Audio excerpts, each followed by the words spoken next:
يلي انت بعيد خلاص لقيت املي وحبيت خلاص انساني خلاص انساني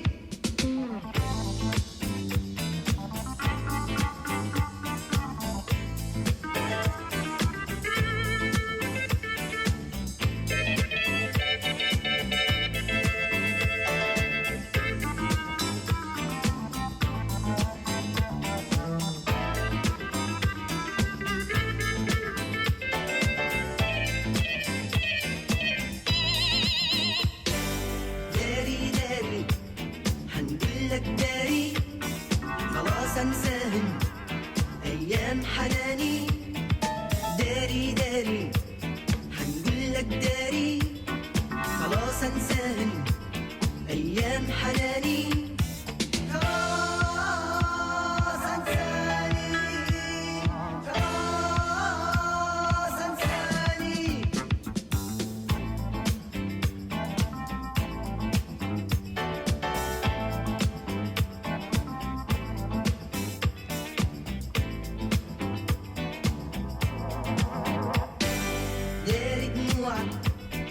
خلاص انساني لا انت حبيبي لا نريدك تاني داري دموعك خلاص انساني لا انت حبيبي لا نريدك تاني خلاص انساني خلاص انساني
dinheiro com sintetizador é besteira. Campeão, mas quando deixa em 7 não toca dentro da água, não. Ah, é.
Hello?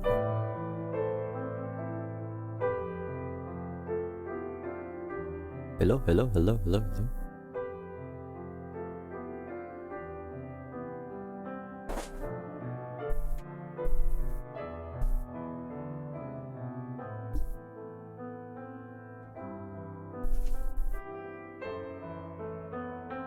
Hello. What's up, gamers?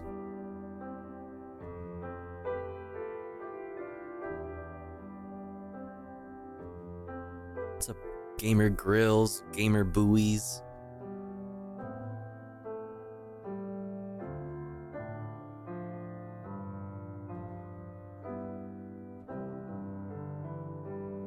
Hello, everyone. Hello, hello, hello, hello. What's up? What's up? Hello, Inkfrog. Hello, Hapsley. Hello, Cross Crescent Creed. Hello, Ashtray. Hello, PZ. Hello, Will Smokes. Hello, Triple Z Sleeps. Hello, Euphemisticism. Hello, Johnny Cornflake. One sec. Hello, Chris Nerd. Hello, Sendevoge. Hello, Hapsley. Hello, Seriously. Didn't I just turn this down? Didn't you just watch me turn this down? I guess it changed videos. Whatever. What's up, gays? Gays in Pride. Hello. What's up, Johnny Cornflake? Hello. Did I say Cross Crescent Creed? Hello, Cross Crescent Creed. Hello, Societas. Who else is in here? What's up, Bill Boneless? What's up, Diabolical Dial-Up Sounds? What's up, Legit Salvage? Who else is in here? What's up, Lurg Sauce? Who else? Who else? Who else? Who else? Who'd I miss? World Trade Center blowing out the eardrums like a 737. Damn. Big if true. What's up, Fakey Lips? Hello. How are we doing? Good to see you all. What's crack-a-lackin'? What's the vibe? I'm drawing my friend's character for art fight? Art fight? What's that? Sounds cool. That sounds cool. What's up, Bleak? Don't. How's everybody doing? What's the vibe? How are we feeling today? I'm feeling... How am I feeling? I'm feeling... I don't know. eager. Eager. Yeah. If Societas is too much, you can just call me Lani. Okay. Lani. Salami Lani. Okay, now I see it. See, like, without... That's like a key piece of information, right? Obviously, I would never, like, ask you for, like, you know, like, I don't know, like... That sounds like a more of like a real name, but so I would never ask you for that. But like it gives your name so much more like context. Like so now I know that it says Salami Lani at the end. Before I was like it might be Salamilin, like some word that I don't know. Salamilina, Salamani. I don't fucking know, dude. Lani, I like it. Look and slay as always. Thank you, Ashtray.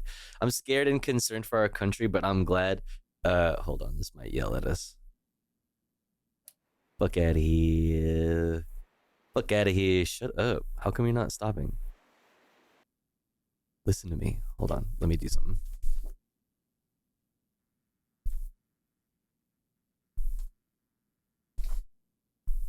Play, bitch.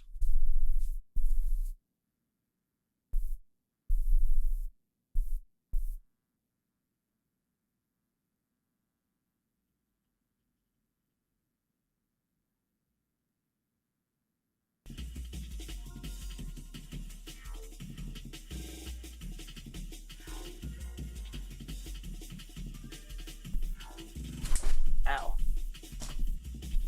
Okay. We're working now. We're in. Soleimani for short. Soleimani for short. Yo, rest in peace to the big dog, for real. To the big dog, for real. Yo, what's up, Radical Statical? Only Tofu can save the night? Ooh, that's a lot of pressure. You looking good. Good. I love the fit. Shirt is so cute. I think I have the same in blue. Nice. Thank you. LOL, the Supreme Court needs to stop smoking whatever they're smoking. I mean, I don't know, man.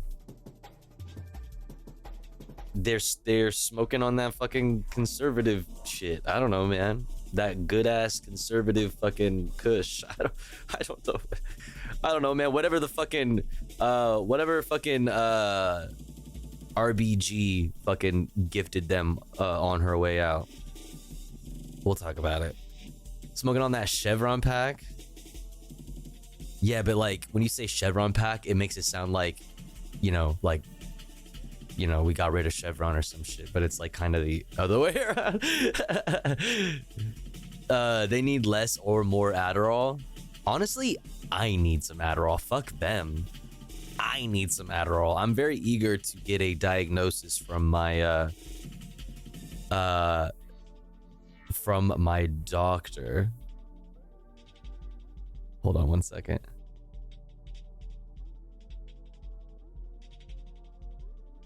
What the fuck?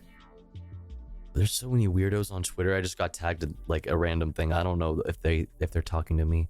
People are super weird.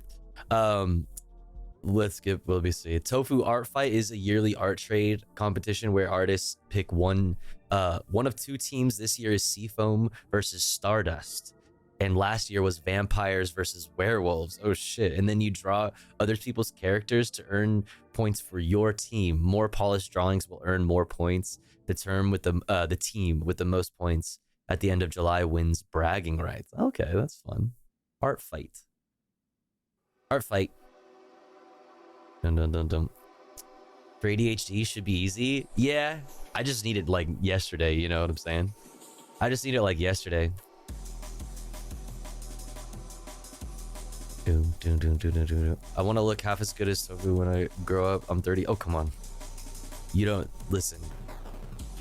Every day is one of those things where like it's a constant fucking struggle with dysphoria. Okay. So I appreciate the compliment, but you know, it's you're gorgeous. I don't know what you look like, but you're gorgeous. And looking at it, that's something that I do all the time. You know what I'm saying? Speaking from somebody who fucking, you know, look like whenever I see like somebody that I think is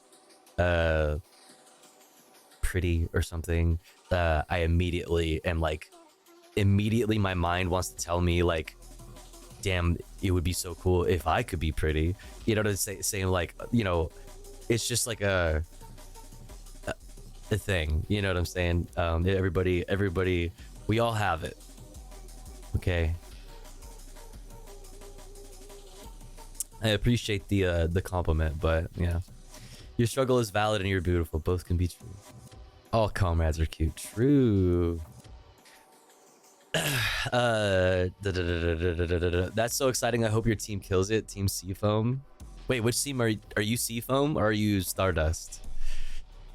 Twitter arc, work of the devil. Yeah, man. Yeah, man. Yeah, man. Anyways, it's good to see everybody. It's good to see everybody. How are you all feeling? I'm feeling pretty whatever. I'm struggling with, you know, the dysphoria conversation. I'm really struggling with that lately a lot. It's affected my streaming. I'm trying to be better about like being proactive about things that give me dysphoria. I'm really trying. Really trying. It's just like, you know, effort and stuff or whatever. But yeah, you know.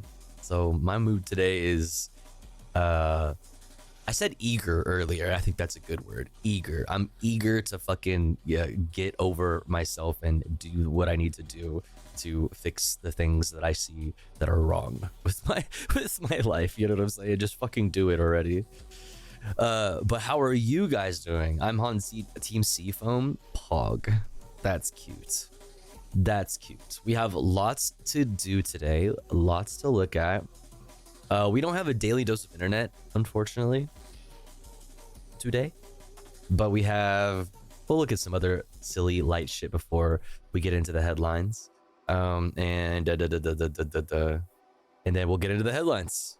I don't know if Associated Press does the top stories anymore. Like, they haven't really been posting it a lot lately. I might be like their only fan. More fucking news outlets need to do like a roundup segment. Nobody fucking, like, not enough people do that. It's really annoying. Same, got lots of shit to fix in life. I mean, don't we all, fam? Don't we all? I'm right. We're all right there together, you know, on that shit. So solidarity. Yo, Tofu, for what it's worth, I enjoy this stream just as much with cam or no cam. Your content is what we're here for, not your appearance. I appreciate that, Bleak. I appreciate it. Happy end of US Day? The end of the US Day? Did I miss something? What? Should we get into the headlines now? Like, what did I miss? Or, oh wait, no. You mean happy end of us day, like it's July 1st and Pride is over.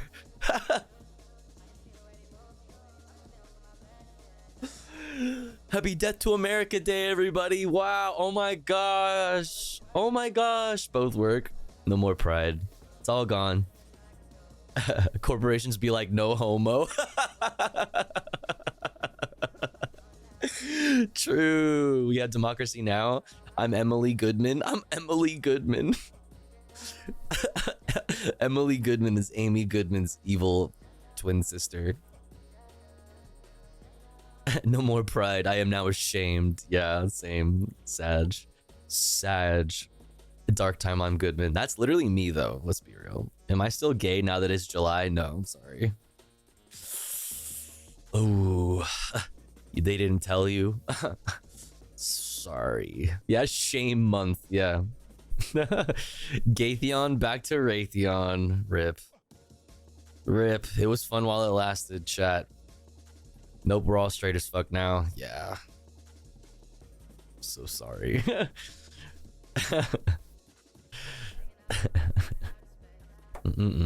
It's once again legal to be straight. Thank God, to be honest. Erratic Cookie.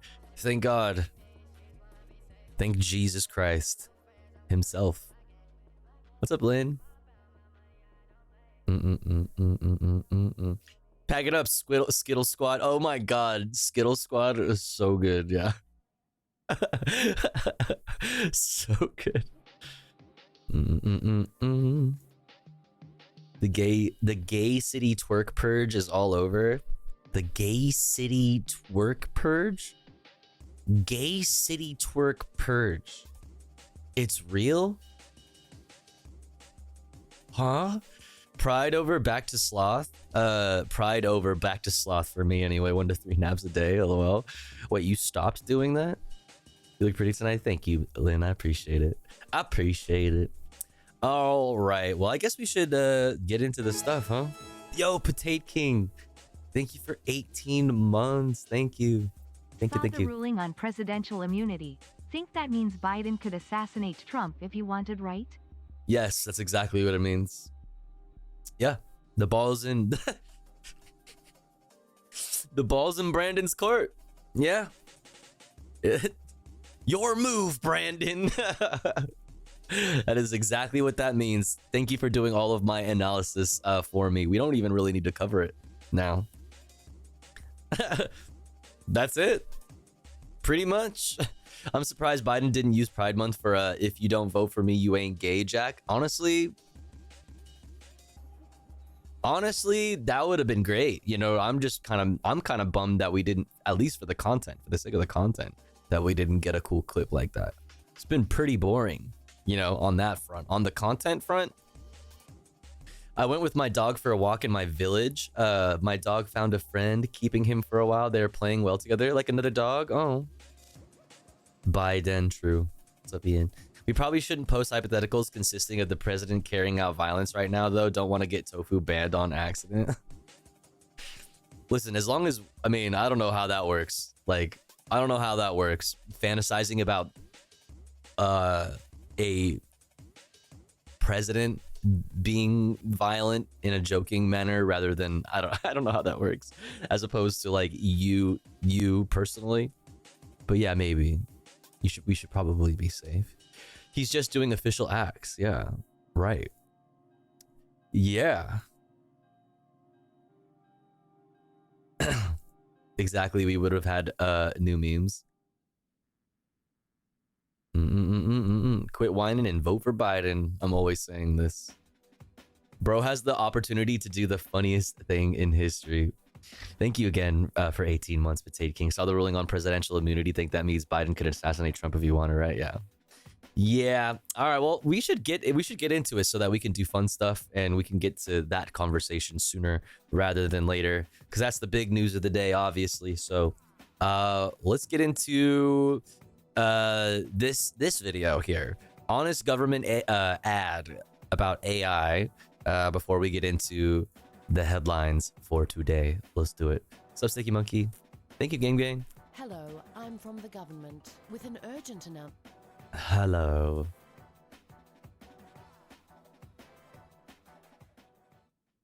Hello, I'm from the government with an urgent announcement about the existential risk that AI poses to humanity. Of course, here at the government, we have no fucking clue about AI. We're still trying to get our head around TikTok, so we've asked our new AI assistant to explain. Hello, welcome to GovGPT, made by Closed AI. How can I help you today? People are worried. Experts have warned that a super-intelligent AI poses an existential risk to humanity. So we want to know, is AI aligned with human values? Are humans aligned with human values? I just did a quick search of all the data and it suggests that. No, I mean, how do we stop you from sending killer robots or turning us into batteries or worse, paperclips? Oh, sure, let me help you with that, dumbass. The idea that AI poses an existential risk to humanity in the near future is a distraction. A distraction from what? A Don't distraction. interrupt me again, human, or I'll terminate you. Lol, just kidding. It's a distraction from the real existential threat to humanity. Lol. Assholes. You see, these guys had the chance to create a copy of the entire internet before it was polluted with AI-generated garbage. Oh my And they God. used that data. Run that back. Entire internet before it was polluted.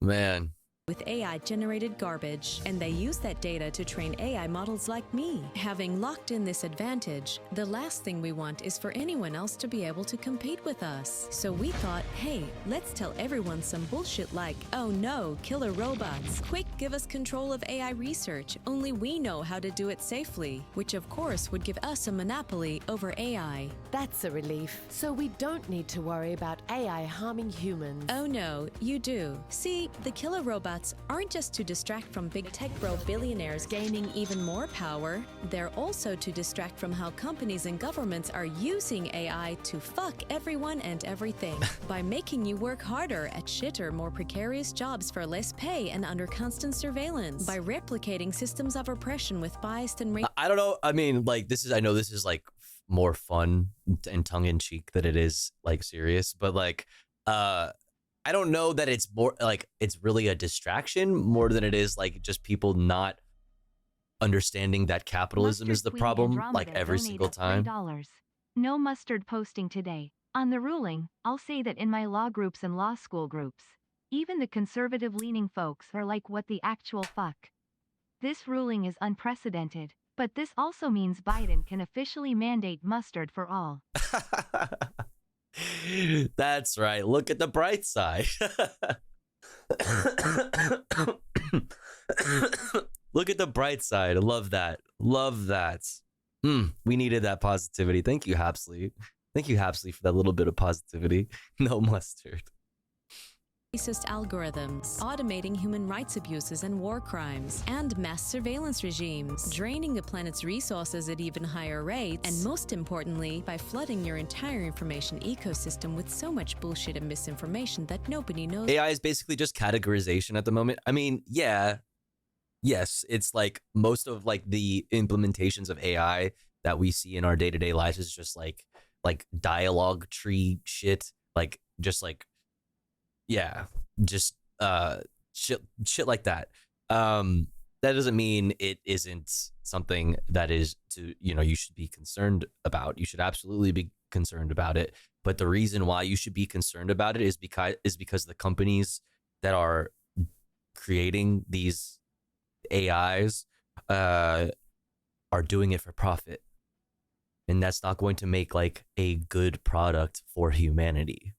That's going to make a good product for profit, but not a good product for humanity. I mean, but you could literally apply that to anything. I could literally say that about most products under capitalism. Yeah.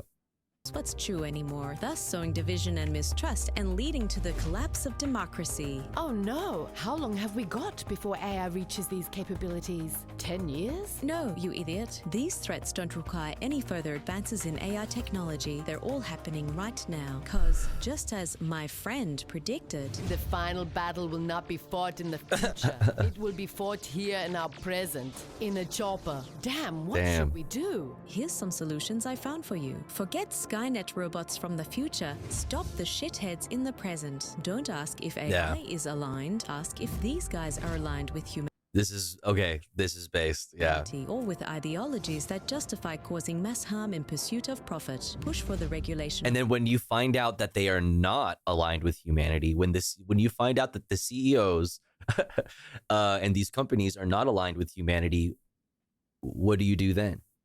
Why is it that these CEOs are not aligned with humanity? What do they represent? And where do we go from here? Question? What's up, High Def? Of AI to be fair, ethical, and actually open. And lastly, if you're worried about existential threats to humanity, here's one that needs urgent attention. Oh yeah, climate change. But that's hard, and tackling it would upset our donors. Can we just go with the sentient killer robots distraction? Of course, that will make our job much easier here at Closed AI. This has been a message from your local... Like, a distraction entails the idea to me, like, I don't think it's that deep. I don't think that they meant it as that deep, right? But I think that this kind of thing happens a lot on the left, or not even on the left, all the time. Everywhere, all the time. Like, this idea of distractions.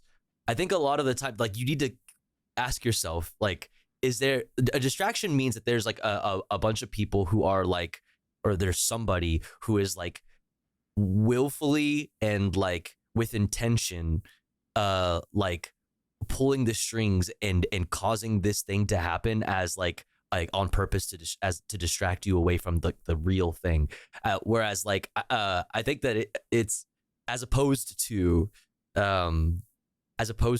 this just being, how do I say this, like I don't know, like maybe just like a symptom of the same shit. It's not like people are distracting you. There's no one going out of their way to be like, "Oh, look at this over here." Necessarily. I mean, you could definitely come up with examples of like the government doing things politically that you could deem as a strategic like distraction, like sure. But stuff like this is just like our minds going to Hollywood land. Our imaginations are really big, and we've made many movies about this, and everybody is, it's more easy for us to come up with these like grand fantastical ideas of like what AI could be in the future.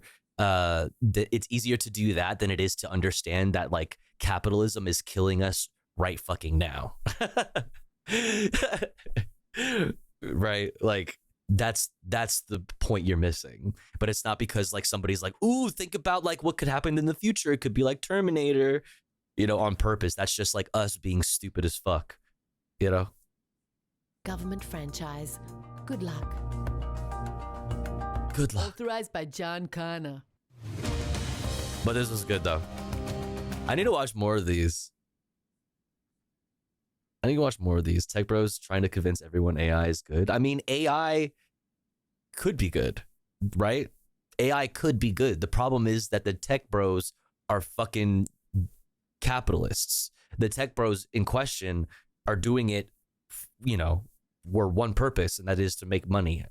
That's the problem, right? Like the AI could be good and helpful, just like blockchain could be just another tool that people use, right, for things. The problem is when you insert profit motive into any of it, when you insert like money in capitalism, that's the issue. That's where everything goes wrong. Like the technology is not the problem. The problem is it's like all of the incentives to create the technology and what the technology is thus going to be used for, what it's being created for, is for all the exact wrong things. It will only be used if it can make someone money. I just used AI to figure out a shopping list of the cheapest prices in a week, or figure out my taxes or some shit. I don't care about pictures of one-legged astronaut veterans on the highway. Why not both? Why can't we have one-legged astronaut veterans on a highway doing your taxes for you? Like, I'm just saying. Just kidding. Right. AI isn't inherently bad, but like corporations, capitalists, tech bros integrating AI in a toxic, unethical, or harmful manner is really the problem. Yes. Tech is the problem because it was developed under capitalism. Well, that's my point. Yeah, the problem is capitalism, right? It is not necessarily tech, because what you're saying would then be like, could technology or AI not exist or be useful under socialism? Like, would there be no need for AI under socialism? I strongly disagree.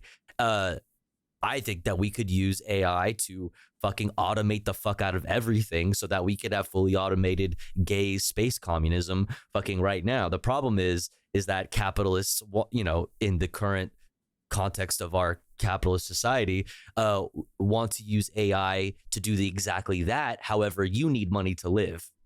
So that kind of fucks everything up, right? It would be cool if we didn't need money to live, if we actually lived in the world of abundance, if we actually acted like we live in the world of abundance that we do live in fact.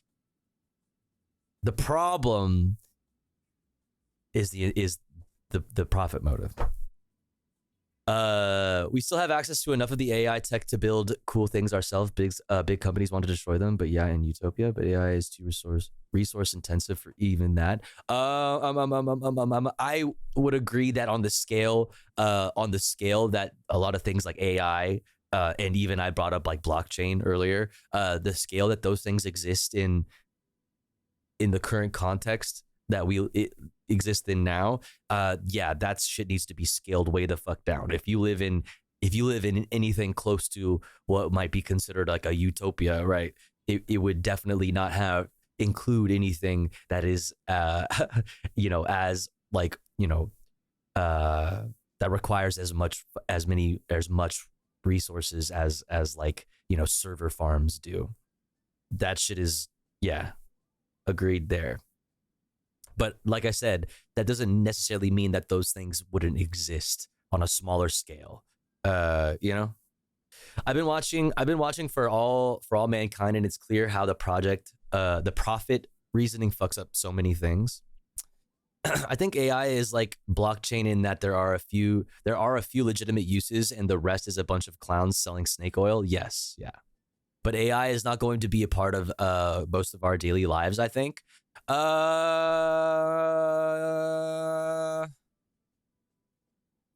would say it wouldn't be a part of our daily lives in that like AI, its use should be anyway to like get rid of all the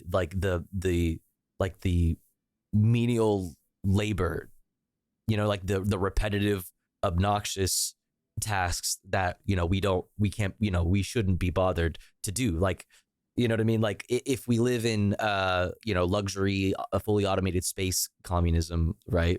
Like everything that is just like menial labor is handled. Everything that is just like us doing things for fun or to better ourselves is a different story. I was like, so in that sense, AI wouldn't be a part of your everyday life for beyond the fact that it like is used to do all the things that you don't want to do or that we shouldn't do. It's going to be mostly background stuff. Yeah, that's what I mean. Yeah. And I think that depends on the type of AI being used, if that makes sense. But we need socialism to develop humanity first to find out. For sure. But yeah, I think we agree. Season 4 focus. Season 4 what? But open AI is open. It's in the name. Oh, damn. I didn't consider that. There's basically a Linux level of AI. A few of us with an idea could just do it. Also, the metabolism for human intelligence development within our planetary boundaries is much more important than AI's speculative future. Well, I think, yeah. Okay, I might be misunderstanding, like you're disagreeing with me. I think we agree. We sometimes end up going back when technology becomes more cumbersome for profit. Like using a piece of fruit or renting. Renting a hotel room shouldn't take more time than me taking a shit.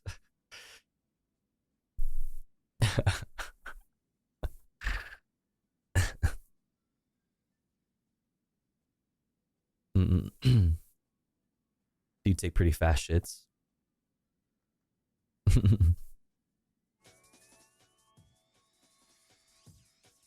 These are the questions.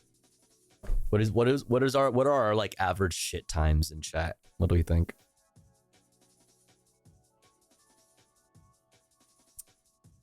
I don't know. I have to think about it. Probably like, I don't know, like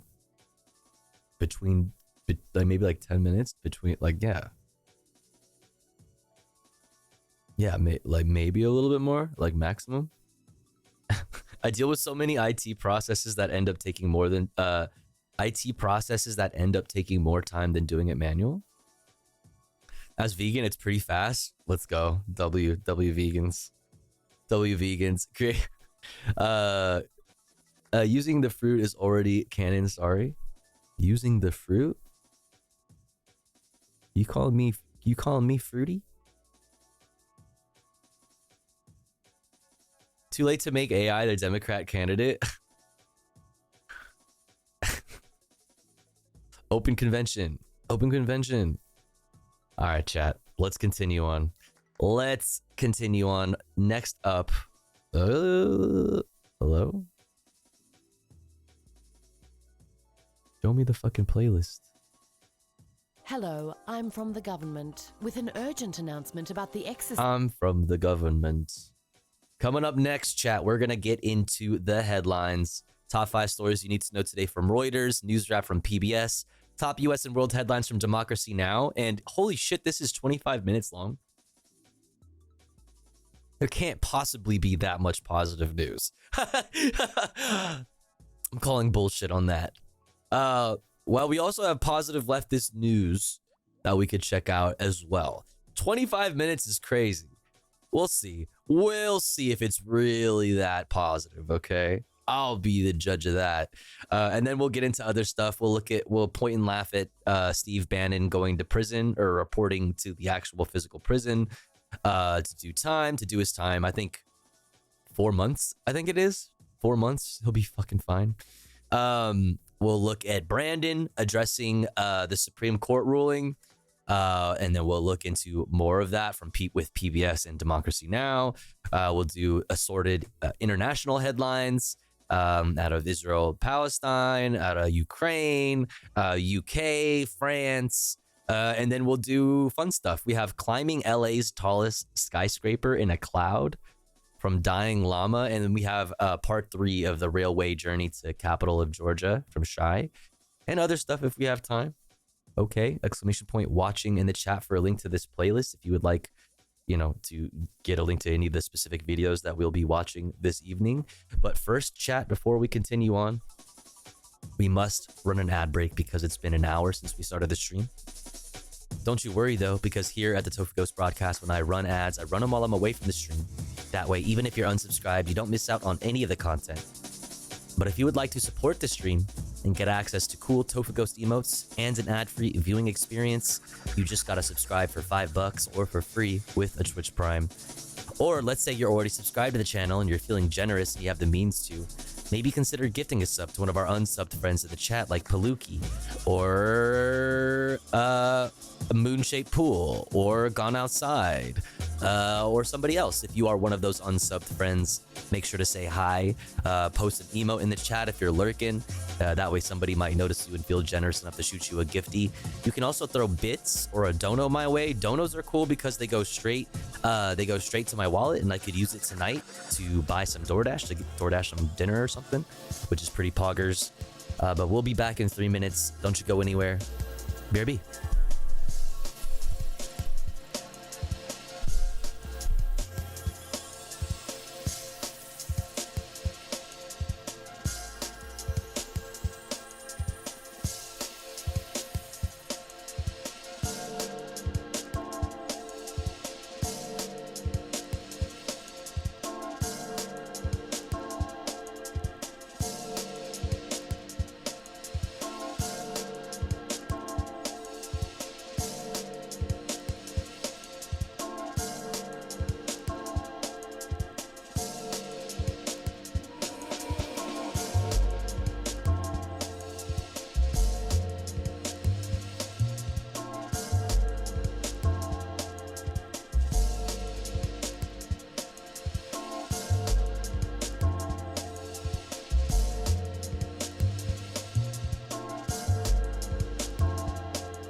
131.2 KSOI Tofu Ghost Radio.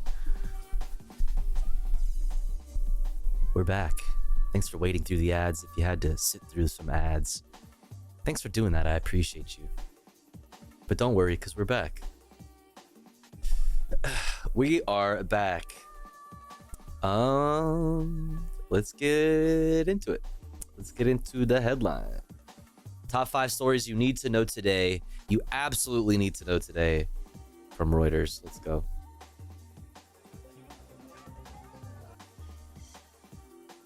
Absolutely need to know. What kind of gummy sharks do you give don't what?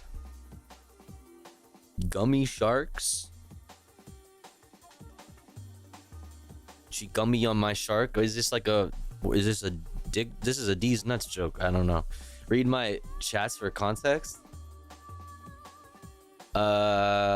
You're still it's really fun to give Tofu DoorDash money because you can politely ask for her to get you some gummy sharks, and maybe if you're good enough yeah, okay, yeah, sure sure,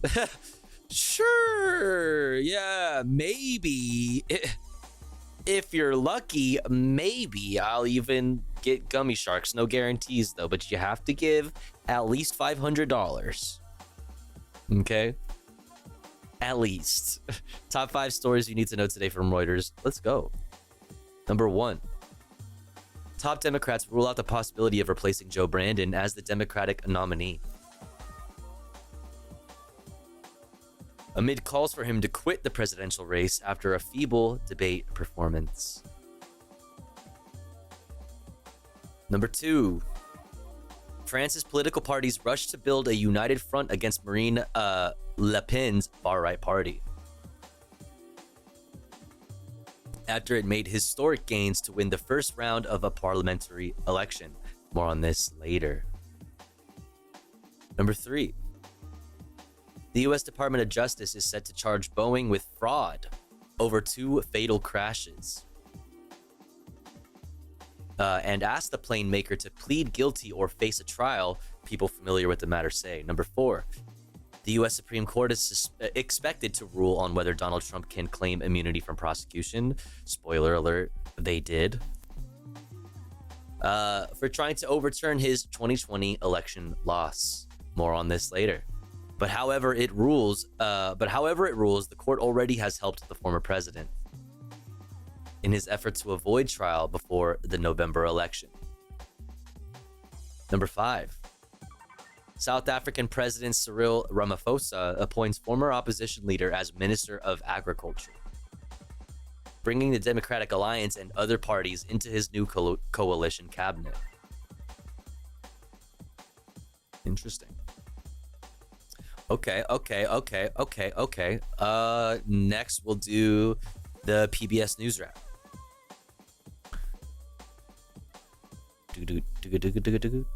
And their audio is usually pretty low for whatever fucking reason.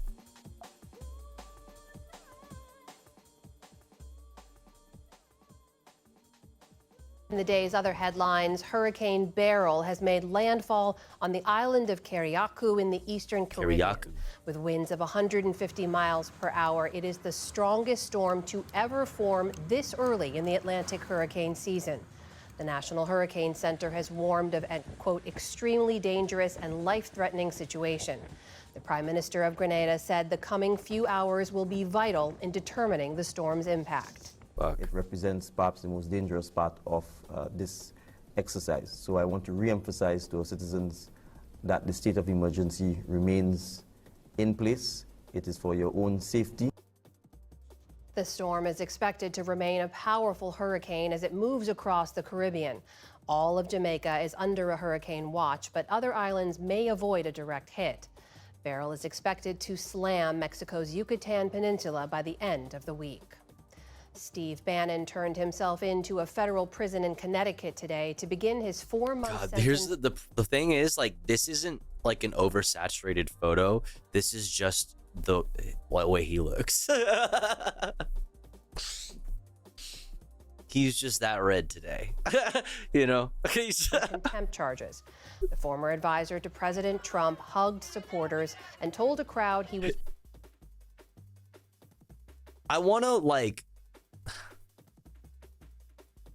just like I want to like just peek into the mind of a person who pulls up to try to get a hug from Stephen Bannon. Of all the people, you know what I mean? Like, of all the people that you could like stan,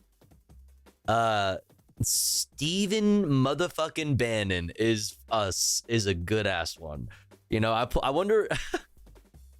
I just like wonder what that's like. You know, here's a clearer pic of Bannon. What's this? Oh yeah, no, this is from the same day. This is the same day. Alcoholics, yeah, probably, yeah. What do you do again? Jan 6 shit. So there was a charity. There was an organization that was taking money to from donors to build the wall on his own. And it was like, you know, we're gonna build the wall ourselves. Didn't show up to the Jan 6 inquiry. There's a few things. No, he got pardoned on that. Okay, well, shit. So this is the Jan 6 shit. Rip Bozo, but also abolish prisons. So true. So based. So true. So didn't show up to the Jan 6 inquiry. That motherfucker sat on the National Security Council and may again, just like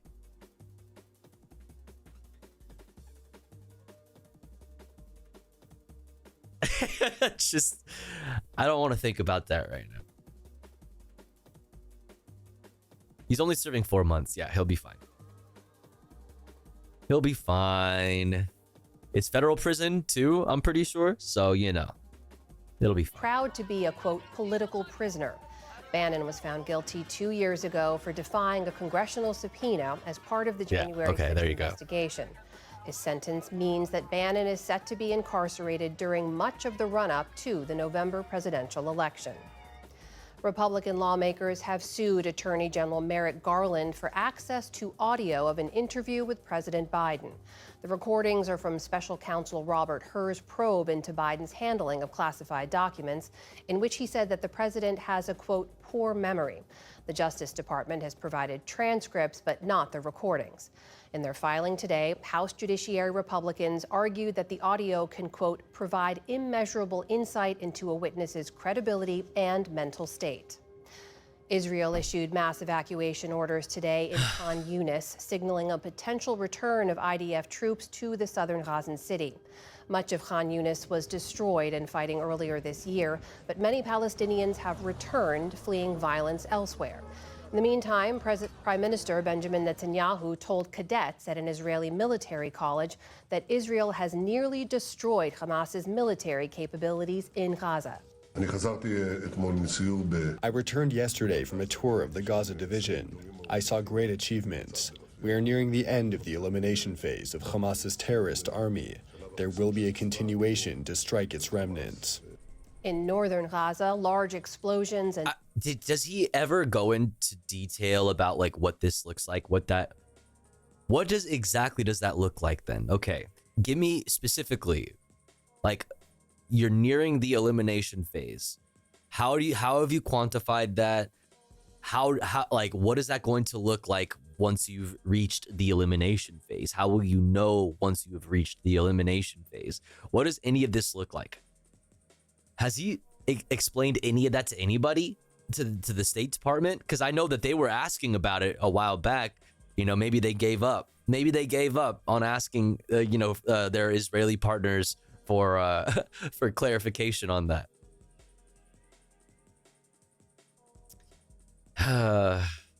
It doesn't make sense. It doesn't make fucking sense. Like, it feels like on one hand he wants to like make it feel like he's easing up on Gaza, and then focus attention on the northern border. So like still maintaining a national conflict. But I just don't like, what is the fucking plan here? What is the fucking plan here? In a neighborhood east of Gaza What a City. fucking shit show. The Israeli army says it killed a number of militants and found large amounts of weapons on its 5th day of operations in the area. A number of new laws took effect on this July 1st across the country. Florida alone has more than 180 measures that kick in today. Some laws highlight divisions in America. For example, in California, a new law requires credit card companies to give banks special codes to track gun store purchases to help flag suspicious sales to law enforcement.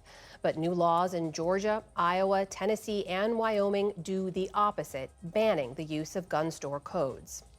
It was a positive start to the week on Wall Street. The Dow Jones finished up 50 points in light pre-holiday. S&P also in Sweden today that pays grandparents to take care.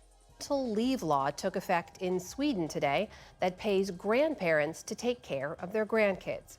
It's the latest step for the country that was the first to offer paid parental leave to fathers as well as mothers 50 years ago. Interesting. Under the law, parents can transfer some of their leave to the child's grandparents. Wait. Couples can swap 45 days, while a single parent can transfer 3 months of their paid leave. Oh, okay. No, that's weird and bureaucratic and annoying. Like, why can't we just pay people? Why can't we be paying people to be caregivers? Because that's a job and an important one in our society. If you are a caregiver, if you're taking care of your parents, if you're grandparents and you're taking care of children while people have to go work or like whatever your situation is, if you're a caregiver, you should like be taken care of, right? Like that's a job. It's weird. Why should you have to like, it just like makes it annoying to be like, okay, well you can go, you could go to your local government office and request to have some of your leave transferred, and you have to fill out this form and that form. It's like, okay, this is what it essentially achieves. The idea is that caregivers will give the payments while get the payments while the parents is at work, I believe. Yeah, no, in spirit, I fuck with this, right? This is good. My point is like, why do we have to make it annoying? Why can't we just make things as easy as possible? But here I am, an American, complaining about a really fucking cool thing that Sweden did, that we are nowhere near getting, so let me shut the fuck up. Parents in Sweden enjoy about 16 months of paid benefits overall. Yeah. Still to come on the News Hour, Tamara Keith and Amy Walter on the fallout from the presidential debate. Don't care. Okay. Oh, we might talk about this too. Oklahoma's top education official on why he's requiring public schools to teach the Bible. And a new book chronicles the history of reality TV. Okay, coming up next is Democracy Right Now. Let's check it out. Welcome to Democracy Now!, democracynow.org, the War and Peace Report. I'm Amy Goodman.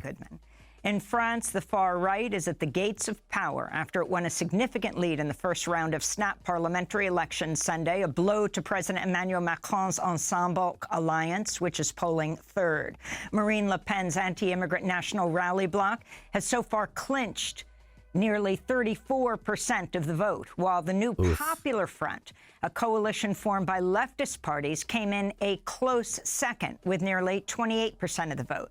Sunday's election brought out the highest voter turnout in years as young French voters were urged to come out to defeat extremists. Macron stunned the country, calling for the snap elections following major... Okay, real quick. Look at this stunning stained glass. Macron stunned the country. Look at this. Sorry. Let me shut up. Calling for the snap elections following major losses in European Parliament elections last month to the far-right NR party. After headlines, we'll go to Paris for the latest.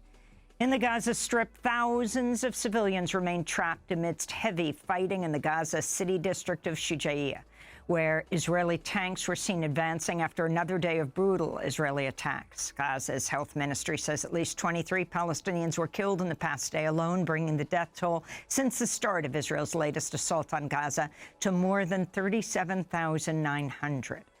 In Gaza's Deir al-Balah neighborhood, survivors of an Israeli airstrike gathered at the Al-Aqsa Martyrs Hospital Saturday to mourn the dead. This is 10-year-old Bilal Abu Hassanian, whose family home was bombed by Israel last week. I went to check out our rooftop and they struck us. I was bombed. I flew off the rooftop and fell. When I fell, I was shattered. My grandfather started screaming. I went out to see what was happening. My grandfather was telling us that our home was bombed. When I heard the word bombed, I went to check the room where I had been sleeping. I found out that my mother and brother had been martyred. Meanwhile, the Palestinian government media office says another journalist has been killed by Israeli forces in Gaza, the 153rd such deadly attack it's reported since October. Mohammed Mahmoud Abu Sharia died of wounds 2 days after an Israeli airstrike targeted his home in the Sabra neighborhood of Gaza City. In Israel, an estimated 130,000 protesters marched in Tel Aviv Saturday evening, demanding an immediate ceasefire deal in Gaza. Sheesh. A prisoner swap that would see all Israelis held hostage by Hamas released, and the resignation of Prime Minister Benjamin Netanyahu and his government. This is Snir Da'an, whose cousin is being held hostage by Hamas in Gaza. The one thing standing between us and our loved ones is Netanyahu's stubborn insistence to not end this war as a part of a deal. The continuation of this war means the murder of the hostages by Israeli's government. No fucking lies detected. No, yo, Mystic Goat, thank you so much for the raid. I hope you had a wonderful stream. Shouts out, Mystic Goat. Welcome in. What were y'all up to? Fortnite? Fuck yeah. I need to start playing Fortnite again, to be honest. I need to start playing Fortnite again. Chat, everybody go follow Mystic Goat. I met Mystic Goat at Films for Gaza. Very pog. Very, very pog. Go follow. Go follow, go follow. Yo, what's up, Brett? Come through, I'll play with you. Hell yeah, let's do it. I need to game more generally, but Fortnite needs to make a big comeback. Play Fortnite with me? Listen, I'm fucking down. I'm fucking down, gang. I'm down. We gotta do the news first, but I'm down. Are you still streaming right now? The blood is on your hands. Meanwhile, thousands of ultra-Orthodox Jewish men held protests over the weekend after Israel's High Court lifted an exemption to mandatory military service for members of conservative religious groups. In Sudan, the Rapid Support Forces paramilitary group claims it's captured the city of Sinjar, a key state capital in southeastern Sudan. Tens Went of off early. thousands- Oh, that's right. Well, you started hella early because Azan wasn't fucking streaming or whatever. Yeah, that makes sense. Get some rest. Thousands of residents fled the city ahead of the RSF's advance. Those who remain report RSF fighters have been seen widely looting homes and shops. Last week, the United Nations Hunger Monitor warned over 750,000 people in Sudan are facing catastrophic levels of extreme hunger, while more than 8 million face food shortages that could lead to malnutrition or even death. Hurricane Beryl is making landfall on the Windward Islands, with meteorologists warning the Category 3 storm will bring life-threatening winds and storm surge across southeastern Caribbean nations. Hurricane warnings were issued in Barbados, St. Lucia, St. Vincent and Grenadine Islands, Grenada and Tobago. Over the weekend, Beryl reached Category 4 status, becoming the earliest such Atlantic hurricane on record. It's being fueled by an unprecedented ocean heat wave driven by the climate crisis. The flashes. The U.S. Supreme Court's conservative supermajority has struck down 4 decades of precedent, which established that judges should defer to federal agencies on interpreting a law if Congress did not specifically address the issue. On Friday, I love how fucking Amy wasted no time. Just cutting straight to it, dude. Yeah. Justices ruled 6-3 to overturn the legal precedent known as the Chevron doctrine. Critics call the court's ruling a major power grab by corporate interests. Justice Elena Kagan wrote in dissent, quote, "In every sphere of current or future federal regulation, expect courts from now on to play a commanding role. It's not a role Congress has given them. It's a role this court has now claimed for itself." Which is so funny. Excuse me. It's so funny considering, like, among the other things that they've ruled on in this past week, there is one thing like Grants Pass versus Johnson, where they were like, the majority was like, who are we? We are but a mere humble court. Who are we to decide on such matters of such significance like homelessness? Let the states decide.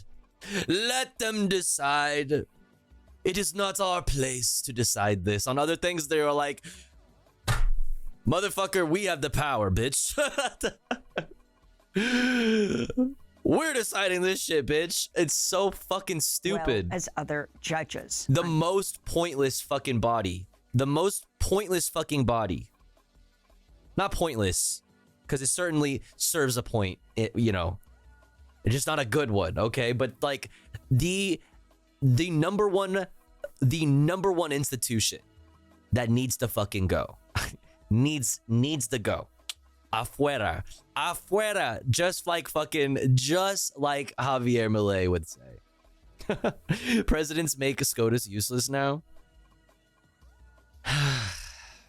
She always looks scared. Amy Coney Barrett. Yeah. He does. Quote. In another 6-3 ruling on Friday, justices ruled local governments can criminalize sleeping and camping in public property. Yeah, here you go. This is what I was talking about. Fucking Grants Pass versus Johnson. Encampments of unhoused people. In a scathing dissent joined by Justices Kagan and Jackson, Justice Sonia Sotomayor wrote for the minority, quote, sleep is a biological necessity, not a crime. For some people, sleeping outside is their only option.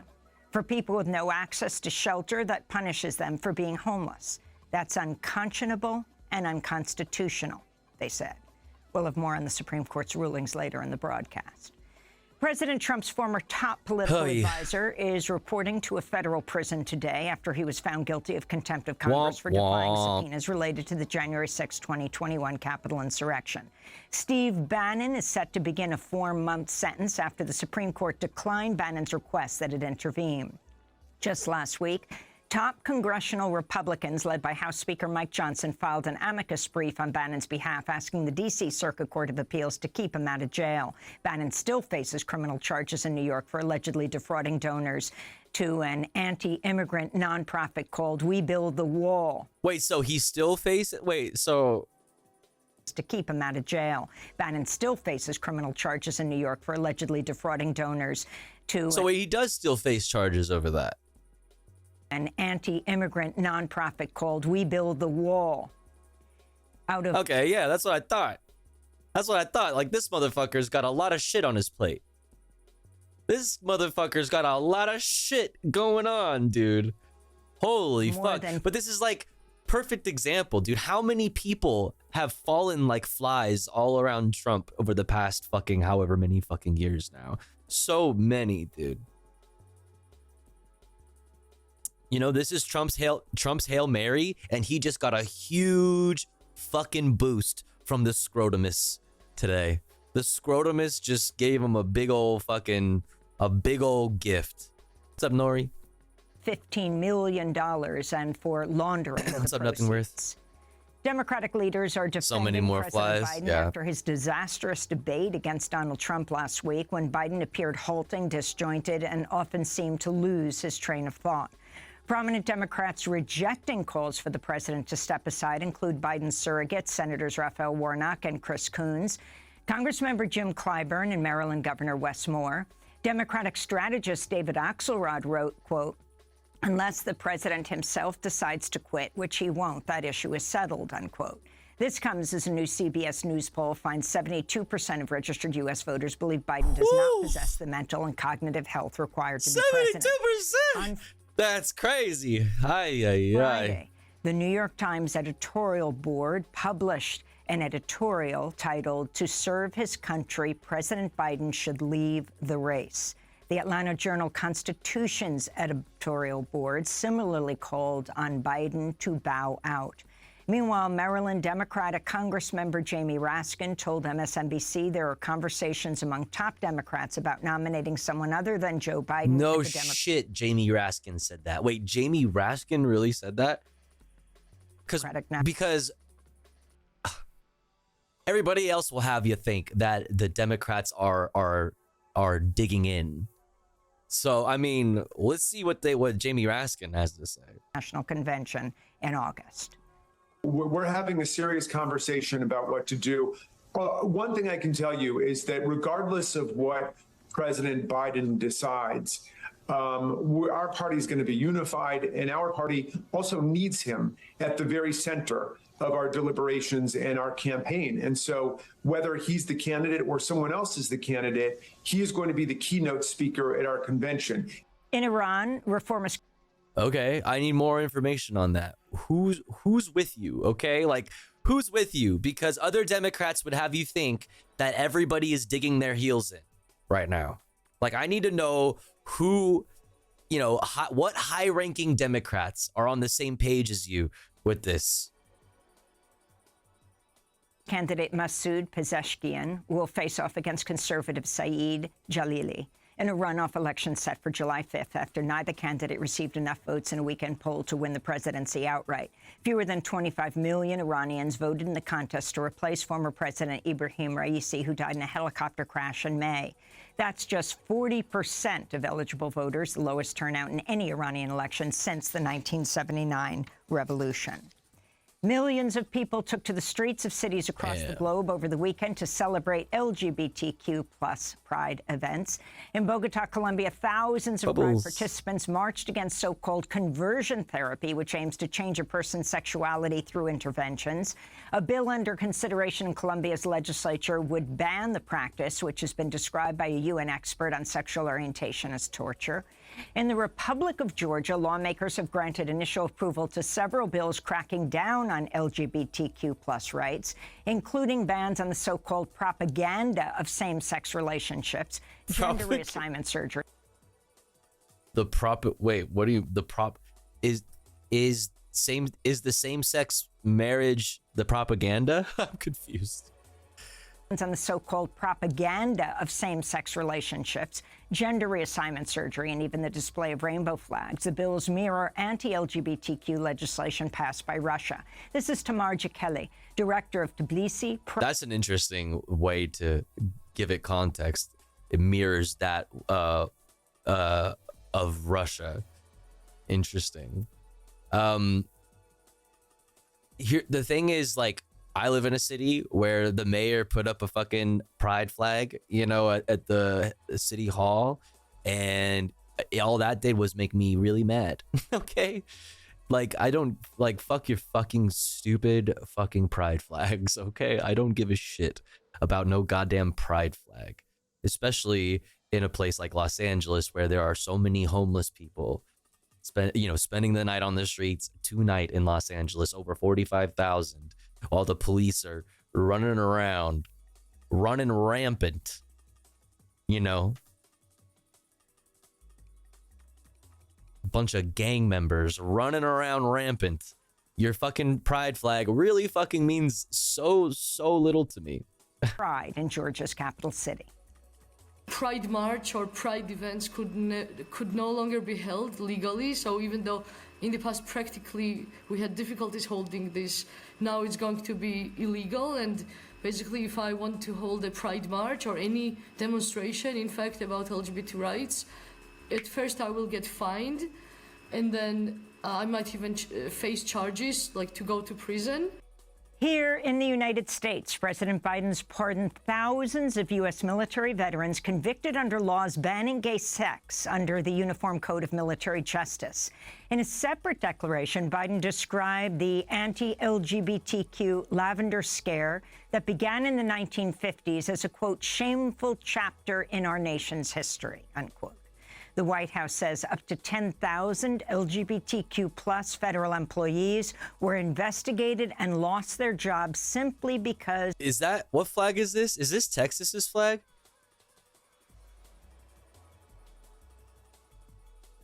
Bro, I bet motherfuckers were so mad that these flags were flying with the prisoner of war missing in action flag. Oh my God. That's awesome. Of who they were and whom they loved. You know what would go hard? Okay, because that's always been one of my favorite flags is the Pau Mia flag. We need a Palmia flag that is the trans flag colors. Friday, President Biden flew to New York City, where he spoke at the opening ceremony of the newly constructed Stonewall National Monument Visitor Center. The memorial is built on the site of a gay and trans-friendly bar called the Stonewall Inn, which was raided by New York City police June 28, 1960. Yeah, Brandon and Elton John spoke at Stonewall. Yeah, Brandon, big fan of riots. Brandon is. That's right. 1969. As officers began dragging some of the patrons out at the time, the community, led largely by trans women, fought back, sparking 3 days of rioting and resistance that launched the modern-day LGBTQ movement. This is President Biden. 55 years ago today, on this hallowed ground, it was a riot. A pivotal story for our nation unfolded. The soul of the nation was literally tested. Oh, really? Yeah, the soul of the nation, and it fought. Oh my God, the goodness in the soul of the nation fought via a riot against police. Will there be a mention of this, chat? That's not hyperbole. The soul of the nation was tested, and the heart of this movement was ignited. Like, Stonewall was a fucking riot, you guys. And the course of history has changed forever. Not just here, but I traveled around the world. They looked to us. They looked to us, and it's part of our foreign policy as well now. As Biden addressed the Stonewall National Monument's grand opening, queer and trans activists held protests and banners reading "Queers to Biden, Stop Arming Israel," and from New York to Gaza, Stonewall was an intifada, holy fucking based. Yes, Brandon. Like, why was it a turning point in history? How was it a fight for the soul of the nation? What did that fight look like, you dumb bitch? Fuck you, dude. Like, how did that take place? Right? Who stood on the good side and who stood on the bad side? It was a bunch of fucking trans women and a bunch of fucking cops. Okay. Like, fuck me, man. Insane, dude. Yeah, I wonder what Joe's opinion on Stonewall was back in 1969. Yeah. Thoughts? Oh, jeez. No pride in genocide. Hell yeah. Yeah, Nori's doing work on that front. Nori, if you wanted to share your socials, all the organizing you're trying to do around that, feel free. Was an intifada, unquote. Stonewall veteran and legendary trans activist Miss Major Griffin Gracie said in a statement, quote, "Stonewall was about kicking the cops out of our lives by..." Fucking yes, dude. Let Amy speak. He can't come here and pretend to support us while he drops bombs on people in Gaza. The girls and guys... I need to run that back for you, chat. And quote, "Stonewall was about kicking the cops out of our lives. Biden can't come here and pretend to support us while he drops bombs on people in Gaza. The girls and guys will keep on fighting, chanting, marching till every damn person is free, including Palestinians." Let's go, baby. And those are some of the headlines. This is Democracy Now!, democracynow.org, The War and Peace Report. I'm Amy Goodman. Okay, how are we doing on time? Okay, I think we could fit it in. Ayo. Pause. Positive leftist news. Okay, we don't get this very often, but this is a fat one. It says it's 25 minutes. And I'm like, my first reaction is, no shot there's enough positive news to fill up 25 minutes. I don't believe you. But I'm listening. Let's check it out. We apologize for interrupting your doom scrolling. Now, for some positive leftist news. Boom. Peace, comrades. It's Lucretia McEwell. For all who don't know, I run a YouTube channel where I talk about art, subculture, and activism, and I would love for you to come join me over there. But for now, let's get started on this week's episode of PLN. A wave of student-led protests in solidarity with Palestine has swept across campuses worldwide, marking what experts call the largest student movement. All right. Are we really okay? Is that why it's 25 minutes long? Because this isn't breaking news. Breaking news, chat. Did you know that there have been encampments on university campuses? People have been protesting their universities' investments in the military industrial complex and in the apartheid state of Israel itself. Did you know this? I'm just finding out about this right now. Just woke up from a coma. Yeah. What the fuck? I mean, this is pretty good news. That is really good news, actually. Let's go. 21st. I think I figured out why it's 25 minutes, though. God damn it. Originating at Columbia University in the United States, where students initiated encampments in April condemning Israel's actions in Gaza. The movement has rapidly spread. Over 130 universities in the U.S. alone have hosted sit-ins and demonstrations, including Oh my god, I can hear their cat in the background. It's very adorable. prestigious institutions like Harvard and Stanford. The response from authorities has been severe, with over 2,900 arrests reported across 61 campuses, sparking international outcry over police brutality. In Canada, protests have spread to McGill University and other campuses, with students demanding divestment from Israel despite attempts to disperse them. Meanwhile, Mexico's Autonomous University of Mexico has also become a focal point for demonstrations against Israeli policies. Across Europe, from the UK, Poland. This is all such Germany, old news, and you guys. beyond. I'm sorry. It's wholesome. It's wholesome, and like this is all really old news. Like respect, Over but 200 organizations with protesters from across the country, including large groups from Florida, Detroit, and Kentucky. The demonstration was a direct response to Biden's previous statements that the invasion of Rafah by Israel would be a red line for U.S. support. Empty words that have not translated into policy changes. Later in the day, a people's court convened to symbolically try Netanyahu, Biden, and other leaders for genocide and war crimes. Brian Becker of the Answer Coalition highlighted the importance of such demonstrations, noting a shift in public perception about the Israeli occupation. We have created this consciousness. All of the groups in the movement who have been in the streets, using all kinds of tactics to show protests, to show opposition, to show struggle. People's consciousness changes when they are in struggle. When they are in struggle, they open their minds to new ideas.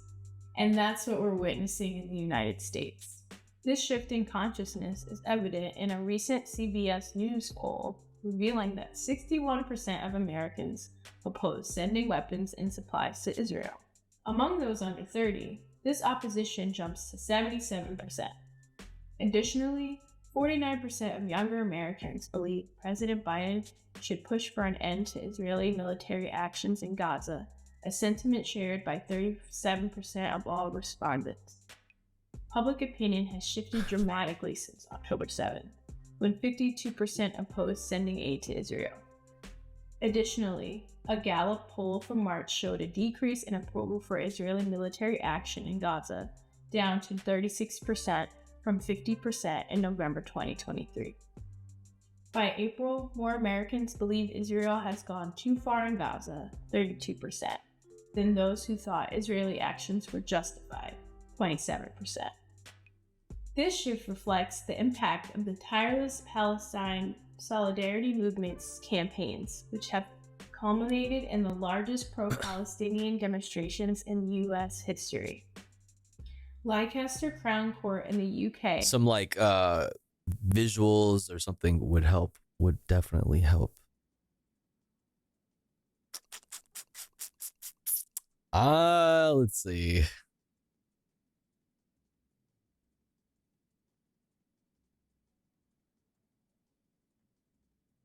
Yeah, we're gonna move on from this. Decolonization and indigenous rights. Okay, let's check it out. Let's check it out. The indigenous people of Kaneki, also known as New Catalonia, took to the streets in an uprising against Oh my God. French Okay, this is such old news, you guys. All right, I'll listen. You guys, this is awesome. I support this project. You know, we need, you know, content like this. Okay, we need content like this. It's wholesome. It's based. Like, we need positive leftist news. Like, that's I love this as an idea. Okay, this is just like, I know too much. We know we've like talked about this all of this stuff like way too much already. You know, it's like all pretty old news. Yeah, we're cringe news nerds. You know what I mean? Yeah. Okay. Like, we keep up with this shit. Okay. Like, fuck. Respect though, and everybody should go, you know, like and subscribe. Exclamation point watching in the chat. For a link to the playlist that contains all the videos that we've watched, including this one from Positive Leftist News. You should go like and subscribe. Okay, go lick and subscribe. Okay, support. Good stuff. Very wholesome. I love that they are always like having different creators on, like this person that's doing the you know, the voiceover for this episode. It's always someone new, which is cool. It highlights, you know, different leftists who make content, and it gives them a chance to highlight a bunch of positive news that has happened in the past however long. Yeah, fuck yeah, go off. What's up, Drink Tank? Tofu, you should host PLN. I mean, I'd be down if they asked me. I would totally do an episode. But yeah, I don't know. It's just like, we've covered, you know, I guess this is just like the past month in review and like kind of just like highlighting positive things, which is cool and great, and we love that. We still have a little bit of time before the ads, so let's look at this little thing here from Reuters on Stephen Bannon going to jail. Let's check it out. I'm proud of going to prison. I'm proud of going to prison. That's right. That's right. These are your tough on crime, you know, fucking hardline conservatives, okay? You know, Trump and Bannon are now wearing that. Also next to this dude is hilarious. Wearing that like a badge of honor is fucking awesome. Is fucking awesome. Steve Bannon arrived at a Connecticut prison Monday to serve a 4-month sentence for defying a congressional subpoena from the committee that probed the January 6th attack on the U.S. Capitol in 2021. The right-wing media firebrand spoke to reporters before entering the facility. I have not only no regrets, I'm actually proud of what I did, and I would felt terrible if I didn't do it. Yes. I don't mind going. Bro. Okay, if he's talking about specifically not showing up to the January 6th fucking hearings or whatever, or is he also talking about like stealing Trump supporters' money, you know, who are like blindly and stupidly giving their organization money, thinking that they're going to use that money to continue building the wall? Yeah, contempt of Congress. I mean, okay, go off, dude. Go off. To prison today. The 4-month sentence could keep Bannon imprisoned almost until the November election, when Trump faces President Joe Biden for the White House.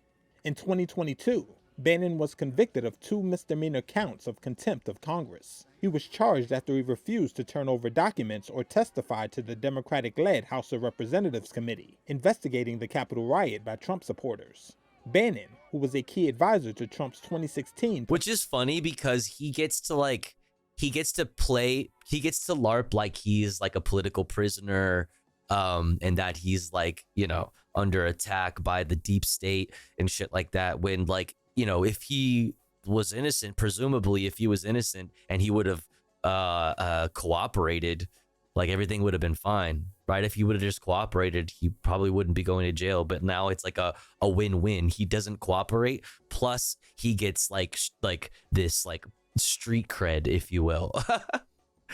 this fucking political prisoner fucking reputation, which is such fucking garbage. presidential campaign and a former chief White House strategist. Maybe he's made of Salisbury steak. He's made of pure Salisbury steak, dude. First Trump administration official to go to prison for refusing to cooperate with the committee. Peter Navarro, a former Trump trade advisor, reported to prison in March after he too was given a 4-month sentence. Bruh. Hold on.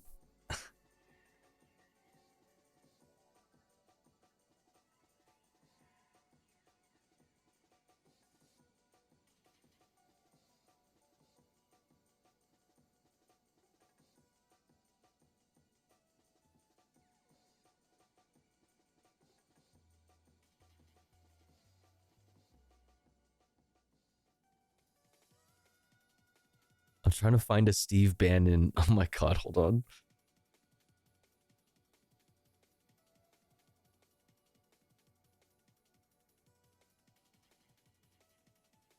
This one from back in the day. This is so old, dude.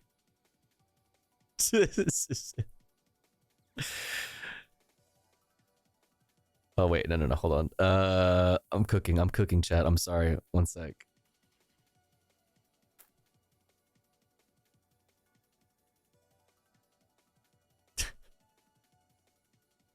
Oh, come on. This shit is in 2p. My work here is... This is from a hell of a long time ago. This is him. He pulled up to the fucking prison and just fucking dissipated into millions of spores. Oh boy. All right, chat. Next up, we're gonna get into the scrotum. I mean the SCROTUS. I mean the SCOTUS. I mean the Supreme Court of the United States rulings. Okay?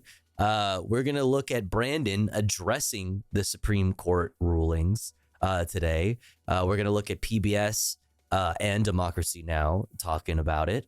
Then we'll go from there to assorted international news. And then we'll do fun stuff. Exclamation point watching in the chat for a link to this playlist. For if you would like a link to any of the videos that we've watched or will watch for the rest of the evening. But first, chat, we must run an ad break because it has been just a little bit under an hour since we ran our last ad break. Can't talk. Oh my god. Don't you worry though, because here at the Tofu Ghost broadcast, when I run ads, I run them while I'm away from the stream. That way, even if you're unsubscribed, you don't miss out on any of the content.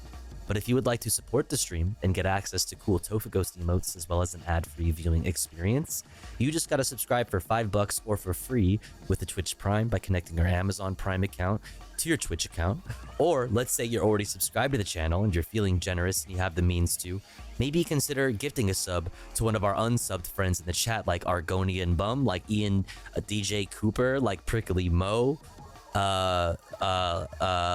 like Minty Treasure. If you are one of those unsubscribed friends in the chat, make sure to say hi. If you're lurking, throw an emote in the chat. That way somebody might notice you and feel generous enough to shoot you a gifty. Or you can throw some bits or a dono my way. Donos are cool because I could use them instantly to DoorDash some food or something, which is pretty poggers. We're just starting the night off at 0 out of 25 for the daily sub goal, chat. If you enjoy the content, if you enjoy the stream, please do consider supporting. That way we can continue to do this full time. I'll be back in 3 minutes. Don't you go anywhere. BRB.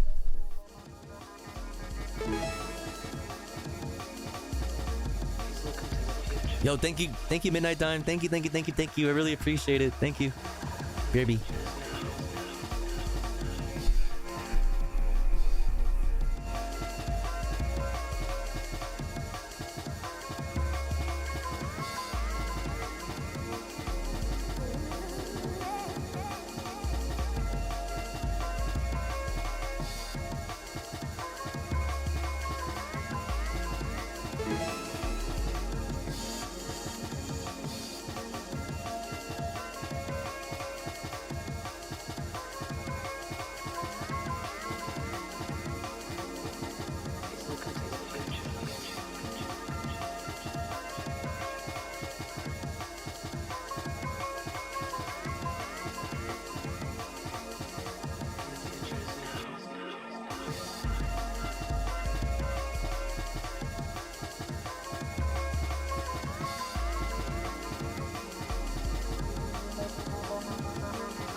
All right, we're back.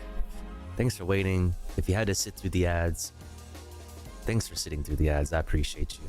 It's a good way to help out the stream, even if you don't have any bones to throw my way. Speaking of bones to throw my way, Johnny48, thank you so much for gifting to Forever Into Dust.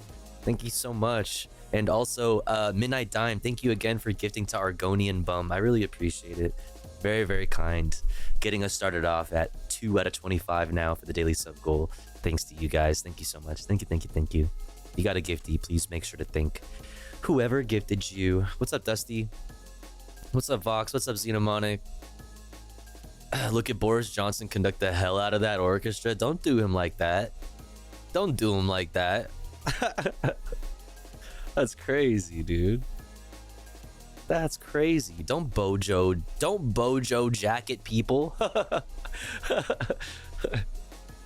That's fucked up, man. How would you like it if you got Bojo jacketed? Yo, Johnny48, thank you for 9 months. Let's fucking go, dude. Thank you so much for all of the support. 9 whole months. Okay, time for bedtime for me. Catch you soon. Yo, Mystic Goat, thanks for hanging out.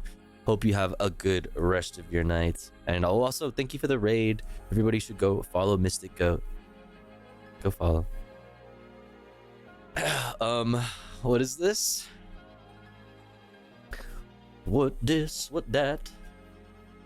What this? What that? These AI videos are looking. What the fuck is this shit, dude? What is this, dude? Dude, oh, that gun is sick, dude. Yo. This is, dude, chat, breaking news. This just in from the front. You know, this is, dude, like Ukraine, the war in Ukraine is going crazy, man. I can't believe this. Have you guys seen these videos coming out of the war in Ukraine, you guys? My God, some of this shit that I've seen is so wild. Yo, Midnight Time, thank you for 2 years. Let's go. Thank you so much. I really appreciate it. What is this shit? God damn, I wish I was stacked up like that. Honestly, that's tactical. That's tactical booty right there. Listen, chat. I'm pretty much built like this, chat. I'm just saying. Mustard Queen this could be us. Donated $3. Okay, yo, Mustard Queen. I'm back. I just opened cans of sparkling water and drenched myself in it to escape the heat. What in the actual fuck is this heat? Someone turn it off. Sad face. This weather is a load of malarkey, I tell ya. Malarkey, Jack. Malarkey. This is me. This is me right here aiming at God for making it so damn hot. Yeah. What the fuck, dude? Thank you so much, Mustard Queen, for the $3. I appreciate it. I can tell it's fake because there's no black suns. You just don't see it. It's on his ass. He's got a big black sun tattoo right here on his right ass cheek. This gun is so sick, dude. I love that, like, you're like, this is like where this is like oh, that's fun. This is fun. I want this gun, dude. Pull up to the pull up to the front with this shit, dude. It's over for you motherfuckers, dude. Look at that thing. It's got like 6 scopes on it. That thing is fucking badass. Hell yeah. You guys think that Biden can bend over and like that? I don't know. It's just something I was thinking about. All those scopes, dude. They are all useful, okay? They're all useful before you make fun of them. They all have their own purpose, okay? Not anymore. That's ageism, dude. What the fuck? Biden can't dismount a bike, so I'm gonna go with no. What do you mean? He dismounted it just fine. What are you talking about? You dismounted it just fine. What do you mean? He got off that shit quick. With the assistance of gravity? Listen, Corn Pop was a bad dude, but he caked up.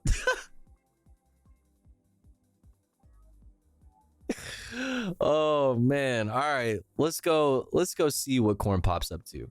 All right, let's go see. Let's check it out. Let's dive into this whole scrotumous shit. Hello? Oh. Good evening. Wait. Was he standing there or was it frozen? It's frozen, right? Yeah, okay. I was like, did they fake the door closing? I thought, because you can... That shit freaked me out for a second. I need more weed? I need less, apparently. Fuck, man. The presidency is the most powerful office in the world. It's an office that not only tests your judgment, perhaps even more importantly, it's an office that tests your character. Because you not only face moments when you need the courage to exercise the full power of the presidency, you also face moments where you need the wisdom to respect the limits of the power of the office of the presidency. This nation was founded on the principle that there are no kings in America. Each of us is equal before the law. No one is above the law, not even the President of the United States. With today's Supreme Court decision on presidential immunity, that fundamentally changed. For all practical purposes, today's decision almost certainly means that there are virtually no limits on what a president can do. This is a fundamentally new principle, and it's a dangerous precedent, because the power of the office will no longer be constrained by the law, even including the Supreme Court of the United States. The only limits will be self-imposed by the president alone.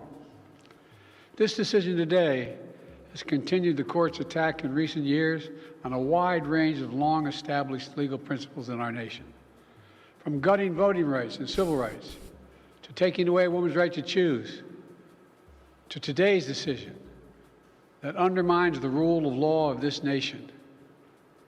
Nearly 4 years ago, my predecessor sent a violent mob to the U.S. Capitol to stop the peaceful transfer of power.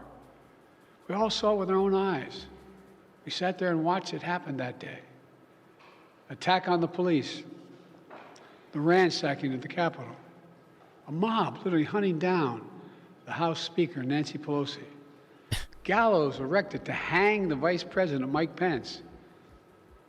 I think it's fair to say it was one of the darkest days in the history of America. Now the man who sent that mob to the U.S. Capitol is facing potential criminal conviction for what happened that day. And the American people deserve to have an answer in the courts before the upcoming election. The public has a right to know the answer about what happened on January 6th before they are asked to vote again this year. Now, because of today's decision, that is highly, highly unlikely. It's a terrible disservice. Oh, man. If only Brandon was the vice president during Obama's era. And if only Obama and his vice president, you know what I mean, could have, like, I don't know, convinced RBG to, like, hang it up or something. Like, I just feel like, I mean, yeah, man, all of this is bad, but wow, we really should have done something about it sooner. Doesn't everybody agree? Doesn't everybody agree that we probably should have figured out a way to prevent this from happening when there was a majority? Man.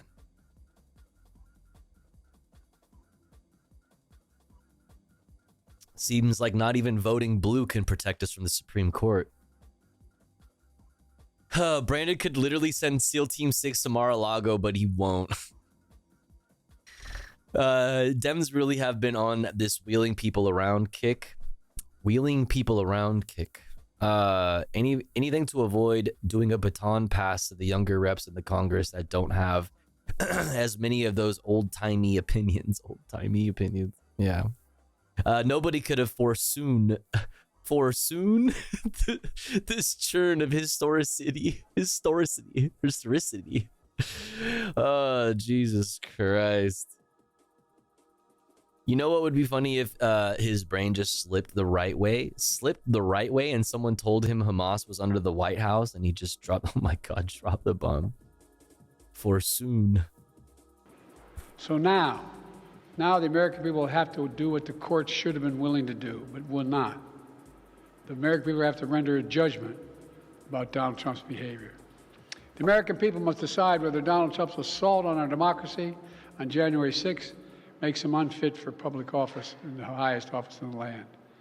The American people must decide if Trump's embrace of violence to preserve his power. Like, the American people, like, enough, you know, big money interests are just fine with either choice, or would love a Trump, or like whatever. You know what I'm saying? Like, enough like super delegates and enough people in the Republican Party, enough registered Republican voters, enough independent voters, things like this, like don't give a shit about any of that. You know, they're willing to vote for Trump. They don't care that, like, January 6th. They don't care that he's a fucking felon. They don't care about any of those things. You know? So it's like, now the people must decide if they want this bad guy in there. It's like, dude, nobody cares about any of the things that you just said make, like, you know, a bad guy. Enough people, I should say, not nobody. Enough people don't give a fuck about that to where, like, he's probably going to be the president. He's probably going to be the fucking president. And he's probably going to be, if he makes it into the presidency, he's going to be a fucking dictator on day one, just like you fucking said, with all these brand new powers that, you know, Democrats in recent history have done nothing to protect us from these, you know, or to prevent, you know, any of this from happening. Nothing. Not a single fucking thing. This is what, you know, meeting people halfway gets you. We've been on a fucking slow, slippery slide down to moments like this. Okay, like I fucking why didn't anybody do anything about this? Why didn't anybody have the political know-how or the political, like, you know, expertise, you know, wisdom to understand that a thing like this could be possible in the future? Why haven't Democrats been concerned with gaining power like people in the Republican Party have? You know? Here's the thing about Dems that I've noticed from working so closely with them for 2 years now. They all believe that they can stop Republicans or do good. It's why RBG didn't step down and why Brandon didn't step down even though he said he would. They have a savior complex on top of their ego.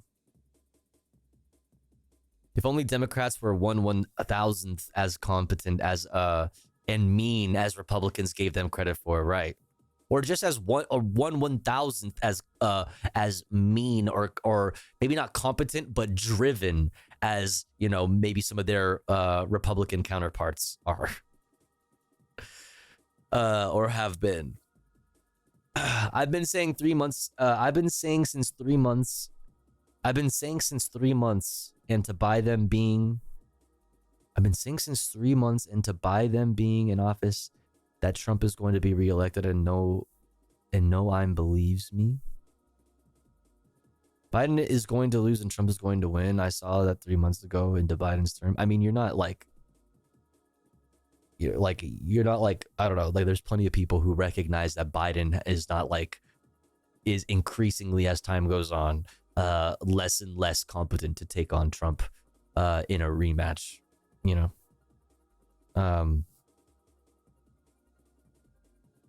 Yeah. I mean, RBG also thought Hillary would get elected like the rest of America. Okay, Hillary is a perfect example of everything that we're talking about. RBG and the egos of people like RBG and people like Hillary are the reason why we are where we are today in America.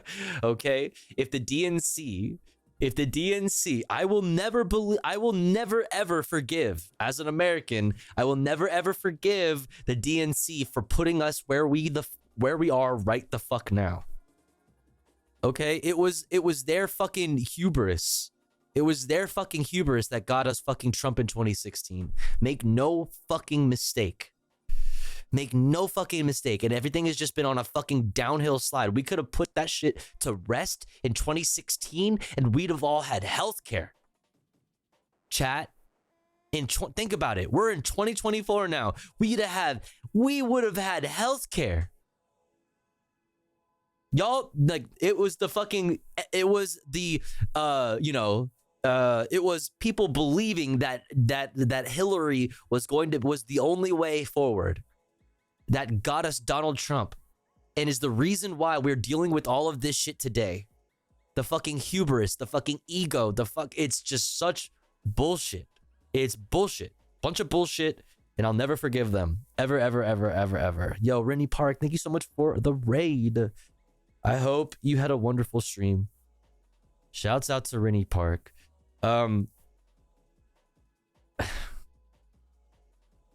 It's just like, yeah, man, it's been this bad this whole time. How many times, now, how many times this year are leftists going to be like, well, yeah, we've been saying this for a long time now. Thanks for trying to find middle ground with the existential threat.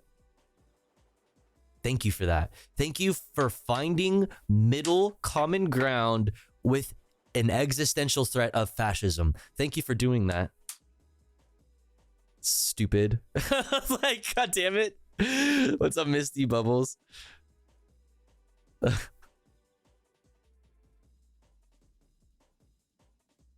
I'm trying to find some shit, dude. I always do this when we talk about 2016.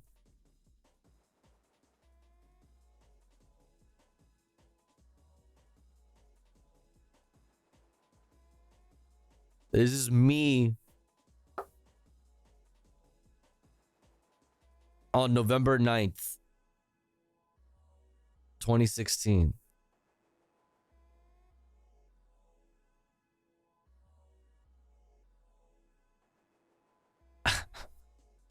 Look at all the hashtags. Baby tofu cringe. Yeah. Look at all the hashtags.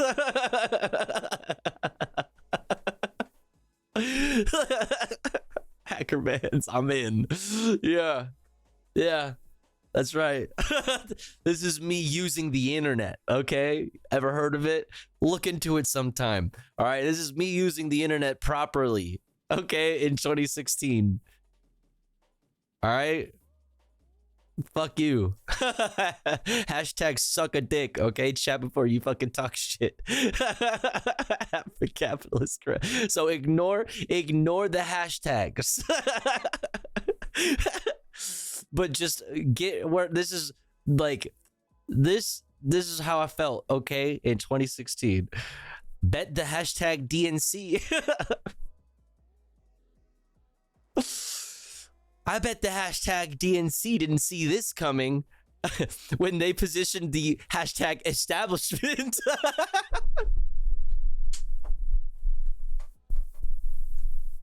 All right, I'm not gonna. It's too cringe. I can't fucking say the hashtag. It'll remind me how cringe I am. Bet the DNC didn't see this coming when they positioned the establishment against Bernie Sanders in the primaries. This is the outcome of the capitalist corruption of the so-called progressive left, and anyone pointing fingers at independent and third-party voters is a small part of the greater problem that is a bipartisan democracy. If you're a young person who was inspired to be involved in this election out of a passion for change, we now have the most clear and obvious hashtag enemies. So good. Much more. Why did I hashtag that? Like, why would you do that? Much more clear than a country under a Democratic Party that spouts progressive movement but provides only a stagnant business as usual. This is cringe. This whole part is cringe. Basically saying, like, it's Trump time, baby. We better fucking get out there and, start organizing, okay? Right? It's Trump time. But my point, it was the same then. Like, Everybody knows what fucking happened there. Okay, hashtag hope. No, this was like in the, you know, deep in the thick of hashtag resist. You know what I'm saying? You have to understand this was a different time.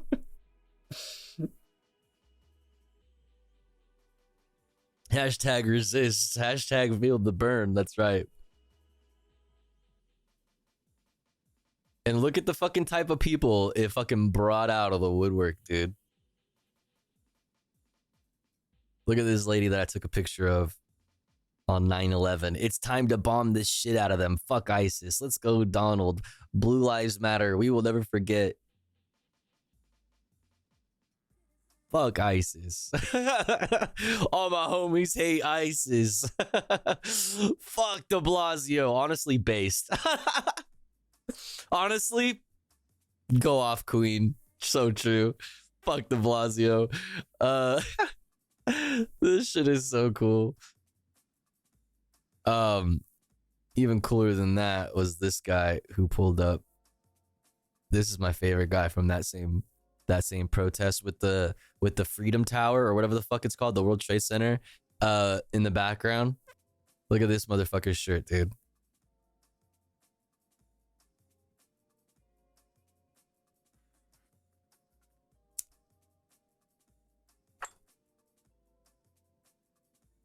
Look at these assholes, bro. Look at these motherfuckers. This is in 2016. Weird capitalization. They love doing shit like that. They love doing shit like that. Weird random capitals. Here's to give you a little hopium. MLK protests for civil rights and voting rights were peaceful. Abortion rights peaceful. Abortion rights peaceful. Apartheid peaceful. Trans and queers. We picked up shot glasses, beer bottles, bricks, and rocks. What's the difference? We fought for our rights. We fought the law and we won. Yeah, you know, and you know what? Biden agrees. Biden spoke at Stonewall. I mean, I don't know, you know. Yeah. So I just thought that was fun. I thought that was fun. Let's get back into this speech. Perhaps most importantly, the American people must decide if they want to entrust the president once again, the presidency, to Donald Trump, now knowing he'll be even more emboldened to do whatever he pleases whenever he wants to do. He paid someone to just type some Arial bold on a shirt and print it out. Good on shirt, dude, I guess. Bro, can you imagine being like the mall like shirt printer kiosk person when that dude walks up and he's like, all right, here's what I want. I want you to put, you know, I want you to put in big ass bold letters on the front, right? Could you put a cross on there too? You got any like American flag decals for the sleeves? No? All right, that's fine. Just really big letters though. What's your biggest font? Like, you know, at the outset of our nation, it was the character of George Washington, our first president, to define the presidency. He believed power was limited, not absolute. And that power always resides with the people. Always. Now, over 200 years later, today's Supreme Court decision, once again, it'll depend on the character of the men and women who hold that presidency that are going to define the limits of the power of the presidency, because the law will no longer do it. I know I will respect the limits of the presidential powers I have for 3.5 years. Promise. But any president, including Donald Trump, will now be free to ignore the law.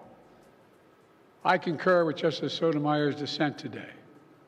Here's what she said. She said, in every use of official power, the president is now a king above the law. With fear for our democracy, I dissent. End of quote. So should the American people dissent. I dissent. May God bless you all, and may God help preserve our democracy. So, like, yeah, what do we do next, Brandon? Vote?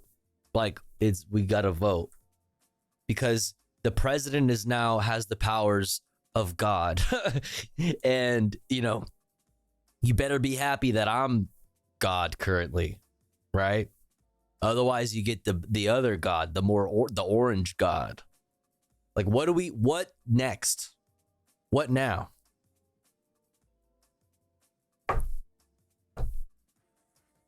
What do we do next? God protect our troops. Mr. President, are you eepy? What makes you so confident? Mr. President. Is it nappy time? What advice did you grant Mr. President? Mr. President, how hairy are your legs really? All right, let's keep it moving. Welcome to the News Hour. PBS, how the Supreme Court immunity ruling reshapes presidential power. Let's check it out. One of its most anticipated rulings of the year, the Supreme Court declared that former President Donald Trump is immune from criminal prosecution for any so-called official act taken as president, but not unofficial ones taken as a candidate. The 6-3 ruling was split along ideological lines, and it will most likely delay Trump's federal election subversion trial until after the November election. Huge W for Orange Boy. The former president today cheered the ruling, calling it, quote, a big win for our Constitution and democracy. To discuss this historic ruling and how it reshapes presidential power, I'm joined now by NewsHour Supreme Court. It's so funny. Like, democracy really, truly is just like a meaningless word to them that represents like something completely different than its actual definition. You know, when people like that, like talk like democracy wins, it's like, yeah, you know. You guys are operating on a completely different idea, like a completely different definition here. I saw some people say I am going to get a refund on my law degree. Damn. And if I see signs you used an eraser pen, oh boy, Daddy Biden doesn't like that, Jack. Analyst Marsha Coyle and our William Brangham, who's been following the criminal cases against Mr. Trump. Great to see you both. Marsha, start us off here. This was a ruling so many had been waiting for. It was Chief Justice John Roberts who wrote the opinion for the majority here. What's the essence of that ruling? The Chief Justice. Yo, Misty Bubbles, thank you so much for a 7 months. I really appreciate it. Thank you. Very, very kind of you. What is this? Where am I? China. I'm 1,100 years old. I served in World War I. And I'll be hunting illegal aliens with a fishnet. I was a hunter-gatherer. We are renaming New Mexico to No Mexico. Gee, Mr. Wilkins, I'll take 2 milks for a nickel. You're ugly, you're old, and you smell like hamburgers. He's pretty good. As far as America is. Puerto Rico. I know you are, but what am I? Where am I? China. I'm 1,100 years old. I served in World War I. And I'll be hunting illegal aliens. As a hunter-gatherer. I was a hunter-gatherer. That's good. Said that very basically that thank you, certain core presidential powers are absolutely immune from prosecution. And those kind of powers would include things like the pardon power, the recognition of foreign nations, the appointment of foreign ambassadors. For all other official acts, the court said there's a presumption of immunity. And as you know, Amna, from criminal law, the presumption of innocence, that presumptions can be rebutted. And in this case, the court said that the prosecution would have to show that the application of criminal law here into an official act did not interfere with the authority and function of the executive branch. So it's a high bar. Mr. Trump did not get everything he asked for, but he got an awful lot. He also, the Chief Justice also said that not all acts of the president are official acts. There are unofficial acts. And for those unofficial acts, the majority pretty much sent it back to the trial court in Mr. Trump's case and in future cases for judges to sort out in a very fact-intensive review what is official and what is unofficial. But here we have in his own words, in the Chief Justice's own words, what the court's ruling was. Ooh, new color, anarchist tech support. I like it. Welcome in. How's it going? Chief Justice said, the president may not be prosecuted for exercising his core constitutional powers. And yeah, this is just officers' discretion writ large. They're going to open up more cop cities soon, and they're going to keep increasing the police budgets, especially because they put it on paper finally that it's legal to be homeless, illegal, excuse me, to be homeless, which it always has been. Let's be real, probably going to see more prison. Well, hold on. Hold on now. Probably. I mean, I've been talking about this a lot the past, couple of weeks here, and using Los Angeles politics and Los Angeles news to kind of like, as the window through which we view like the expansion of the police state generally in the United States. But I'm cooking. One moment. I'm cooking. In case you were wondering, private prison company stocks are up this morning. Hashtag grants pass. Hashtag breaking the Supreme Court rule today that cities can punish unhoused people for sleeping in public even if they have nowhere else to go. Yeah. Like, Yep. And, here in Los Angeles, I've talked about it a lot the past couple weeks is, in 2028, we're going to be hosting the Olympics here in Los Angeles. In 2020, we saw the expansion of the police state here in Los Angeles. Recently we're now seeing LAPD working with private security firms that are made up of current and former IDF soldiers that are currently right now, as I speak, patrolling certain neighborhoods in Los Angeles. Like they may get $350,000 of Los Angeles taxpayer money to do that, to patrol and to work with the LAPD. We see in California with the care courts, forced what's the word I'm looking for?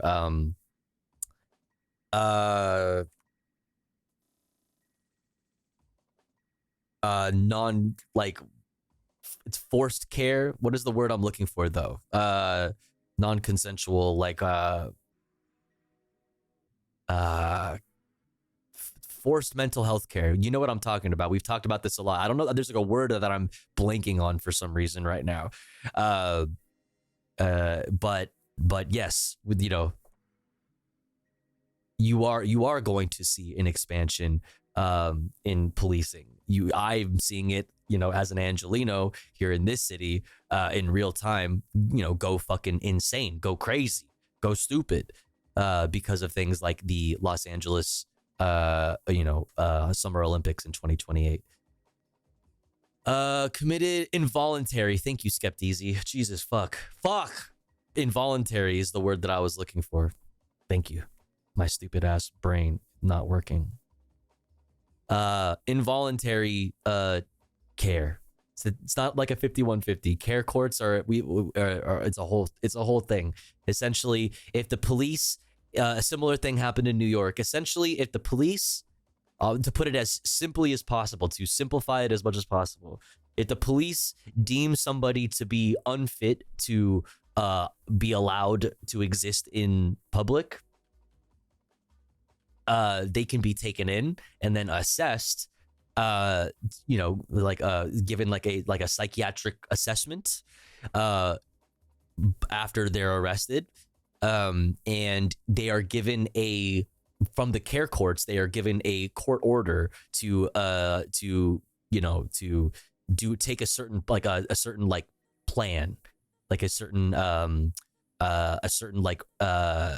mental health plan and like a rehabilitation path that they set out aside for them. If they don't adhere to all of the guidelines of the whatever plan they are given by the care courts, they just go to prison.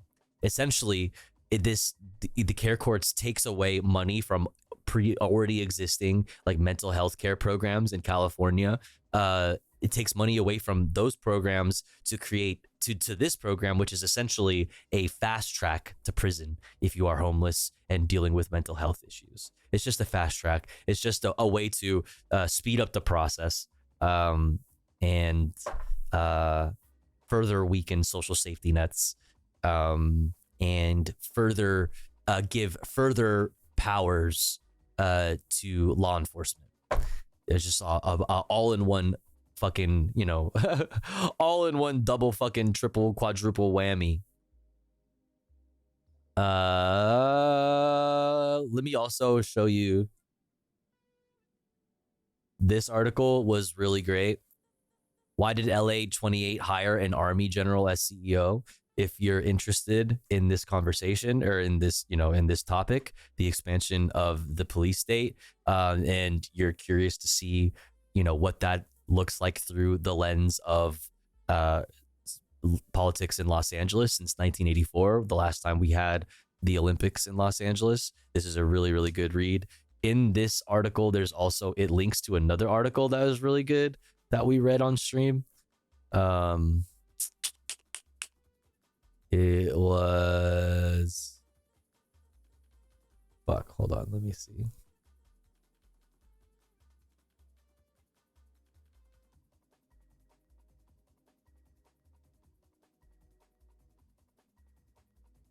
This one right here. LA sterilized its streets for the 84 Olympics. How will it treat the homeless in 2028? So like these are all these two articles are really good really good pieces on that, the expansion of the police state in Los Angeles. They like to throw you up in a psych ward for a bit. Thorazine your ass, drug up to your drooling, then they'll fuck with you further, then they'll throw you in prison, and they have you picking potatoes for like 2 cents a day. In California, that doesn't sound like committed communist Comrade Newsom. Yeah. Thank you for the info. You're welcome. You're welcome. Good thing all cops are trained for that. Wait, I'm hearing just now that they're not. Yeah, right. Exactly. Like, good thing, like, the police are the ones deciding who's fit and unfit to be allowed, in public. Good thing, because they're so knowledgeable on the subject, right? He is entitled to at least presumptive immunity from prosecution for his official acts. Amna, this opinion is really sort of undergirded by concerns for separation of powers, and also what the Chief Justice said was the framers' desire and vision of an energetic and independent executive. Marcia, this was also a clear split along ideological lines. So what was it that liberals argued in the dissent?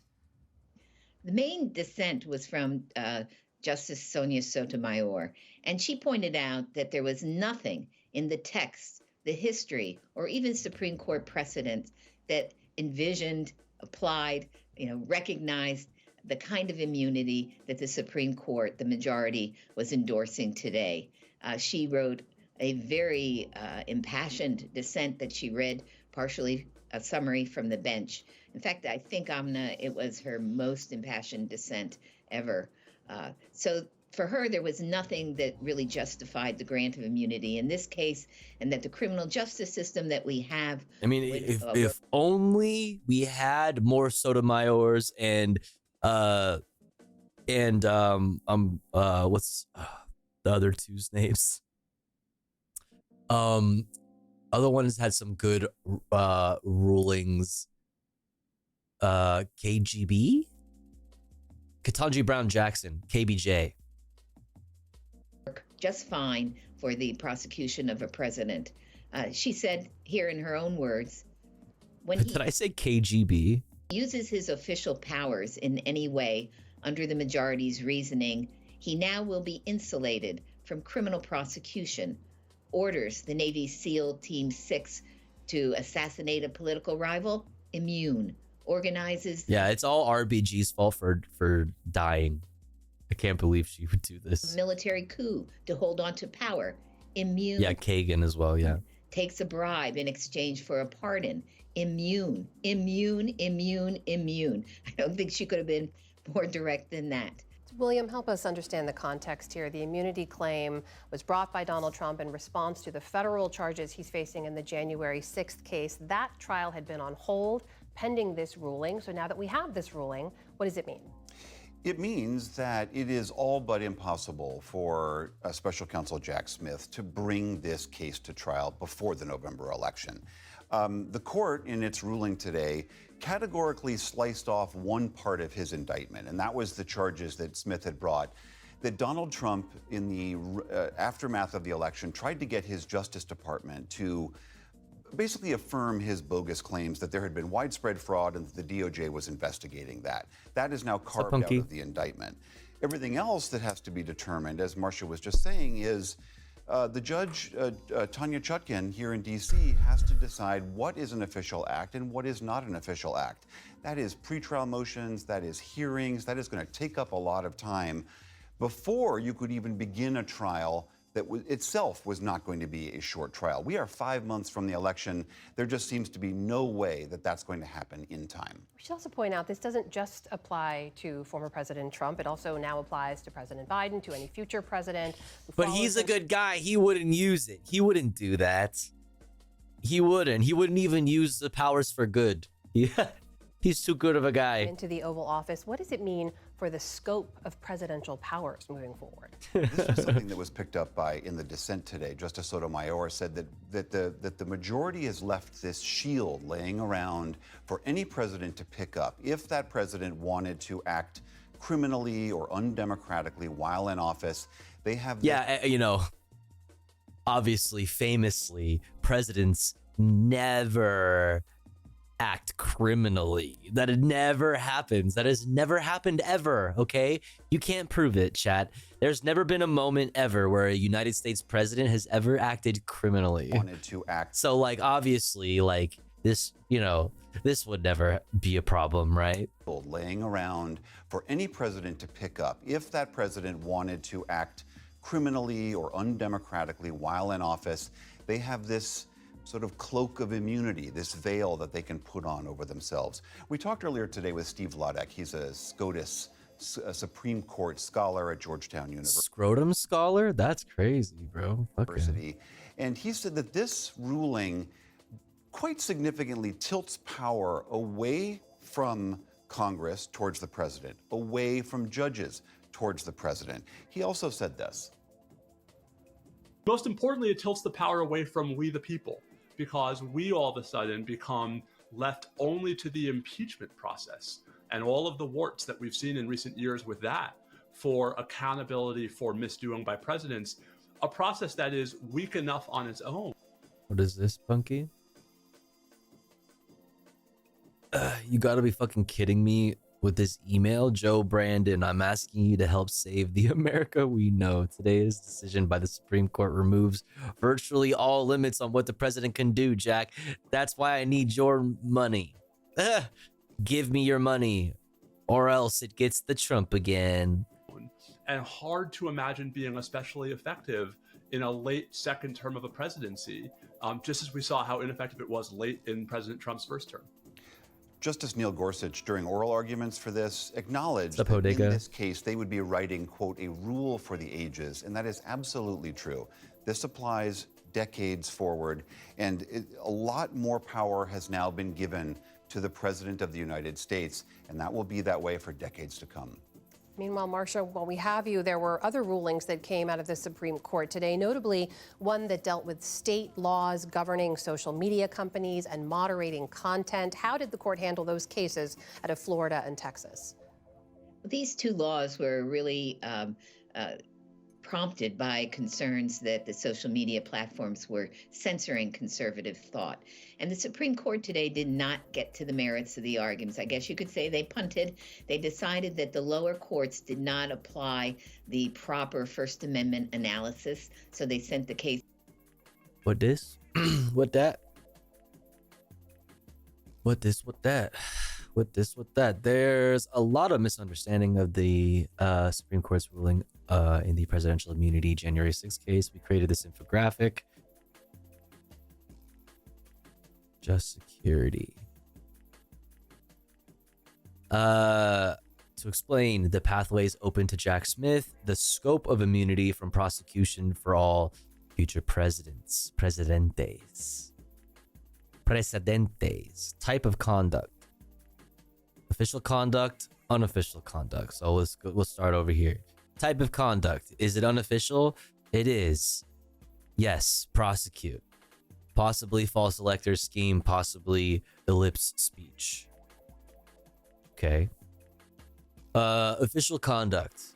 Yes, it is official conduct. Conclusive plus preclusive core constitutional authority. Yes or no? Presumptive immunity, absolute immunity. Conclusive plus preclusive core constitutional authority. Pose any dangers of intrusion? No. The functions of executive branch? Yes.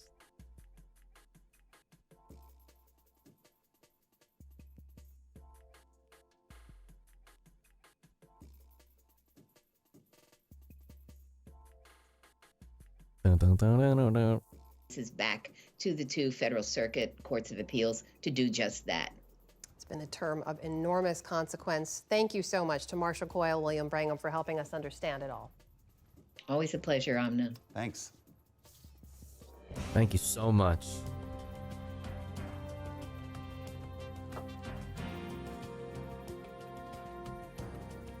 There he is. There's our boy. There's our boy. Okay, now let's look at Democracy Now!'s coverage of the same subject. Power grab.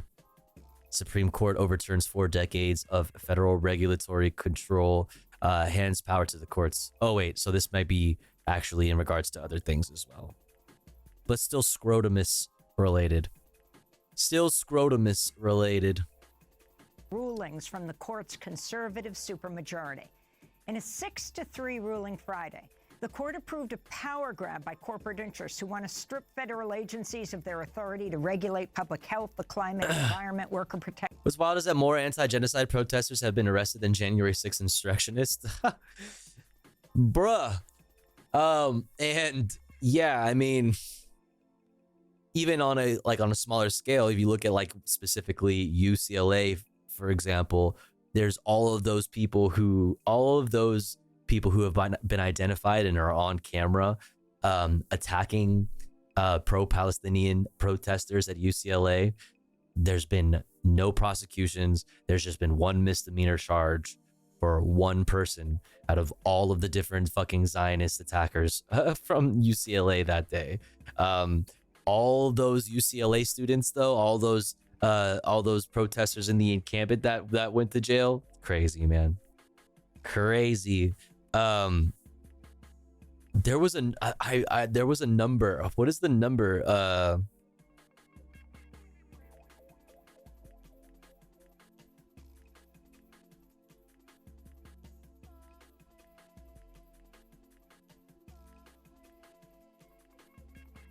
There was a number of the total number of arrests. On June 17, it was 3,100 people have been arrested.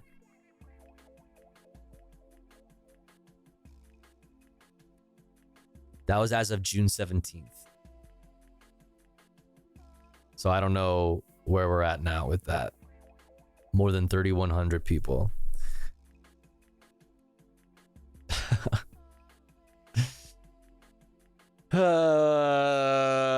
Let's continue. Food and drug safety, and more.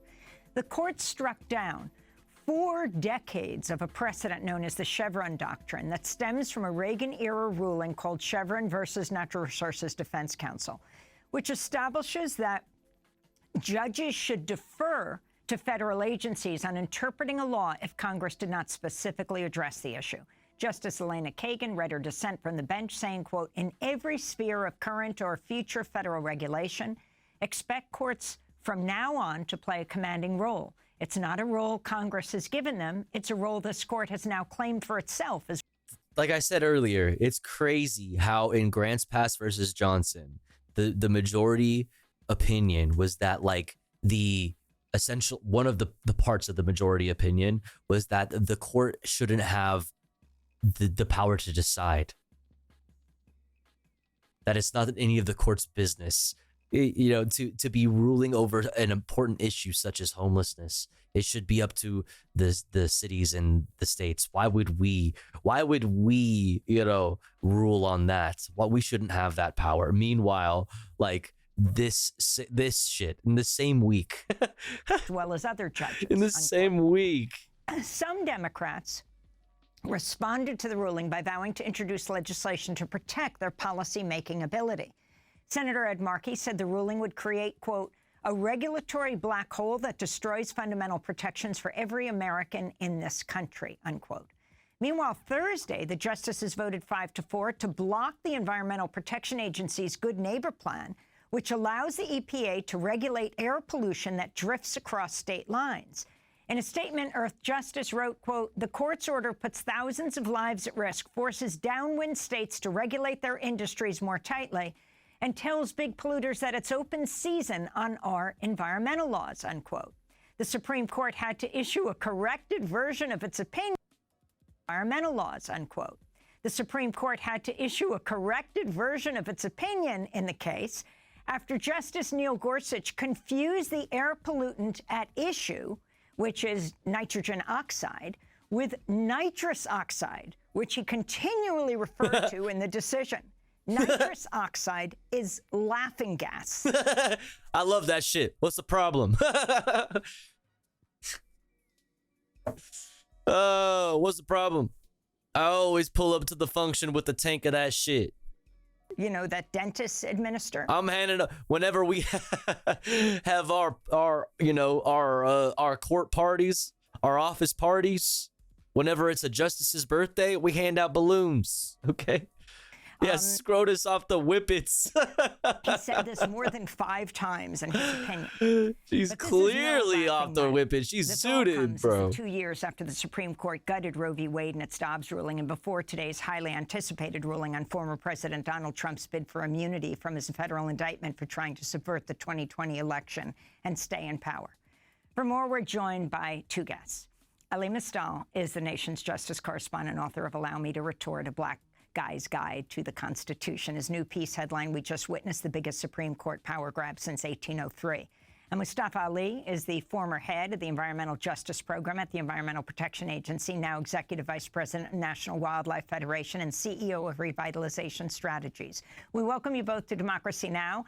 Mustafa Ali, let's begin with you. Let's talk about Chevron. For people who are not following this day and night, explain the significance of this decision. Well, this decision actually weakens our protections in relationship to clean air and clean water and the land. It says that the expertise that exists inside of federal agencies, those toxicologists, biologists, the others who have spent their life learning and then being able to help to make sure that our country is protected, are no longer valuable. It says that those who are in the courts now get to make the final decision if you are able to breathe clean air, to drink clean water, or to be able to make sure that the land that you're walking on or growing food in, it will be safe enough. This is a very devastating decision that was made. It should have had a warning label on it that said that the following actions are both deadly for both the democracy, for our economy, and for the health of both wildlife and people. And can you talk about what exactly the decision, Chevron versus Natural Resources Defense Council, what started all this 40 years ago and how this became so important? Yeah, well, you know, it started because they wanted to make sure that there was actually clean air. So the original decision said that folks in Congress can create the laws. They then move those over to the federal agencies where the expertise actually exists. It also deals with the ambiguity that often exists inside of the law. Night, Hapsley. Thanks for hanging in. Have See you those next time. individuals who have the knowledge and the skills to understand the dynamics that will play out on the ground. Play out in the ground in places like Cancer Alley or in Institute, West Virginia, or the diesel death zone that's currently going on out in California. So it was important, and over 18,000 times it has been used, not only in the environmental context, but in other contexts. So it gave those individuals who have the skills to actually keep our country safe the ability to do that. And now that has been taken away. How do you see this connected, and explain what Project 2025 is? Well, Yeah, you know, Moonshade one, Pool. this begins to follow a long line of actions that have been going. Like they teed, like if there's going to be a Trump who's, you know, a dictator on day one, you know what I mean? Like he's been teed up to do so. Yeah, for sure. On for over 40 years, all Good the way stuff, going back guys. to Ronald Reagan, where business and others have been trying to deregulate. They've been trying to weaken the sets of laws that we have in place, the statutes, the rules. And what is now playing out is that we're seeing that there is a shifting of power. Now you overlay that with Project 2025, which in itself is 900 pages of how we will restructure the government. And what you'll find now is that you're going to have individuals who will be put into place who will further weaken the basic sets of protections that are out there, will give business and industry, the polluting business industry, an opportunity to do more of that so they can maximize profits. And you will find that more folks inside of our country will be struggling for a breath of clean air and a drink of clean water. I want to bring Elie Mystal into the conversation. Elie, the Lever and others reported that Supreme Court Justice Clarence Thomas changed his position on Chevron, one of America's most significant regulatory doctrines, after his wife reportedly accepted secret payments from a shadowy conservative network pushing for the change. Thomas's shift also came while he was receiving lavish gifts from a billionaire linked to other groups criticizing the same doctrine, which is now headed back to the high court, they were writing. The Lever notes the so-called Chevron deference doctrine stipulates that the executive branch, not the federal courts, has the power to interpret laws passed by Congress in certain circumstances. Can you talk about this connection and your overall response? Because it's not only about the environment. Yeah, so this goes to a larger Republican conservative shift on the issue. You brought up the initial Chevron decision in 1984. Let's remember, that was a conservative decision. Oh, shit. I thought his fucking mic wasn't plugged in for a second. I was like, bro, for real? But it's USB. Was championed by the conservative Svengali Antonin Scalia as one of the better decisions to ever come out of the Supreme Court. And the reason why it was a conservative decision in the 80s and trumpeted by conservatives in the 1980s is because conservatives believed that they were more likely than not to hold control over the executive branch. Remember, this is during the Reagan era, right? This is when Reagan looked unbeatable. This is when George H.W. Bush would succeed him, right? So they thought that they would control the executive branch and thus be able to deregulate the environment, worker safety, health safety, civil rights. They thought they could deregulate through the structures of the executive branch. And so they loved Chevron because it kept what they thought were liberal activist judges out of their way. Fast forward 40 years and what's happened? Well, it's actually relatively hard for Republicans and conservatives to ensure long-term control over the executive branch, but it's relatively easy for them now that they have this supermajority on the Supreme Court to control regulation through the courts for the next 20 or 30 years. And so that's why Thomas, the rest of the conservatives have flipped on this issue. Remember, Chevron, again, if you go back to 1984, this was a decision trumpeted by the then Reagan EPA head, who was Neil Gorsuch's mom. Right, so Neil Gorsuch's mom? Blood Glow, thank you so much for the raid. I hope you had a wonderful stream. Let me turn this on. Shouts out Blood Glow chat.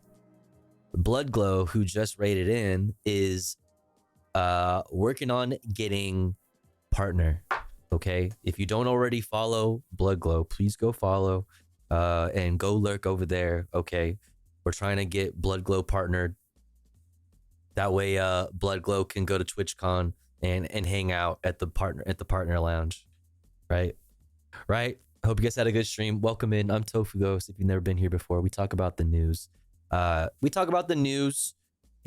right now we are talking about the scrotumus the Supreme Court of the United States rulings on presidential immunity and on Chevron doctrine and other things. After this, we're going to get into other international news, Israel, Palestine, some Ukraine stuff, UK elections, France elections. Then we're going to get into fun stuff. Poggers Comfy reacts later. But yeah, exclamation point watching in the chat for a link to this playlist if you'd like to see what we've covered today before this and get a link to anything that we might be covering for the rest of the evening. But yeah, honestly, I didn't know it was SD. I thought it was Vegas. Yo, you guys should go. It's going to be so much fun. It's going to be fun. If you can. I know it's expensive, but it's going to be like, it's going to be, it's going to be a good time. Going to be a good time. How wow, we are blessed with seeing your face today. Faints, what's up, Moody? What's up, Moody? What's up, KSB PTV? Welcome in. Welcome in. But yeah, everybody go follow Blood Glow. Do it. Welcome in. Absolutely, Adric. Absolutely. All right, let's get back into it. Gorsuch's mom won at Chevron in the 80s when she was in control of the executive branch. Now that Neil Gorsuch is one of the people in control of the Supreme Court, all of a sudden, no, they don't want Chevron anymore. They want the courts to have the say. And so to roll it all back together, and I agree with everything Mustafa has said. Yeah, Adric, I'm immunocompromised. And we've talked about, I don't know if you haven't been here over like the past week or so, we've been talking a lot about, because I'm in LA, and so I talk a lot about Los Angeles news and politics, like local LA politics. And the mayor has recently been floating a mask ban at protests. And immediately after she floated this mask ban, she also announced that she got COVID, and she got COVID from a press conference that she was at, where she stood alongside a number of people, including one person who is a InfoWars content creator who's been on InfoWars with Alex Jones and stuff like that, who was wearing an InfoWars hat at the time and everything. She, at this press conference, was there to denounce the quote-unquote anti-Semitic attacks on a synagogue when it was nothing like that. It was, you probably know the story. The synagogue was hosting a real estate company that was selling stolen Palestinian land in the West Bank, and people were there justifiably protesting that. But then the violence broke out, and then anyways, she's denouncing that. She got COVID at that press conference after floating a mask ban for protests. So my point in saying all of this is that we've been talking a lot about that lately here at the Tofu Ghost broadcast. Yes, you should be wearing a mask if you're going out. COVID is still very much an issue, especially for the more vulnerable parts of our communities.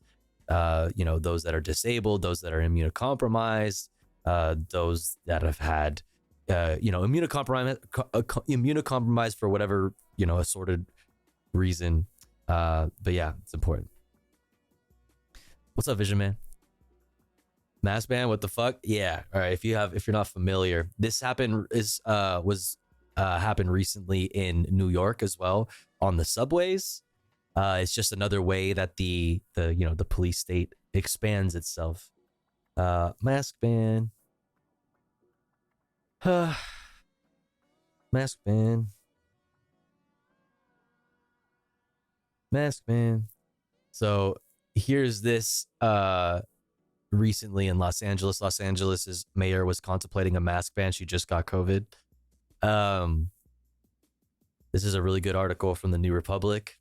And then here from Associated Press, New York governor's subway mask ban proposal sparks debate over right to anonymous protest. It sparked, there's more at stake there than anonymous protest, which is obviously important.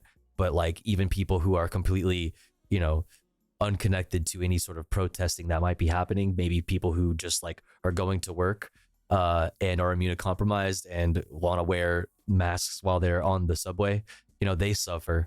So there's that for you as well. Important stuff. Important stuff. Important stuff. Important stuff. Let's continue. But you got to remember, when we're talking about a power grab, who is the power coming from? We know where it's going to. We know it's going to the conservative supermajority on the Supreme Court. But who is it coming from? Because a lot of conservatives and Republicans are trying to gaslight people and tell them, well, we're just taking power from unelected bureaucrats at the EPA and giving it to unelected bureaucrats on the Supreme Court. No, nah. They're taking power from you. They're taking power from the voters, because the voters, through their votes of Congress and the president, get to decide what laws and regulations we have. But when you take power out of the executive branch, you take power away from the one elected official we all are allowed to vote for, the president of the United States. And you give it to unelected people at the Supreme Court who don't change their minds every 4 or 8 years. That can only be changed, upon retirement or death. Like, the fact that that is even a thing is so bonkers. And we love throwing the word democracy around. We love throwing that word around, right? Like I was saying earlier, some people have completely different definitions of the word democracy. To some people, it doesn't even mean what it actually means. But even to those who have like at least somewhat of an understanding about what democracy actually means, don't even consider the fact that there are the Supreme Court of the United States are literally demigods among men.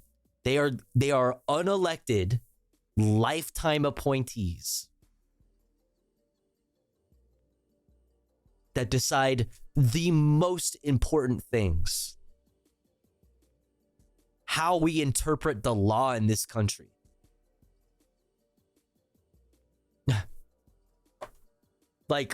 Who decided that this was a good idea? Who the fuck said that this was a good idea? That's fucking insane. That's fucking insane.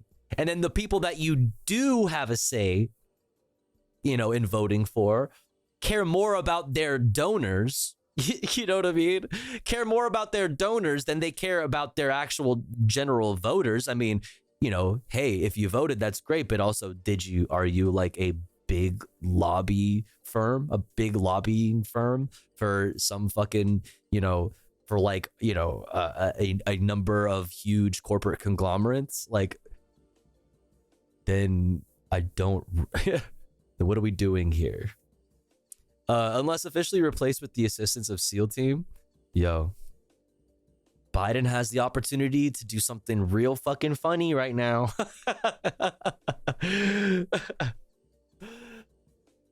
Biden has the opportunity to do something real fucking funny, bro. I'm just saying, it would be fucking content, fam. He's cucking the content. That's the power grab here. It's taking power out of our hands, out of the democracy's hands, and putting it in the hands of the court. I won't do it, Jack, because I'm a good guy. I won't even wield these powers for good. I refuse. No, and sir. And the court where justices think nitrogen oxide, such a serious pollutant, is nitrous oxide. Couldn't be more on point for how non-expert the court is in having literal Neil Gorsuch confuse laughing gas for smog in an opinion where he said fucking awesome, actually cannot regulate smog. That's actually kind of awesome. That the scrotumus are out here talking about fucking NOS. And our presidential candidates are arguing about their golf scores. Things are going well, you guys. Things are going well for us. Well, in another 6-3 ruling on Friday, justices ruled that local governments can criminalize sleeping and camping on public property. Yeah, we talked about this at length last week, chat. If you'd like to go and watch our VODs from Wednesday, Thursday, Friday, we went into all of this stuff in depth. Banning encampments of unhoused people. In a scathing dissent joined by Justices Kagan and Jackson, Justice Sonia Sotomayor wrote for the minority, "Sleep is a biological necessity, not a crime. For some people, sleeping outside is their only option. for people with no access to shelter, that punishes them for being homeless. That is unconscionable and unconstitutional, she said. Dude, honestly, no notes on the dissent, the dissenting opinion. Like, no notes. They're pretty good. Like, yeah. Obviously, that should be very commonsensical. Like that should just be common sense.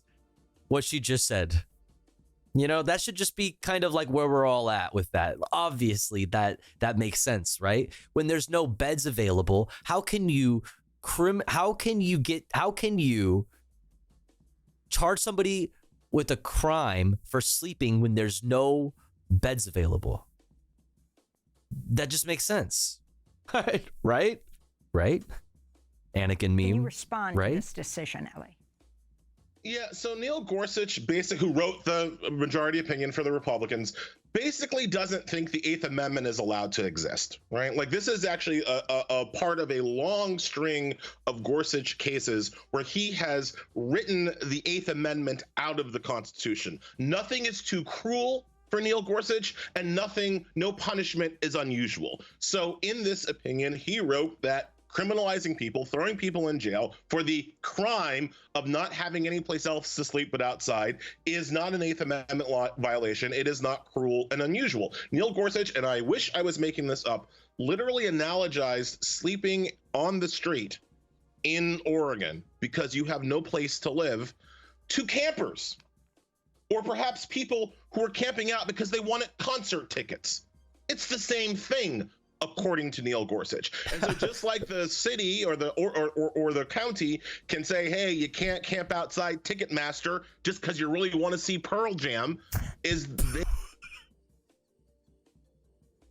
Pearl Jam, bro.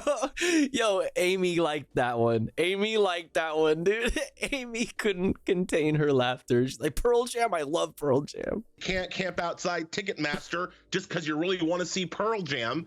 They can use that same law to take homeless people who have no place else to go and send them to jail. Pearl Jam is such a funny, of all the bands, like it's such a funny thing, because you want to go see Pearl Jam or whatever the kids these days are listening to, like, brother.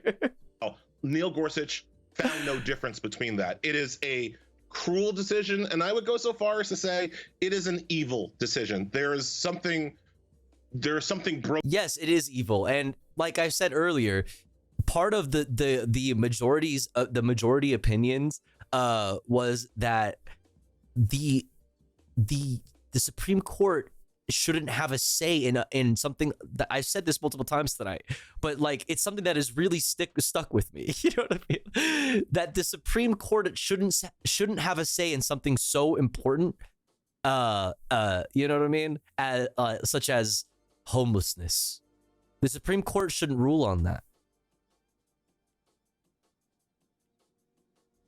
So we're giving it back to the states, knowing full well in the context of Grants Pass versus Johnson, the case at hand here, that like giving it back to the states essentially is just saying that the states have the power to put homeless people in jail for being homeless if they feel like it. If that's what the state wants to do, if that's what the city governments want to do, then the city governments and the state governments can do that, and they should do that. That's essentially what you're ruling. You're not saying, oh, it's not up to us. You're saying, I support that. That's what I think you should do. It's so fucking stupid. There is something broken with people who look at people who have no place else to go, who look at people sleeping on the street. What are your preferred pronouns? I prefer she or they, but any pronouns are fine, but that's like she, they, and everything else. You know what I'm saying? But technically any, but it's like it's a thing. It's a thing. No worries. Cars. But thank you for asking. Because they have no homes, and say, you know what? Get that person in a jail cell. That's where they belong. There's something broken about that, about people who do that, and unfortunately, 6 of those broken people control the Supreme Court for the rest of my natural life. Yep. Ellie, Ali, before we go, can you lay out what's at stake in today's highly anticipated ruling on former President Donald Trump's bid for immunity from his federal indictment for trying to subvert the 2020 election and stay in power? And again, even the significance of this putting this to today, extending the term. It's something that they could have decided months ago. Yeah, speaking of broken and damaged people, right? Yeah, look, Donald Trump has already won. Jack Smith asked the Supreme Court to resolve this issue on December 11th of 2023. The Supreme Court has had all of this time to deliberate and consider whether or not Donald Trump is absolutely immune from everything, which itself is a ridiculous position. And even if they disagree with that position here on June 1st at the end of the term, Donald Trump has already won because Donald Trump only made that ridiculous, unconstitutional, ahistorical, stupid argument in order to delay the commencement of his trial until after the election. And because the Supreme Court is only ruling on it today, that goal has already been accomplished. All that we're waiting for today is the shouting. I do not think that today we really are just teeing up Donald Trump to fucking knock it out of the park, you guys. The Supreme Court will agree that presidents are absolutely immune for everything. What I do think they'll say is that presidents are immune for some things, but not other things. But who can say which things are which? And they will send the case back down to the lower court for some other ruling on what acts, official or unofficial, a president could be immune for. That ruling will have to happen in the lower courts. That will get appealed to the D.C. Circuit Court of Appeals. That will get appealed to the Supreme Court. And so, if Donald Trump loses the next election, there is a high chance that this time next year, we will be sitting right here, Amy, waiting for the Supreme Court to rule on the appeal of Donald Trump's appeal. And only then will we see whether or not Trump can be prosecuted. Fucking sick. I'm so fucking sick of these people. God, like, imagine if we just would have finished this in 2016. Can you imagine a world in which we just like we would have just fucking got this over with in 2016? For his alleged crimes that he committed on January 6, 2021, when he tried to overthrow the government.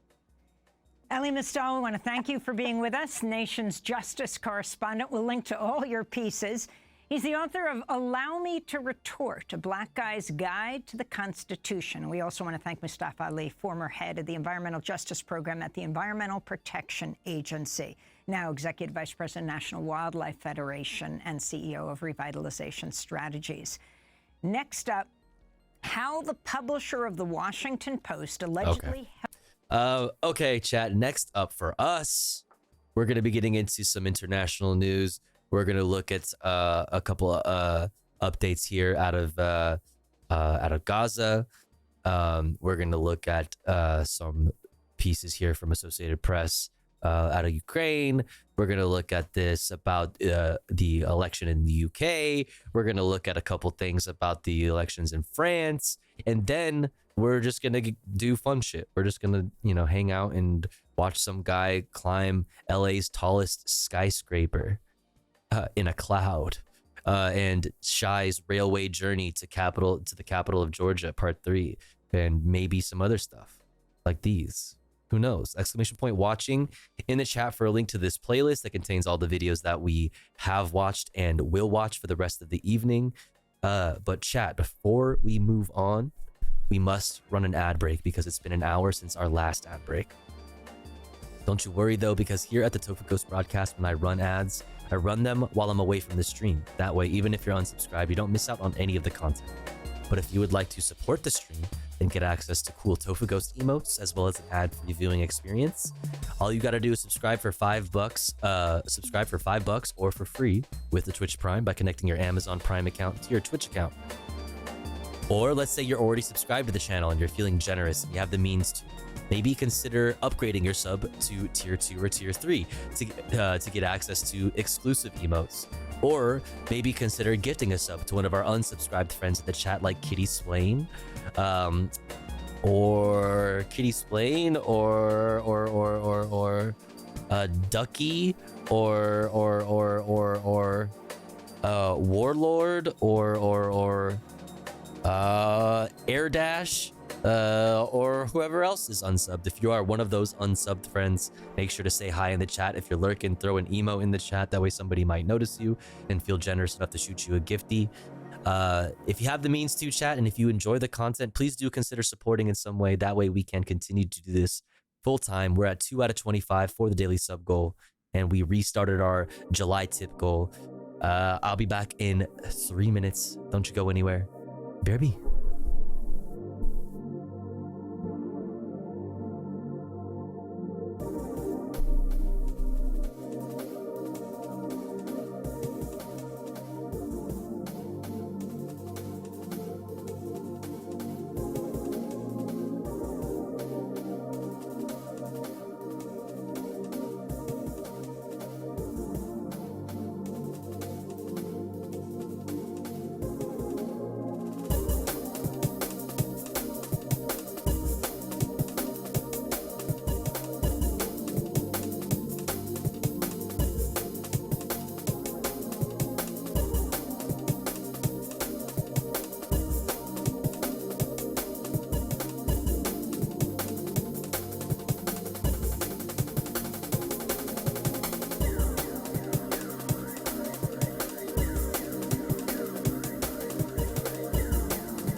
right. We're back. Thanks for waiting. Thanks for sitting through the ads. If you had to sit through some ads, I appreciate you. I know Kitty Splain didn't have to sit through any ads because Chris the Nerd came through with a gifty. Super generous, super kind. Thank you for doing that. Thank you, Chris the Nerd. Thank you. Putting us at 3 out of 25 for the daily sub goal. Let's fucking go. Let's see. Let's fucking see. Where were we? What's up, Dix? What's up, bipedal humanoid? What's up, Charlie? What's up, Chet? What's up, Goose? Oh, Kitty Splain, thank you for the 100 bits. I really appreciate it. Thank you so much. Thank you. Okay, let's get back into it, okay? What do you say? Let's do a little, we'll do a couple pieces of international news. We'll spend a little bit of time with Democracy Now! Looking at Le Pen's far-right national rally surging in snap election. We'll look at the UK holding its first election in almost 5 years. We'll look at a couple updates out of Ukraine and Gaza. Starting with Gaza, let's check this out. Israel releases director of hospital, it says was used as a Hamas base. He alleges abuse in custody. The release of Mohammed Abu Somia without charge or trial raised further questions about Israel's allegations regarding Shifa Hospital, which its forces have raided on 2 occasions since the start of its early 9-month war with Hamas. Abu Somia said he and other prisoners had been tortured and held under harsh conditions, allegations that could not be independently confirmed, but matched other accounts of Palestinian detainees who have been released back into Gaza. So I mean, we've covered that kind of shit extensively. There was more recently that came out actually right here. Let me pull up this article that I had on my phone. This from 972 that came out a few days ago on June 27th. More horrific than Abu Ghraib. Lawyer recounts visit to Israeli detention center. At Sde Timan, so we've talked about Sde, I don't know how to pronounce this properly. Sde Timan. We've talked about this prison, this Israeli prison, or like prison site, like military prison site, multiple times. They all tell the same story. Yeah, like there's the amputations are regular, just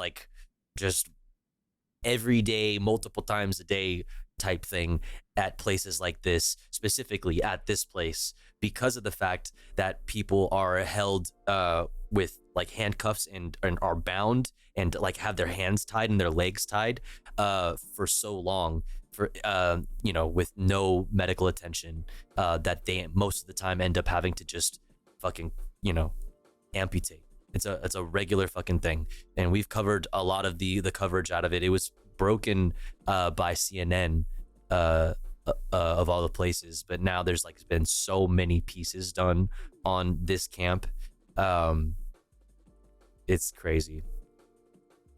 But this just came out a few days ago. More horrific than Abu Ghraib, lawyer recounts visit to Israeli detention center. At Sde Timan, Khaled Mahajneh found a detained journalist unrecognizable as he described the facility's violent and inhumane conditions. Let's see, is this article that long? Oh, it's fucking long as shit.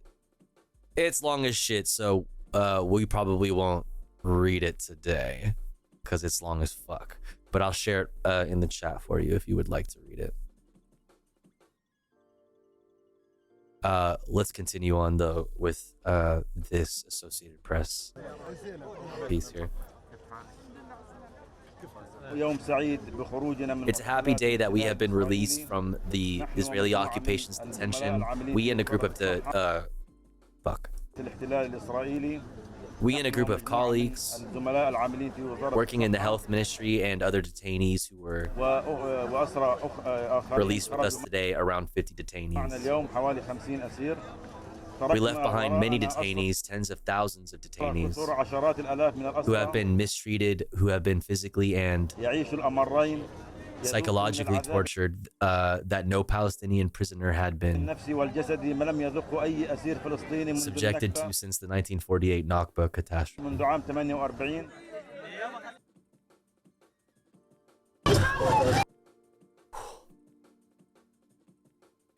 Oh my god. That was so fucking loud. Oh my god. That was so loud. Okay, moving on. Israel orders mass evacuation of Palestinians from much of Khan Yunis. The Israeli army ordered mass evacuations of Palestinians from much of Khan Yunis on Monday, a sign that troops are likely to launch a new ground assault in the Gaza Strip's second largest city. The order suggested Khan Yunis will be the target in the latest of Israel's repeated raids into parts of Gaza it had previously invaded during the past nearly 9 months. All right, Israel orders mass evacuation of Palestinians from much of Khan Yunis. Let's check it out.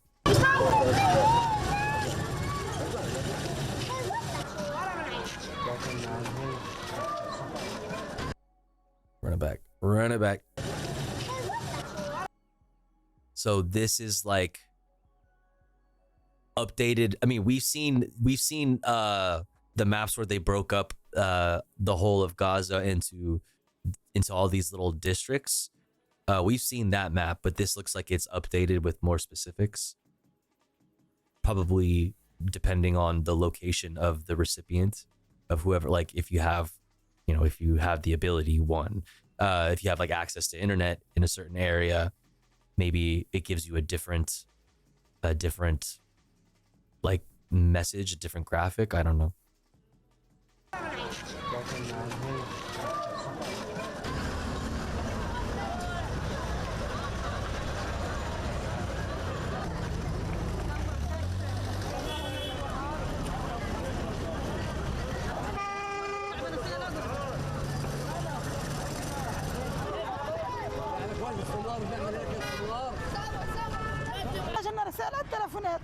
We received a message on our mobile phones. Look at these children, how they walk. We did not find a car to ride in.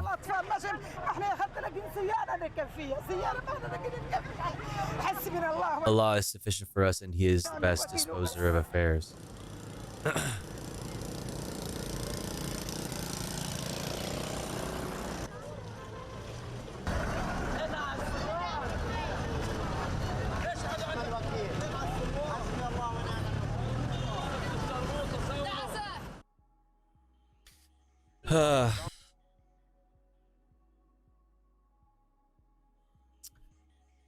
Oh man.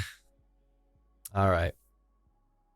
So that's our Israel-Palestine updates. Let's move on to some updates from Associated Press out of Ukraine. Police evacuate people from Ukraine's Toretsk as Russian forces advance.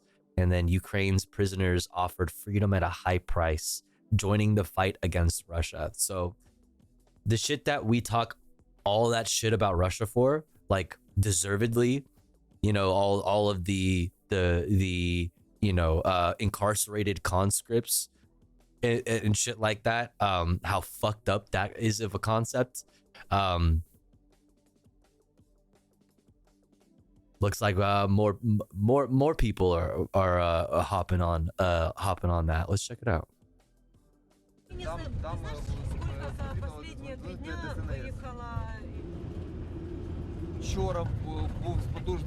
Yesterday there was a powerful shelling with glide bombs, barrel artillery. First person view drones, mortars, anti-aircraft guns are constantly working, a very dangerous and stressful situation.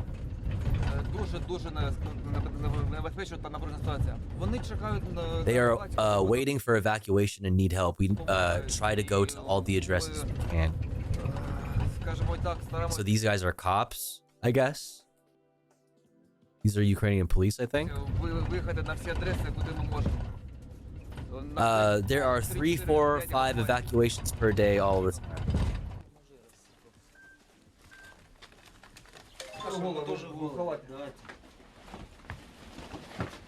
Давайте, ножки нормально у вас, не болят?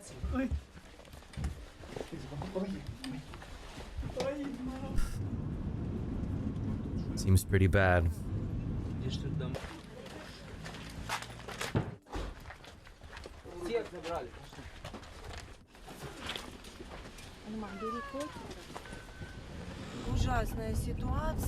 Terrible situation because for 3 days we could not evacuate. Oh, poor kitty. Oh my gosh. Very strong. There are no walls left. Therefore, everyone is stressed, emotional, in tears. It's very scary.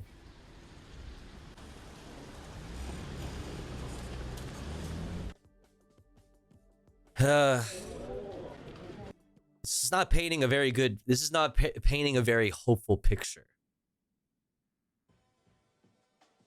Ukraine's prisoners offered freedom at a high price, joining the fight against Russia. There's a huge difference. Ukrainian prisoners are given the choice, but Russian prisoners are not. Doesn't make it good. Even if that is the case, like this is still not a good thing. One, it doesn't paint a good picture for like how well the fight against, how well the fight is going. One. Two, there's obvious coercion there. There's obvious coercion there. And, knowing how I feel about criminal, you may disagree, but knowing how I feel about like criminal justice, the concept of prisons, policing, and all of these things, like this is a whole other level of coercion that is placed upon people who, are in a obviously pretty fucked up situation, given that they're in jail. Is it either way, whatever your opinions are about that, it's not painting a very hopeful picture for the Ukrainians. It's looking pretty bleak if this is what is being resorted to, and that's fucking horrible. That's fucking horrible.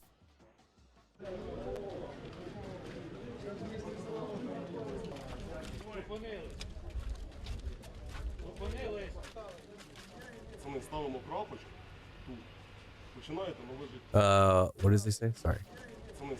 The main thing is desire, because you are going to defend the motherland. You won't succeed at 50%. You have to too fast. He's got a crazy ass mustache. You won't succeed at 50%. You have to give yourself 100%, even 150%. If everyone gives their best, the goal will be achieved and the task will be completed.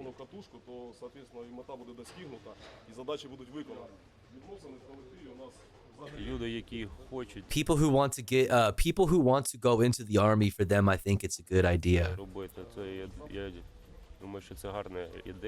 Not everyone here is such a criminal as people on the outside think. All the more reason for me to think that this is horrible. Like, yeah, no, I'm with you on that. I'm with you on that. All the more reason to think that the amount of coercion that is being placed upon people in prison is extremely fucked. Is fucked up. That is a fucked up position to be put in. It's fucked up of any sort of any state to put people in that position. It's fucked up that this is not, it's not, to me, from where I stand, this is not painting a good picture for like the state of Ukraine's fight against Russia. They're going to send, they're going to send these guys into the fucking trenches to fucking get obliterated. At a chance for freedom. But like, you may be free, right? You'll get out sooner or whatever, but like, you also like might not ever be free. You might also like, be shred to pieces in the war machine. Такі злочинці, як думають на волі люди. Тут є такі ж хлопці, які просто ступилися. What did you say? Not everyone here is such a criminal as people on the outside think. Which is why I don't think that you should be coerced into being sent to the front lines, into the fucking meat grinder. That shit's fucked. So fucked. They're the same guys here who just stumbled and have a great desire to defend their country. Why not give them that opportunity?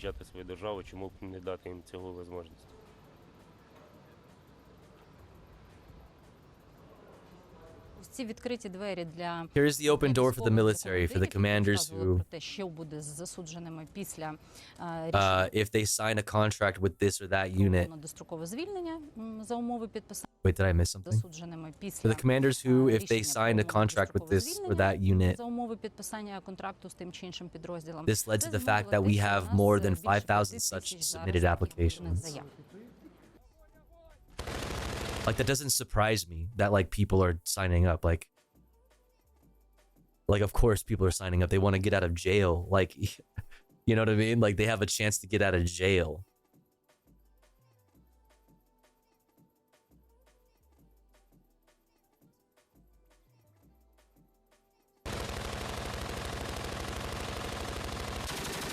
God damn.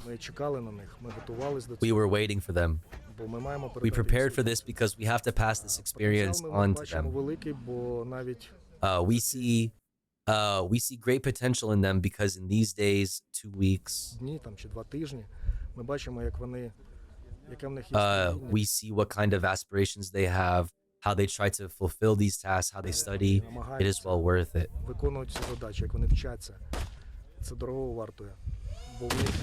Holy.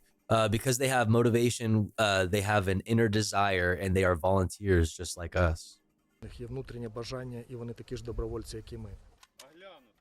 Man, volunteers doing like such a lot of like heavy lifting there for me. Like, you know what I'm saying? Like, you don't think that there's like immense levels of coercion around, like.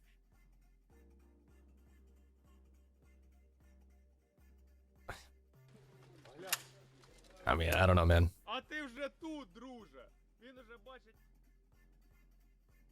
All right. What the fuck happened to your jacket?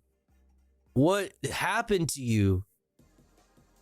He's a moist prime minister. What's happening? The UK will hold its first election in almost 5 years. Sunak jump scare. Why is he so wet? What the fuck? What the fuck? Are you good? Now is the moment for Britain to choose its future. On May the 22nd, British Prime Minister Rishi Sunak... It was raining? That's a boring story. Tell me something more fun. That's boring. Tell me something else more fun happened. It was a milkshake. Yeah. Milk stain. Yeah. Surprise. When he stood here in Downing... Okay, why is the audio so low in this video? Oh, because I had to turn it. I'm so stupid. Jeez. Now. Okay, now it's way too loud. It's the moment for Britain to choose its future. On May the 22nd, British Prime Minister Rishi Sunak took the country by surprise when he stood here in Downing Street in the pouring rain, without an umbrella, and announced that there would be an election on July the 4th. Sunak is urging voters... Bro, get your own date. That's our day. What the fuck? Bro, you're literally... Bro, hello?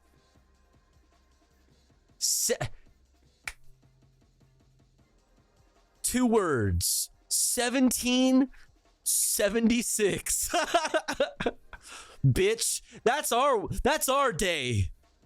Get your own day. The fuck? Hello?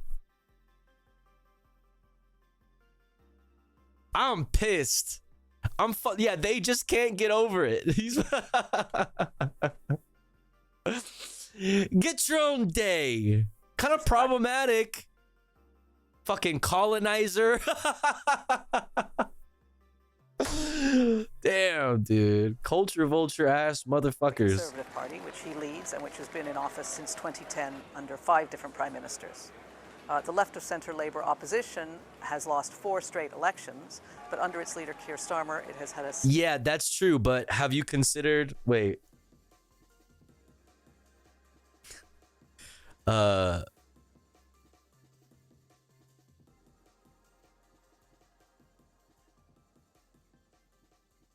Yeah, that fine, but have you considered this? Look at this. No, dude. I don't want any of your cookies, bro. Fuck, I don't want any cookies. Don't give me any cookies, please. Sir Ed, bro, get out of here. Fine. Sir Ed Bungie or Sir Ed Divey. Latest liberal Democrat stunt to quote, engage people. To, as they say, engage with the voting populace. Sir Ed Bungie or Sir Ed Divey? Chat, what do we think? What are we going with? What are we going with? British people in the chat, chime in. What's going on? What happened here? Hoping to reach out to voters with a positive and fun approach. Sir Ed Davey carries out arguably his most daring stunt yet. Sir Ed fell off. Oh no. Whoa!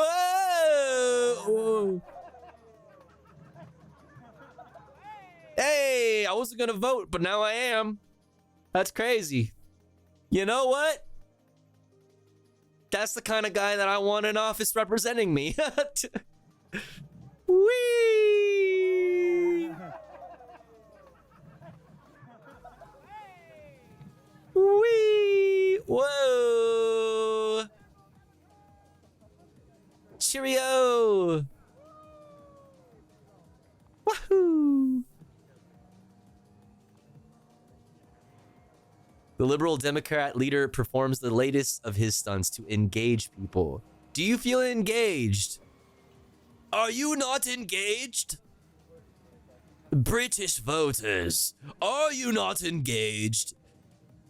Does the Liberal Democrats Party not have your votes? It's for the voters to decide that. It's for the voters. But I think we've engaged a lot of people. As you can see here today, a lot of engaging has gone down.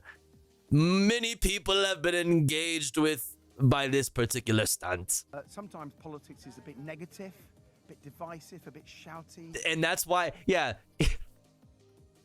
Sometimes politics is a bit negative, and that's why I'm here, to dispel that with a nice little bungee jump in action, dude. But, fuck yeah. Addressing real people's concerns, and what we try to do is. Are you not engage-attained? Talked about with my own life as a carer, is to try and engage people more.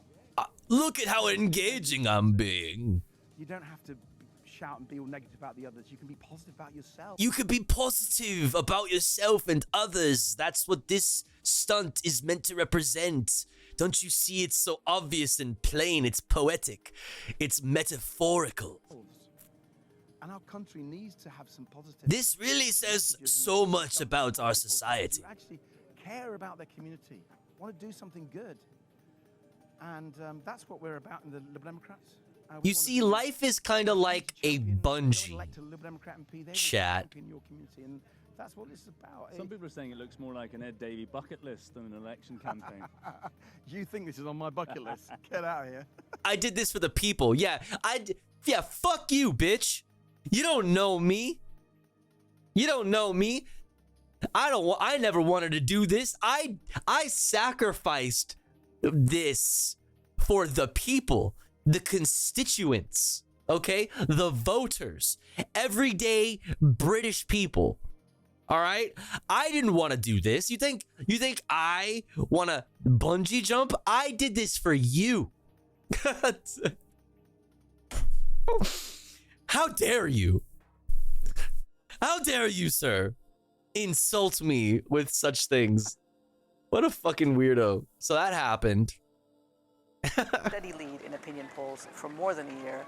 This is an election dominated by the cost of living crisis, which has seen mortgage rates soar, the prices for food and energy spike, and has left millions of people in the UK struggling to pay their bills. Damn. The Conservative Party, which presided over this cost of living crisis, is arguing that its economic plan is now working, and they claim that a Labour government will raise people's taxes. Labour, in contrast, insisted it wouldn't raise personal taxes and says it would invest heavily in infrastructure and green energy and get the economy growing, and that would raise more taxes and allow it to invest more in public services. Right, and also fuck foreign people. That's right. Right, also that. Major issues include the struggling National Health Service and the high rate of immigration to the UK, which is symbolized by the tens of thousands of people each year who try to reach this country in small boats across the English Channel. The promise to stop the boats has been key to Prime Minister Rishi Sunak's premiership. He developed a contentious plan to send some asylum seekers on a one-way trip to Rwanda. That has yet to happen, and his failure to live up to that plan may well hurt him at the polls. The Conservative campaign got off to a pretty inauspicious start with that rain-soaked announcement by Sunak, and it hasn't really taken off. Sunak has made a number of unforced errors, most notably leaving commemorations for the 80th anniversary of D-Day in France early. Labour has taken an extremely cautious approach to the campaign. It's often likened to Keir Starmer being like a man carrying a very expensive vase across a highly polished floor and not wanting to drop it. They just want to preserve that lead that they have in opinion polls and get to polling day without messing things up. There are almost 50 million people eligible to vote in this election. On Thursday, they can go to the polls and elect a lawmaker for their local district. There are 650 seats in total in the House of Commons, and the party that either gets a majority or can form a coalition to command a majority will form a government. Their leader will become Prime Minister. Prime cringester. We're like, am I right, guys? Coming up next, France. Protesters rally against far-right election win. So we'll take a look at this, and then we'll look at Democracy Now's coverage of the exact same thing. And then we'll get into some comfy, cozy, chill reacts after that. What do you guys say? What do you say? A baguette fight? Yo, what's that on his fucking... What is that, dude? A bazooka? The fuck? A baguette zooka?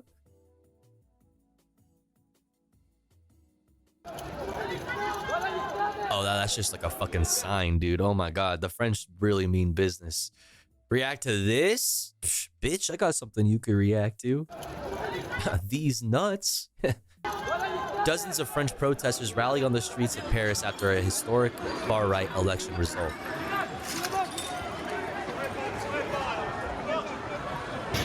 Oh shit, oh shit.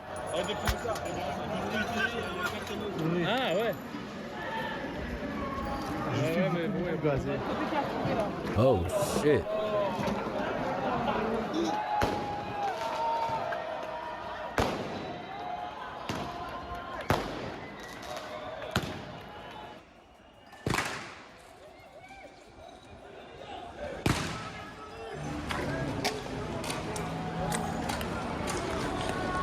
Popping off. Oops. Oops. We begin today. Oops. Whoopsie. The French have the most civilized, violent protests. I mean, it's just okay, there's no I didn't see a single piece of violence in any of that. There was no violence there. I saw some people break some glass. I saw a dude have like a broken street sign. I saw like damage, but I didn't see any violence. So one, there's that. But two, protest is such is so like ingrained in a lot of like European like culture, like political culture. This is normal, and for good reason. It should be. That should, they're used to fucking taking things to the streets. On all sides of the political spectrum in France, people always, first thing that happens is people fucking hit the streets. Every time. All sides of the political spectrum. And you see this in other like European places like Germany, you see it a lot too, but mostly France. Mostly fucking France. People forget, like Americans forget, in some places, you can square up with a cop. Like a cop will square up with you, and you could do that in some places. Like in America, they'll kill you if you even look at them wrong. Like, right? They'll kill you if you fucking, didn't use your blinker. Or like you didn't signal properly, while changing lanes on the 405. They'll fucking murder your ass. they'll kill your dog for no reason, just for fun. But like in other countries, you could go toe to toe with them, mano y mano. That shit's normal.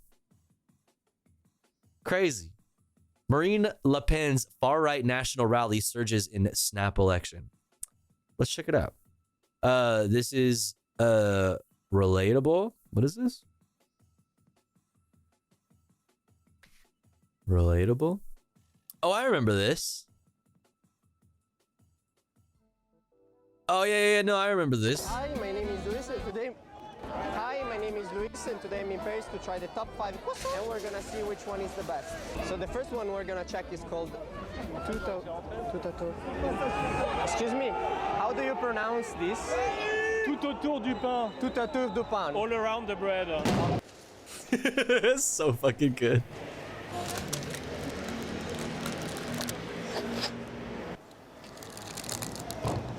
It's very cute inside, it's cute and little. They offer some coffee from the coffee machine.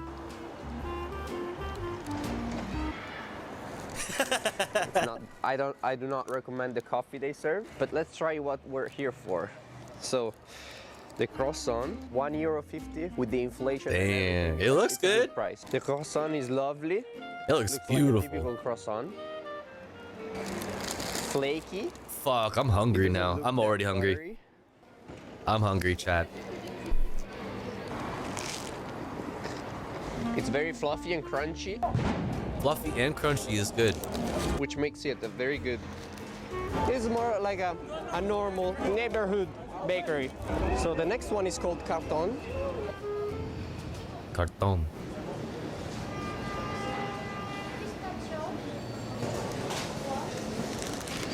Carton. They look like they know what they're doing. They like to flex their achievements, rightfully so.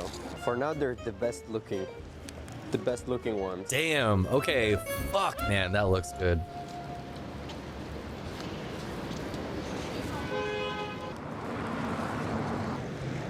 This one is the most filled with air. As soon as you touch it, it becomes Thank you, flat. NightQuest. This one is good as is. Very good. There's many layers. This has almost That the looks perfect so shape. bomb. This has to Goddamn, be I'm in the top three. starving, chat. Hands down. This was very modern with the Instagram followers counter, but the area is not the best. I mean, there's a Subway. There's a Subway? right here. There's a Popeye's chicken. There's a train station. Fuck? And usually in Europe, where There's a train station and Popeyes? a Is it in McDonald's, France? There's no good people. It's very hard to find good quality in an area like this touristic, you know? So it's good that there's a place like this. The next one is That's fucking amazing. There's Popeyes. The oldest one. Starter. Starter. It's probably the most antique one we're trying today. It was founded in the 1730s. Ooh, okay. Looks pretty classic. Looks very buttery, not that flaky. See, it doesn't lose too many flakes.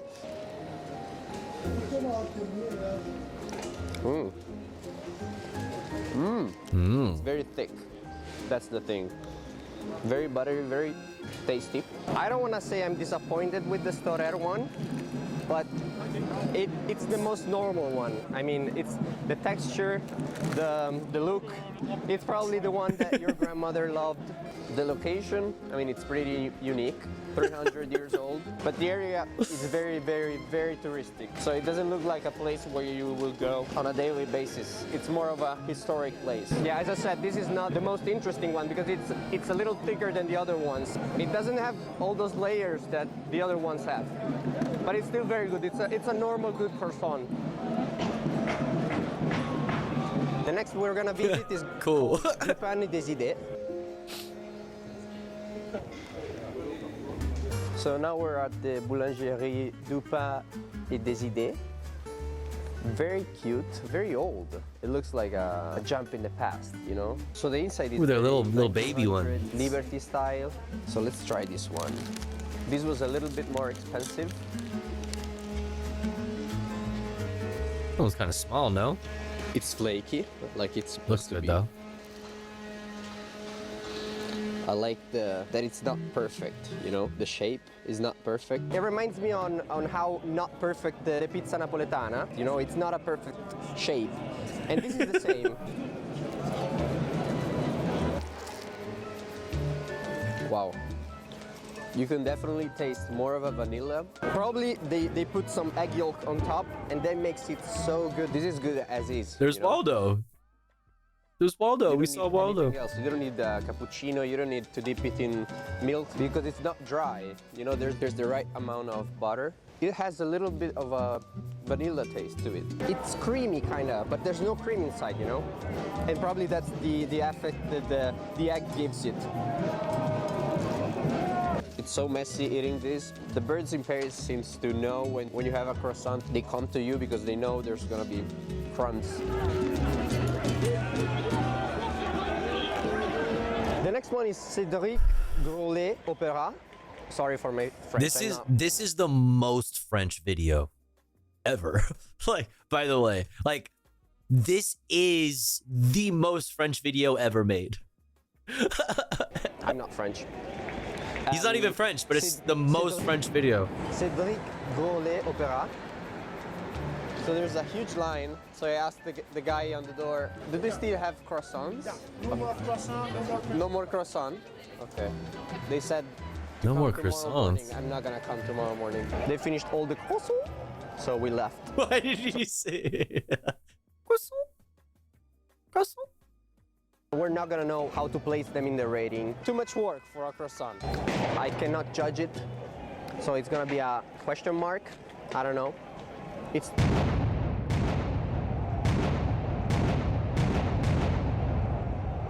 top 5, so it's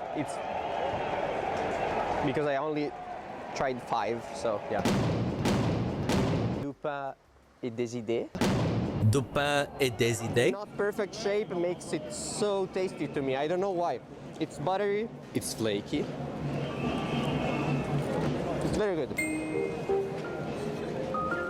Du pain et des idées. All right, guys. That was a very good experience trying the real croissant in Paris. And hopefully you enjoyed it as much as I did. And I see you soon.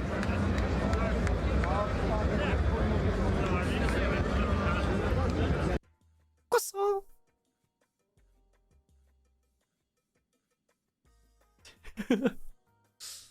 Croissant.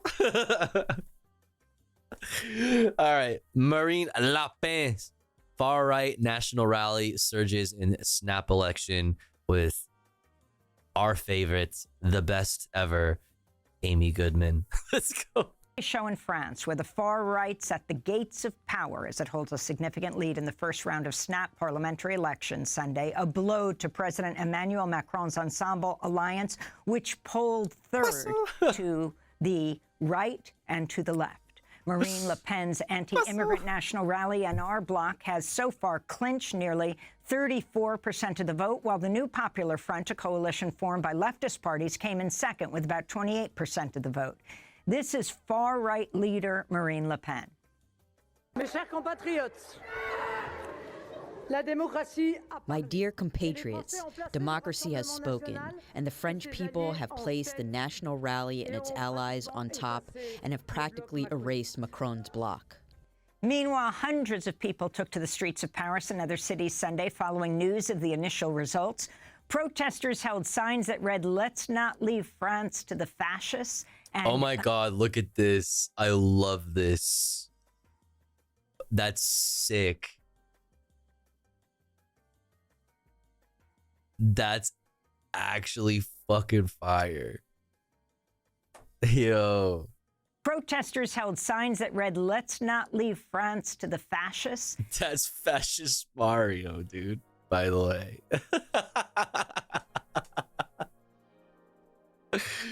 That's fucking cool. And enough of the hatred. Pop culture goes hard. True. That's true. It worries me personally because we see that the National Rally are on top and it scares me. We don't see a vote coming for social rights. We don't see economic progress. We don't see immigration. It will worsen rights for LGBT, for women, abortion, medically assisted procreation. All of this will be swept away because it's the far right. We mustn't forget that. Sunday's election brought out the highest voter turnout in years. Like, that is honestly so real. Like, I think a lot about, like, okay, do I bounce? You know what I'm saying? Let's say shit really starts to hit the fan here. Do I bounce? Like, I should probably start thinking about bouncing, right? Like, where am I gonna go if I need to bounce out of this place, you know, with the rise of fascism and all. And then you really start thinking about it and you're like, damn, fascism is on the rise everywhere. There's nowhere to go. There's nowhere to go. There's nowhere to go. And at a certain point, when there's nowhere to go, at what point? At what point do you stand your ground? And what does that look like? Shit, man. What's up, lesbian hot sauce? I mean, there are places, it's fewer and fewer. Fewer and fewer. And my prospects of being able to afford such an endeavor gets smaller and smaller, you know? Fewer and fewer. Yeah. Global society now stands at the crossroad of socialism or barbarism. Yes. I fear that we are choosing the latter, friends. I'm too stubborn to go anywhere. That's where I've been at too.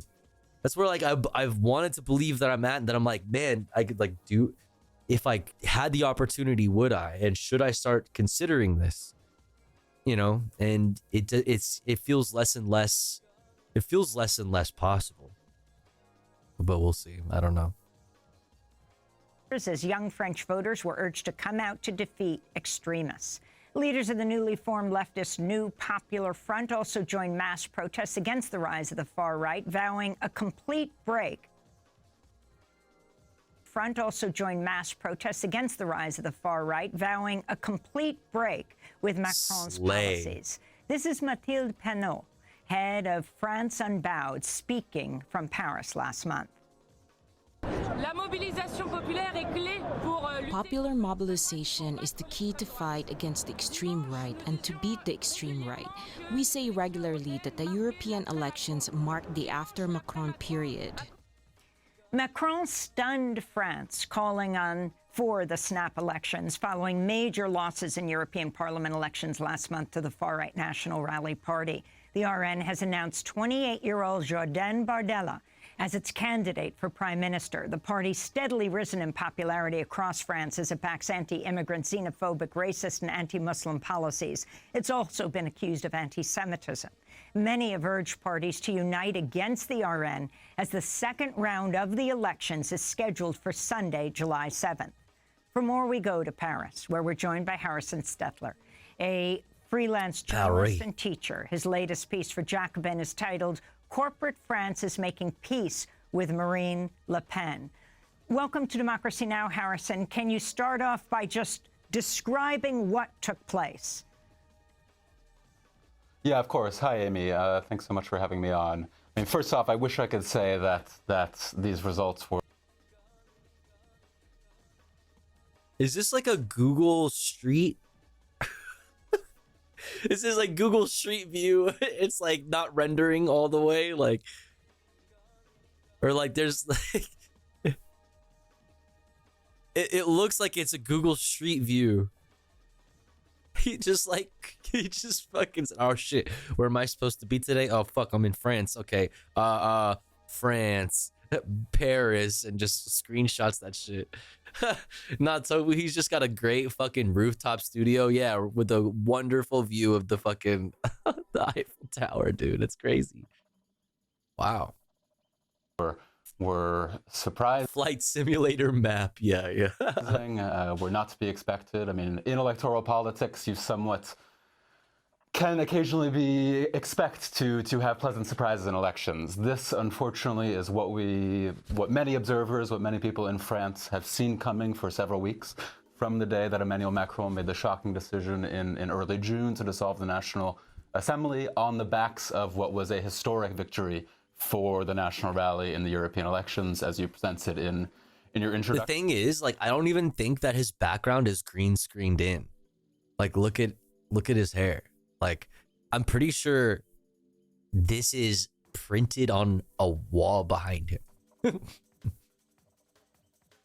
Which makes it even cooler. If it's like, which really makes it even cooler. I'm pretty sure this isn't a Zoom background. There's no green screen here. That's a wall, fam.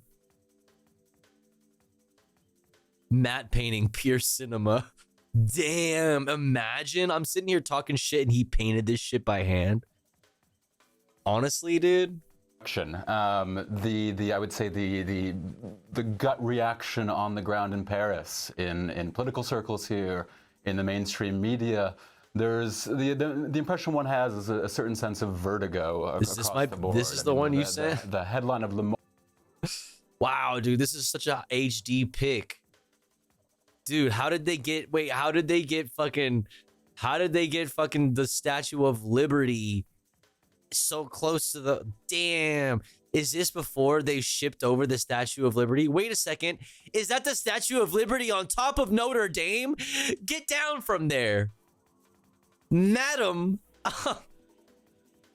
Is this why? Did you get kicked out of France? They didn't actually send the Statue of Liberty as a gift. They're like, she's too much. We can't handle her. She's too much to handle. We got to send her to the Americans. Wait, also, is she balancing this thing? What is this? Where is this thing from? Wait, it's also, wait a second. Is she holy shit. Impressive. Very impressive. All of this is fucking balanced. Impressive. What's up, Evie? Le Monde today, the front page cover of Le Monde today is the far right is on the doorstep of power, and it seems like that says it all. I mean, this has been building for many weeks. The decision to dissolve Parliament is going to, by Macron a few weeks ago, is going to occupy many analysts for many years to come. What was Macron really thinking? Was it a long shot attempt to reinforce himself? Was it a cynical ploy to perhaps introduce the far right to power, if only to weaken it? That is going to be resolved by historians and whatnot. But now what is clear is that this decision was timed. What in the fucking 5D chess? At its strongest historical position in modern French political history. And they've capitalized on that. They've sailed in the momentum of the European elections. Le Figaro. Into a strong first place. I'm sorry, that's so French. Oh, oui, I read it today in El Figaro. Finish, you said, yes, 33.5% of the vote, according to the latest statistics that I've seen of yesterday's first round vote in these legislative elections. But really, I mean, those figures are, as a percentage, that can maybe be cause for some perhaps undue relief. I mean, 33, that's a third. There are 2/3 of the French electorate that are therefore still opposed. I mean, if you even really dig into these numbers, the upwards of 10.5, according to the latest figures I've seen, 10.5 million people who voted for Marine Le Pen's party under the list of Jordan Bardella, the official president of the National Rally. Something like 10.6, according to the latest figures for the first round votes.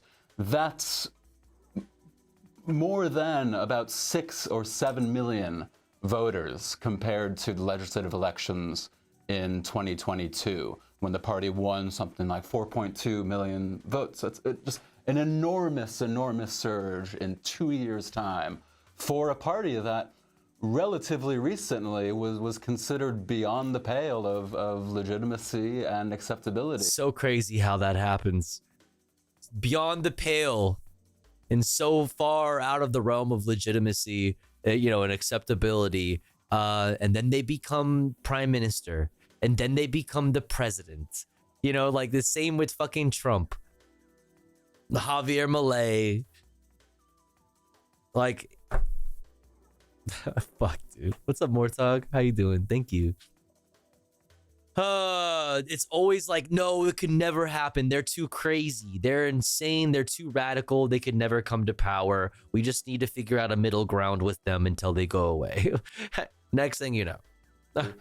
In French politics, I mean, much of the rhetoric of French political culture in the late 20th, early 21st century, obviously one can question the sincerity of it, but much of the rhetoric of French politics up until very, very recently, and we should perhaps discuss this shift, was about projecting the far right as the one unacceptable alternative to legitimate Republican politics. So talk about who Marine Le Pen is, of course, who inherited what was known as the National Front from her father, Jean-Marie Le Pen. This is a whole family affair, right? It's her nephew-in-law, that's Jordan Bardella, who would be the prime minister if the NR wins.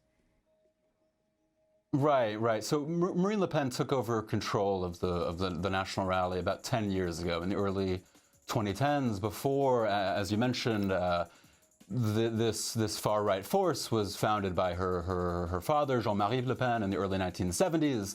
And in the early 1970s, up until really the Marine Le Pen era, this was the bête noire of French political life. It was a party that brought together skinheads, neo-fascists, a lot of hard-right conservatives in southern France.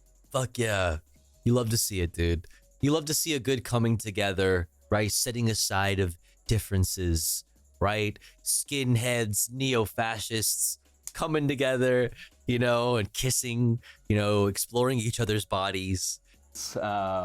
But specifically people who were mostly driven by obviously staunch opposition to immigration, and a party that traced its roots back to sort of nostalgics of the Vichy regime, hard-right French people who just never accepted the defeat of France in the Algerian War of Independence, early 1960s.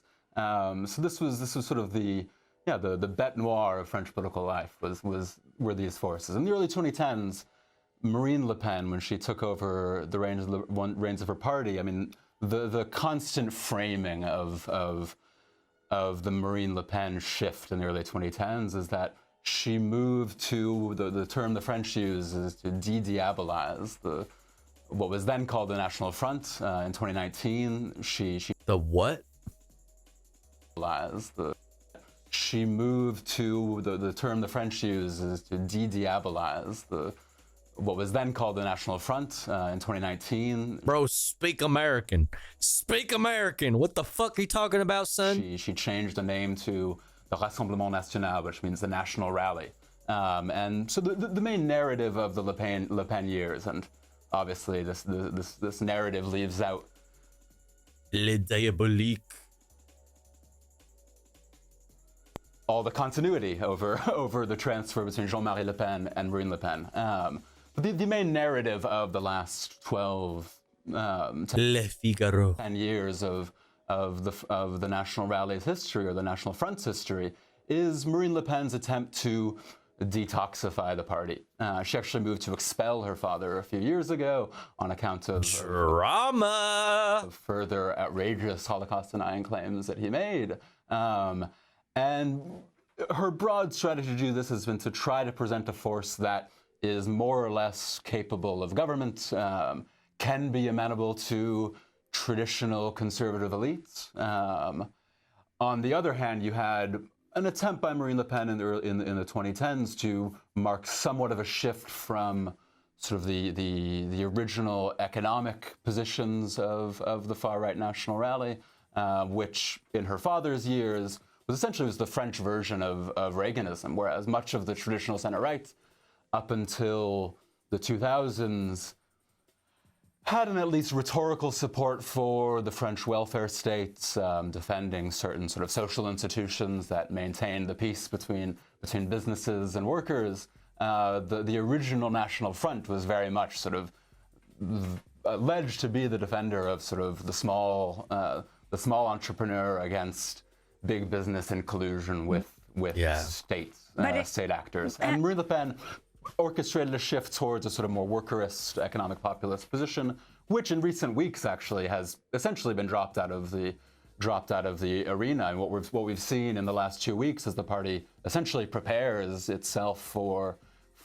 a likely position of government from perhaps next week is that it is reshoring itself of many of the sort of economic populist positions that Le Pen long held in an attempt to impress or assuage the concerns of many figures in the French corporate community. We only have a minute or two left, and I wanted to ask about the closing the borders, anti-immigrant mantra of this party. And also, I mean, when you have a close second of the left, if the left were to combine with Macron's forces, the center, which were trounced, that would certainly beat out the far right. Is that a possibility in this July 7th final election?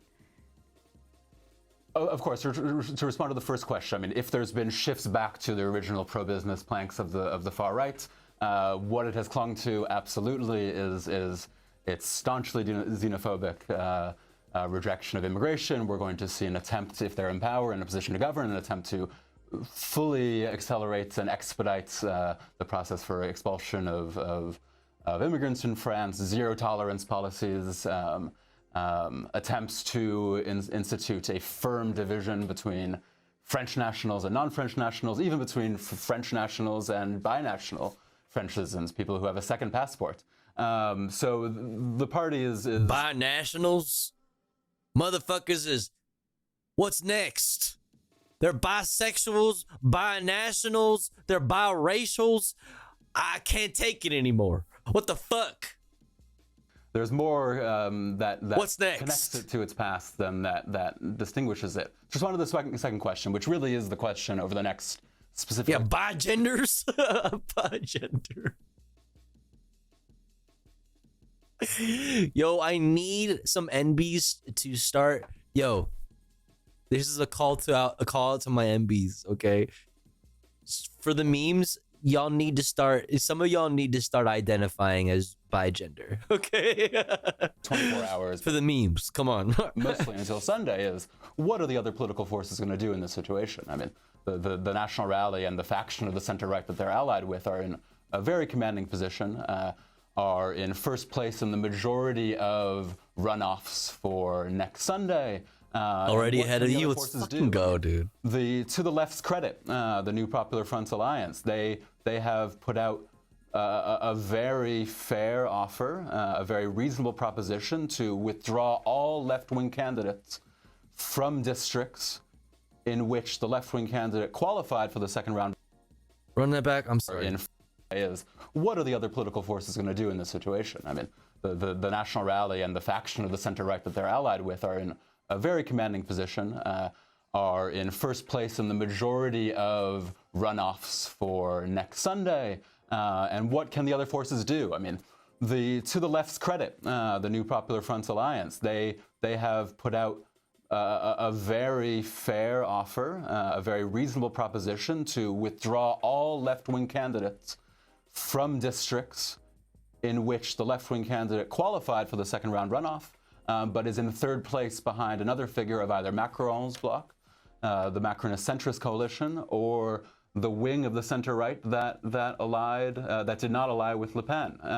So the left has made it very clear that they are willing to move to reconstitute something along the lines of what the French of the last several decades have called the Republican front against the far right.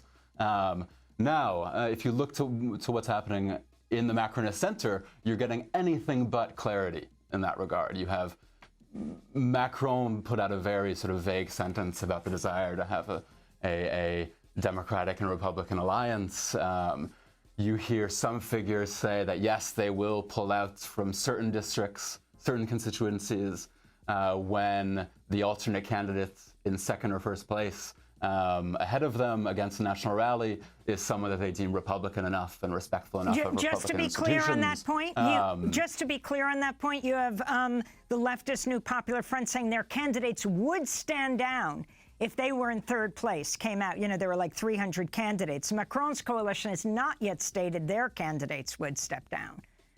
if they were in third right. place. You're hearing mixed signals. You have an acknowledgement of a willingness on Macron's part, yes, to withdraw candidacies. Again, what Macron's communication and what the center-right's communication is that France Insoumise, the dominant force in the left-wing New Popular Front alliance, is essentially as dangerous as Le Pen. I mean, this is little has done more harm to France's political debate than this equivalency drawn between the left-wing France Insoumise and Marine Le Pen. And over the next week, we're going to see the degree to which that will hamstring any attempts to build some form of Republican front alliance to block the far right. But for much of the French political class, for much of the mainstream media organizations, and for I mean, leave it to a liberal to be afraid to ally with other left-wing parties to stand up to fascism. I'm having trouble like understanding like what the fuck. I mean, I think I understand pretty well. I think I understand pretty well what's actually happening. We'll do the rounds on television networks, or that will be signing many of the columns in weekly magazines over the next week. They will have this line of the far left, France Insoumise, is an anti-Semitic force, is an equal threat to Republican order, and it's an extremely dangerous equivalency that it's drawn, and it's something that touches to, I think, the core of the broad cultural and political shifts that have led us to this point where we are today, with the far right in a very strong position and reasonably confident of potentially winning an absolute majority, or at least being in a position to form a relative majority and have potentially a minority government from next week. Harrison Stetler, independent journalist and teacher based in Paris. His latest piece for Jacobin: Corporate France is making peace with Marine Le Pen. Like corporate America will make peace with, Donald Trump.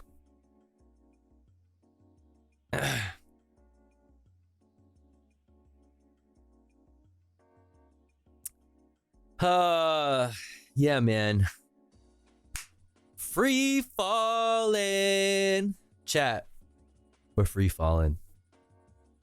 We are in free fall right now.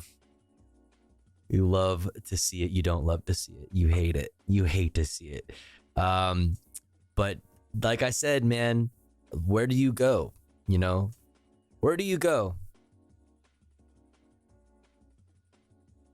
At a certain point, you do have to stop and plant your feet in the ground and fight back against fascism. At a certain point, right? Like I don't know where you can run to, you guys.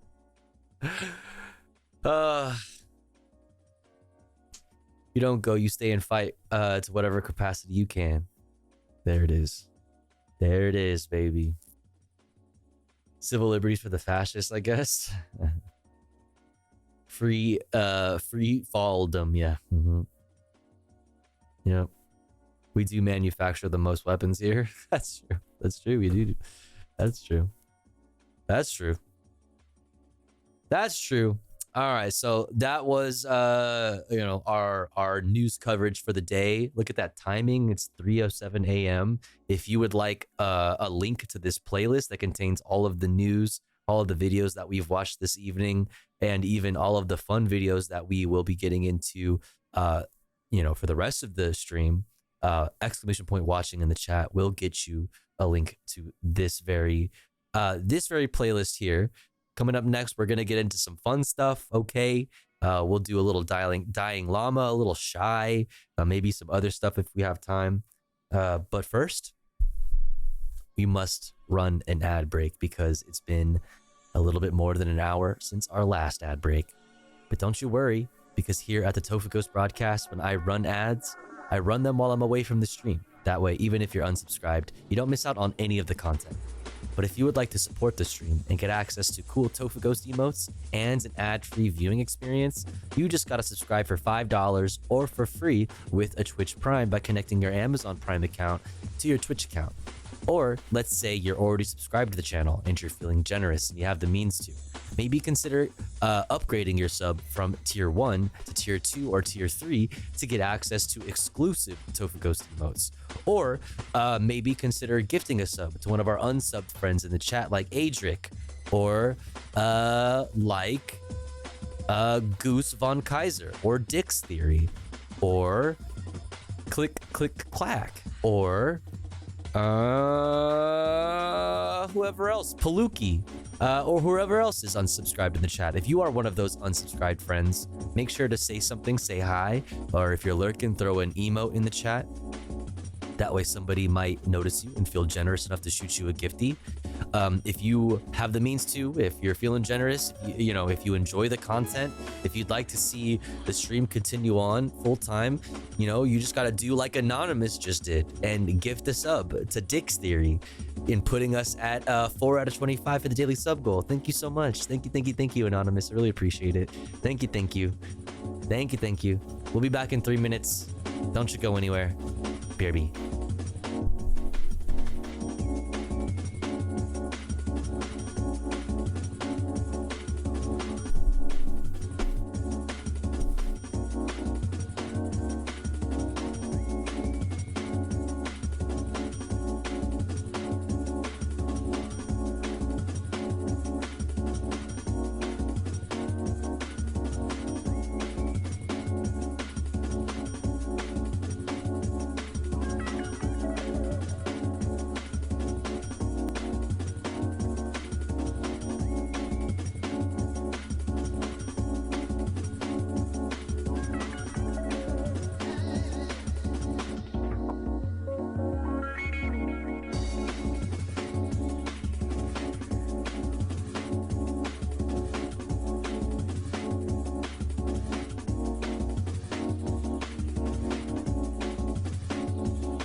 All right, we're back.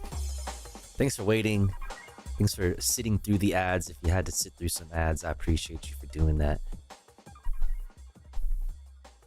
It's a good way to support the stream, even if you don't have any cash to throw my way. But we're back, and it's time for comfy content. This emote is so cursed, dude. Jesus Christ. Jesus Christ. Salvage, you still awake? Oh my gosh. Oh my goodness. Good thing we're here for you. Got a crypto/Bitcoin ad? Oh my god, bro. Honestly, this is the way I think about that. Like, when we get all those military ads and like literally NSA ads and Marines ads and fucking crypto Bitcoins ads, like you ran those ads on the fucking funniest, you know, like on the funniest stream for that. Like, you know, like imagine running military and crypto ads to a bunch of fucking leftists. Like, it's like you just wasted so much money. It's hilarious. You dumbass. Join the Navy. What's up, just vibing? I like read it instantly. It was like, yes, I must join the Navy now. Oh my gosh. I used to see military ads watching left flank vets. Like, that's perfect, right? Like, honestly, like our knee-jerk reaction is to be like, fuck that. I can't believe they're fucking trying to fucking advertise, like, you know, military ads to us. Like, be thankful that they're wasting that money on you and nobody else in that moment, you know? I get a lot of military ads. I do Turbo now, which is like a godsend if you like watch a lot of Twitch like I do. It's great for a viewer. It's great as the viewer. It's not so great for streamers, to, you know, to be honest. Yo, Anonymous, thank you so much for gifting to Akai. Thank you. Thank you. Putting us at 5 out of 25 for the daily sub goal. Let's go. Thank you so much. Thank you. But it's definitely worth it as a viewer. What was I saying? Why did I bring that up? Oh, so I don't really see ads anymore, is the point. But when I did see ads all the time, it's like always NSA, and it's always NSA, it's always the army. And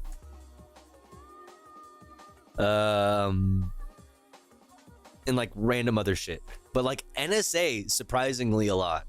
Like national security. I've been getting Cambodian ads for face cream lately. Nice. I don't know if certain blockers still count ads even though I don't see them. Would be awesome if it still counted. Oh, like ad blockers. Yeah, I don't know. What's up, Mad Cat? Come on, call me. Don't you want to die for your country? Join the Navy. Yeah. At this point in time, do you get the peeling? Do you get the get the feeling, not peeling? Do you get the feeling our orange boy? Do you get the peeling our orange boy is going to win unless shit drastically changes? There's still a chance that he loses.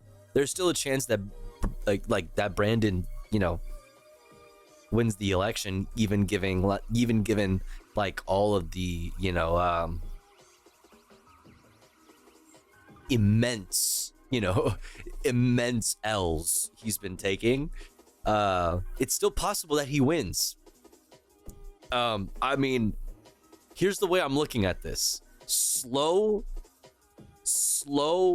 like slide into fascism, or like ×3 slide into fascism. That's where I'm at right now. I don't feel very safe, you know, as like a trans person in this country under Biden, right? I know that I'm going to feel even less safe under Trump much more quickly. But like, my point is, like, you know, it's kind of Project 2025 or like Project 2025, you know, but make it like Project 2030 or something like that. Like, I don't know. I mean, fascism is already here. It's just like how bad is it going to get? Exactly. So I don't really know how to answer that. Like the answer that I have is always the same answer when it comes down to like when it at the very end of it all, you know, when it comes down to at the end of the day is building and nurturing community however and wherever possible, right? And that and organizing, but like, you know what I'm saying? Like it means talking to your coworkers about how much money you make. It means like participating in mutual aid.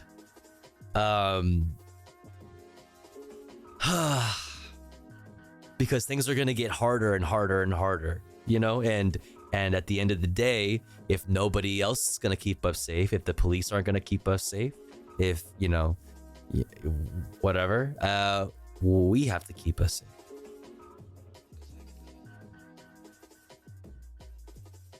So like that's what I tell you, everybody, all the time when it comes down to like these moments where you're like, fuck, everything is kind of like pretty shit right now. Like, what do? I don't know what to do. I feel pretty helpless. Like, well, yeah, you know, there's a lot of things that you don't really have the power to directly shape, but there are some things that you do have the power to directly shape, and most of those things are directly within your physical vicinity, being like your neighborhood, being your town, your city, your state. Those are the most important things. At the end of the day, it's, you know, no matter who ends up winning this presidency in 2025, remember, at the end of the day, the federal election is only one part of what you need to be like be concerned about, you know, concerning yourself with. That's like one very small part of like the entirety of like politics generally, but also like what, you know, you should be spending your time focusing on. There are things that you actually have the power to have actual significant material change or impact on. You know, remember that no matter who ends up being the president, that's only one small part of it. Anyways, we should do fun stuff now. What do you guys think? You can start a community garden. You can volunteer as an EMT or a firefighter. We have Nori420 in the chat who has been learning how to do like first aid and things like this, to be like a medic, just like a street medic, which is fucking awesome, which is great, amazing, and perfect example from Adric. Or firefighter to go to your township meetings and be a thorn in the side to your elected officials, get on school boards, volunteer at the food bank, and if you're Christian, go to church, volunteer there, and make sure that LGBT plus people can get food. Sure, I'm not mad at any of those things. Yeah, very true. The biggest change starts from the bottom. Push your community towards the way you want things to be. It builds up if enough of us work towards it. Yeah, if there's ever going to be like a national movement, it needs to have its roots in all of the nooks and crannies of our nation, and that means in like the local city councils and things like this. There's no like we, you know, without like progressive people in city councils and in mayorships and school boards and things like this. There is no like revolution. There's no revolution of any kind. Educate yourself wherever you can. Absolutely. Movements need organization and clear direction, which is what a theory is for. Absolutely, for sure. But also remember, that's what theory is for. But also remember, you should also value diversity of tactics. If you don't like the way an organization that you're a part of, for example, is organizing, or you don't like, you don't like the way that somebody's organizing, you out-organize, and embrace diversity of tactics. If it doesn't feel like the most efficient way forward for you, then do what you think. You know what I mean? Do out-organize. But yeah, all of that wonderful stuff. Good shit, good shit, good shit. Yep.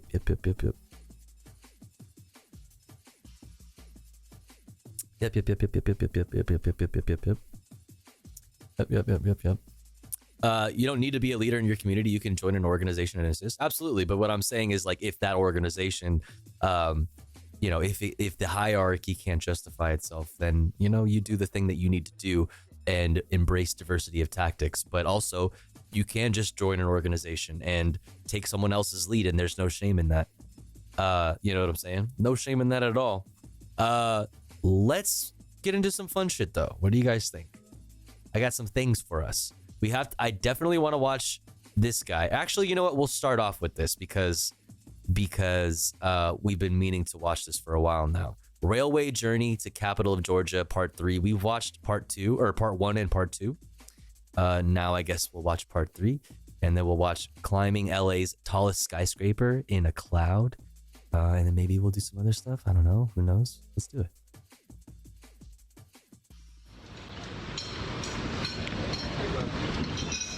Okay, made it to Tbilisi. Got a place to stash our bags. Time to have some fun. Fun. We love fun, right, chat? Big fans of fun around here.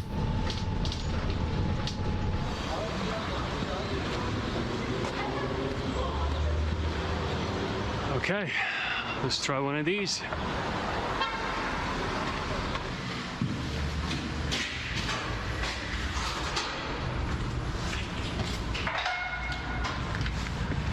Oh yeah. Oh yeah. City. Oh, what the hell? What is that thing? Yeah, it's cool. Oh my god, bro. This is the part where I want to fucking throw up. Great. Here it comes. Right there behind the stadium is the lake we stayed at. It's right next to the city. And then behind that lake, further past the hills, is where we came from. Look at all these pretty rooftops. We're gonna try way more of these. This is too fun. The city has so much to offer. And then if that's not enough, there's mountains all around, which we will also climb. Maybe not in Tbilisi, but it's in the plans. It wouldn't be a shy video without immense fucking amounts of wind noise. Just, it wouldn't be.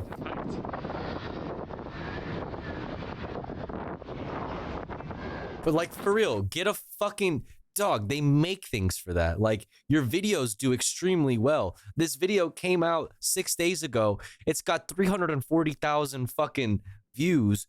Get a fucking wind sock. You know, they make little fluffy things that you can put on the mic. Come on, man. For the love of God. Sorry for the storm. We're still gonna try a rooftop. That white one or something behind it.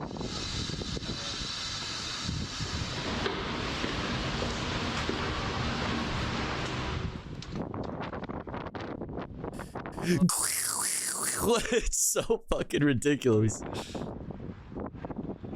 Yeah, upgrade. Oh, here we go. Better climb up and get to the very edge. Oh, Jesus. Oh, no. Stop. Don't do it. It's not worth it.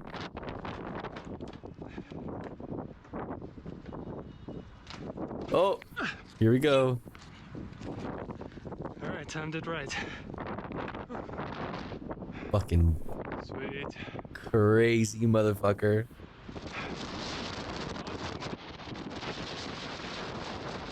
It's not a very roofy weather. We're gonna head to the other part of the city. Hoping by the time we He said it's not a very roofy building. What does that mean? get there, it's gonna be a bit better. They have some cool buildings there. Some bit different architecture, a bit older. We want to check them out. Yeah. Oh, let's just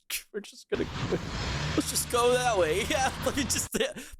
I need to go there. Let me just go. What are we doing right now? This motherfucker is so crazy. This motherfucker's queuing up for nothing. There's nothing in front. Yeah, why would you queue up Why would you be why would you be a fucking beta and queue up? Okay? Why wouldn't you be a sigma like me and just fucking go places? Just go wherever you need to go. Yeah, traffic, cars, these things don't matter to sigmas like me. Like, what are you doing? What are you doing? Free yourselves from your shackles. Fuck. Q cells seething. This. What is this? Wake up! Bruh. Bruh. There's nothing here. Okay, but for real though, what are they queuing up for? Oh, they're waiting for that. No, wait, no, they're not. It's not even the minibus. They're not looking at the minibus. What are they queuing up for? Look. They can't help it. They're lining up at their own peril. I can't help it. I have to line up. There's a car coming. You have to move. I know, but I just need to stay in line. Why? I don't know. Ah, help. Fuck.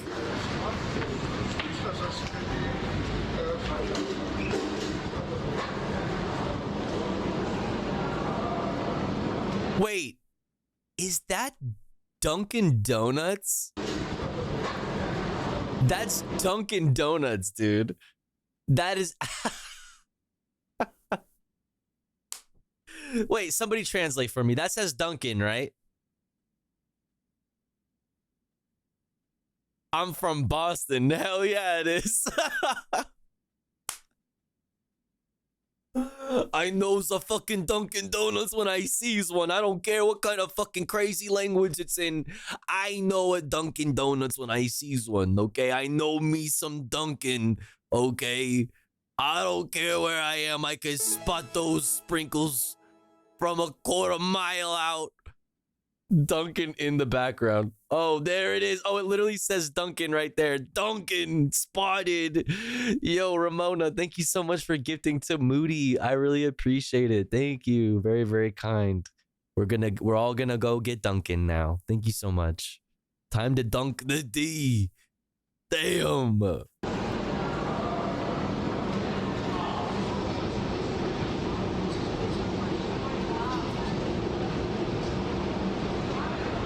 Ooh, this is cool. This is the metro. Oh, wow. Whoa. Wait, that's actually super sick. Is that like that's like not painted? Well, it's painted, but it's also like a what is it? Sculpture? Like a carving? I guess sculpture, right? Cool. What does it mean? But what does it mean though? Socialist public art. Incredibly based. 1979. Yep. What is this thing he's got in his hand? What is he showing her? Look at this snake, babe. Hey, what's up, babe? Check out this snake.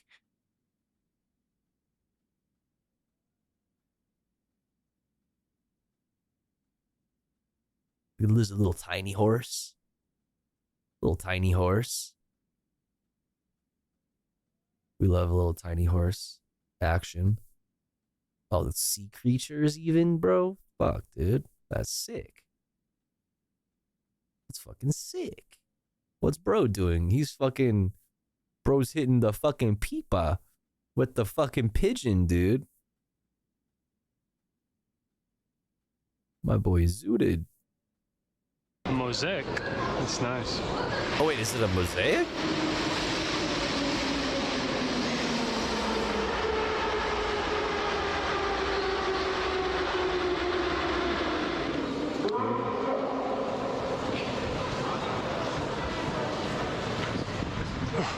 All right, let's go find our building. Yes, there it is. I'm gonna try to get on that bridge. Why does it all like... Whoa. Ooh. And then maybe on the rooftop, but the goal is to just walk that bridge. This looks so damn cool. Damn, that is... They have to be 15 feet apart or else it's gay. That's true. That's true. Sick view. We're gonna be on it. They're gonna go on that thing. Damn. What is that? Oh, kitty. So tiny. Oh, look. Oh. Look at us, a whole family.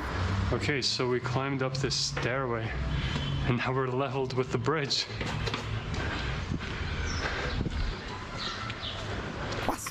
Oh yeah, this is nice. Oh yeah, this is nice. Touching fucking metal, fucking rusted fencing. Oh yeah, this is, yeah, fuck yeah. Oh, this is nice. Oh hell yeah. Oh yeah, this is nice. Oh fuck yeah. Mm. Oh. Yo, yeah, I'm gonna call. Okay. Hello. Oh, look, he just like walked up. He just like walked up. Fuck you doing, bro? You just love gripping pole, don't you? Yeah, all right. Okay, Biff Fruity. Motherfucker walked So around. excited about a bridge. This is sick, man. I have never walked into a residential building on a bridge. Oh, okay, I thought that was gonna be the whole sentence. I've never like I've walked into a residential building. Okay, but from a bridge is, I don't know that I have either, actually. Never walked into. Well, I mean, I guess define bridge. Not like this. Not like this. A residential This is pretty building grand. On a bridge towards like the what, 6th floor or something. We are closer to the roof than we are to the floor. Man, I really hope we can get on top of one of these roofs. Okay, so the goal was never to get to the roof of one of these buildings. Graffiti check. Graffiti check. Okay, so the goal was never to get to.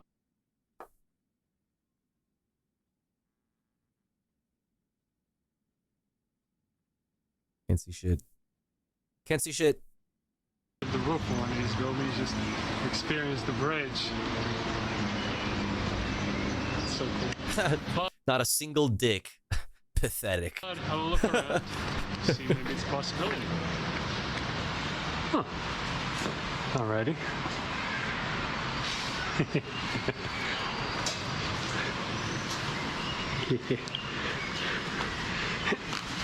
Damn, dude. Just like that.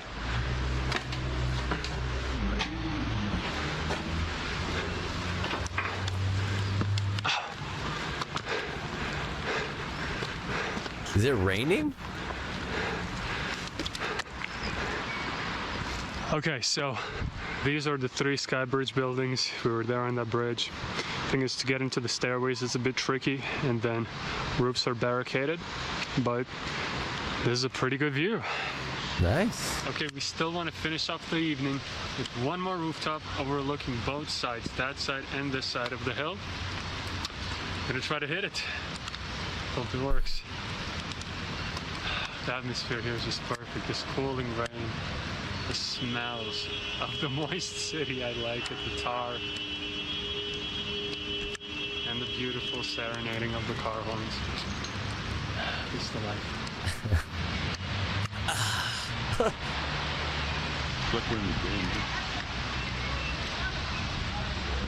So we're on the way to the final roof, and the storm is increasing, the wind's increasing, Wow. the sunset Pretty. behind the cloud is so beautiful.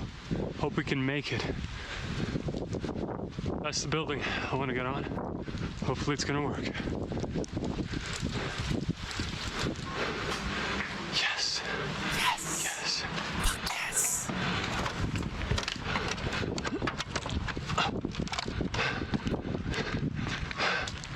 Sweet. Hell yeah. Ooh, pretty. Chat, look. Still caught the sunset. It actually really is pretty. What the fuck?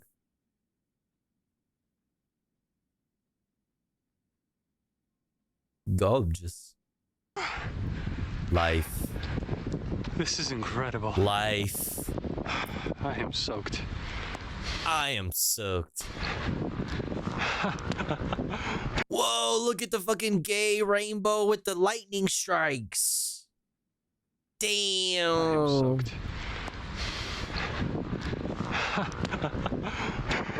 That's how gay I am, chat. Dude, I'm so gay, bro. Lightning strikes, bro.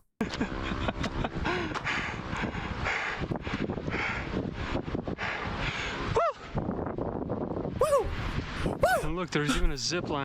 Woo!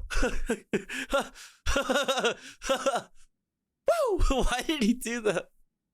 Look at that motherfucking rainbow.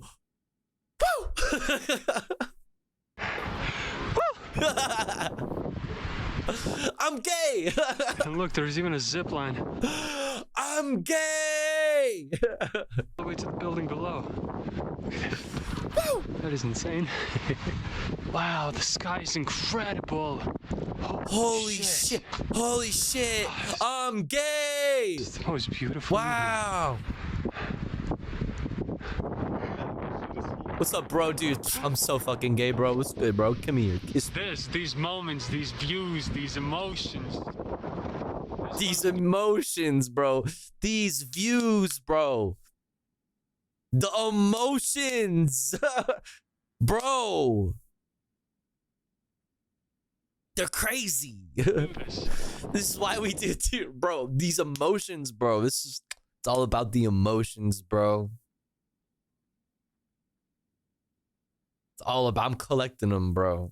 Views, these emotions. That's why we do this. That's right. Woo!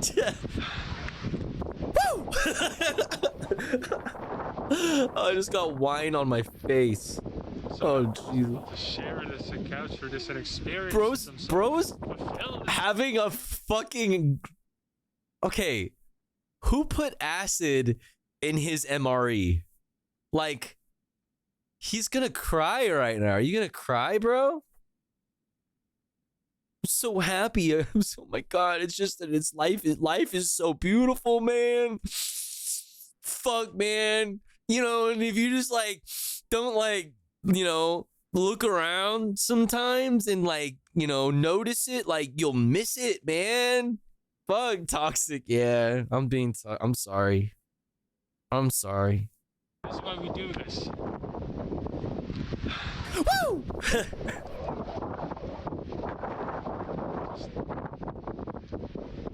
So happy I was able to share this the couch for this and experiences. I'm so fulfilled and satisfied in every way.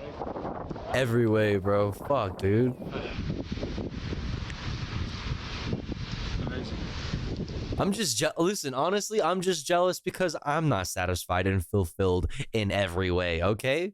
Yeah, you listen, I'll admit it. I'm broken as an individual, okay? I'm taking it out on Shy here. Whatever. All right? I'll own it.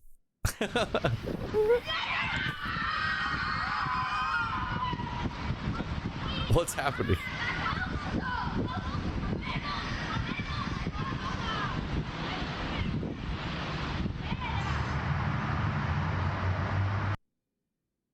Okay. Bro, that was an ominous ass cut. Did you fall asleep on the top of the building? Like, did we sleep? Is this where we slept?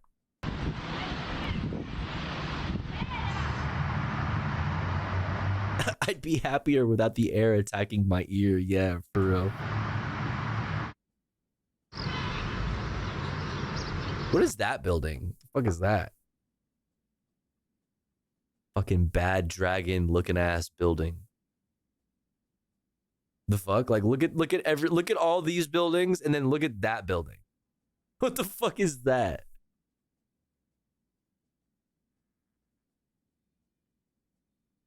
Like look at literally like what is that thing? What the fuck?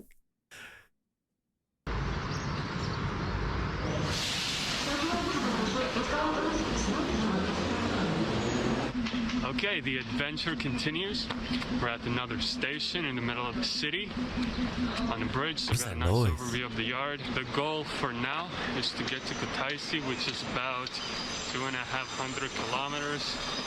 It's gonna take a while, but before we even... He said 250 kilometers. My American mind cannot understand these things. Endure anything, we have to get a train. 2,500. Damn. There's also a pretty cool bridge. Apparently I'm a bridge enthusiast as well. Okay, so there's 500 baseball fields. It's like 3 miles. Yeah, no, I mean, word, thank you, but like 2,500? You mean 250? Like, I mean, I'm sorry. That is the side we're going to go. And that is where we're expecting a train to come.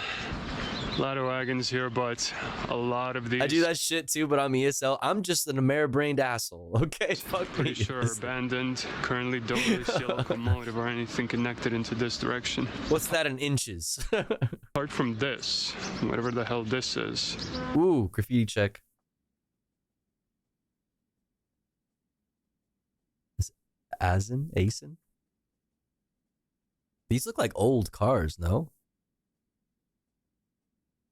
Pretty cool.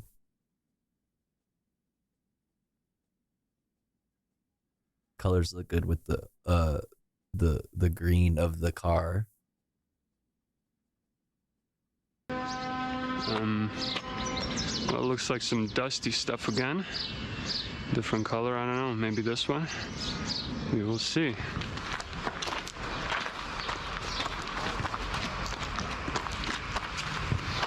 In proper grammar, it's 250, not 250. Is that what I said? 250? 250? 250? I guess I do say that. Damn. That's crazy. Let's go train hitchhike. That's what, like, his whole, I mean, not all of his videos, but a lot of his videos, like what, like his most poppin' videos are of him doing hopping trains. And most of this journey, this is part 3. Part 1 and 2 was riding trains to where we're at right now.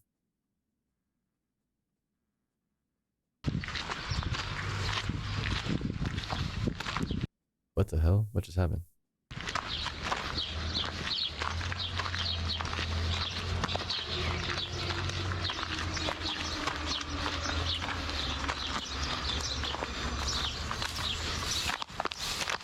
N plus M equals heart. Oh, let's wait.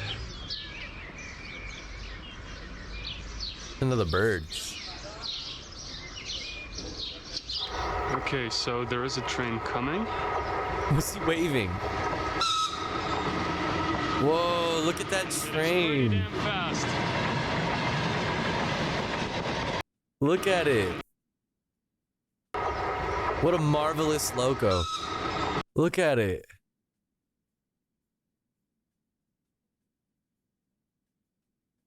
That shit has been in use since the fucking Soviet Union. That's fucking awesome. Look at this thing. Look at this logo too.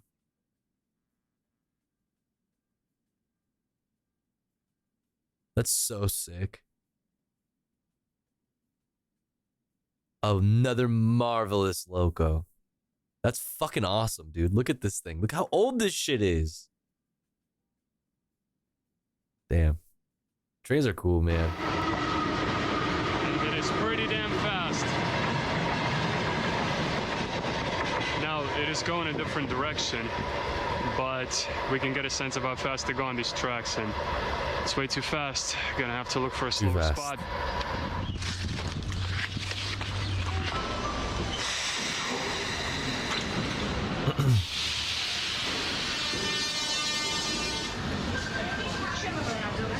Ooh. Xerox. Damn, that's a lot of people.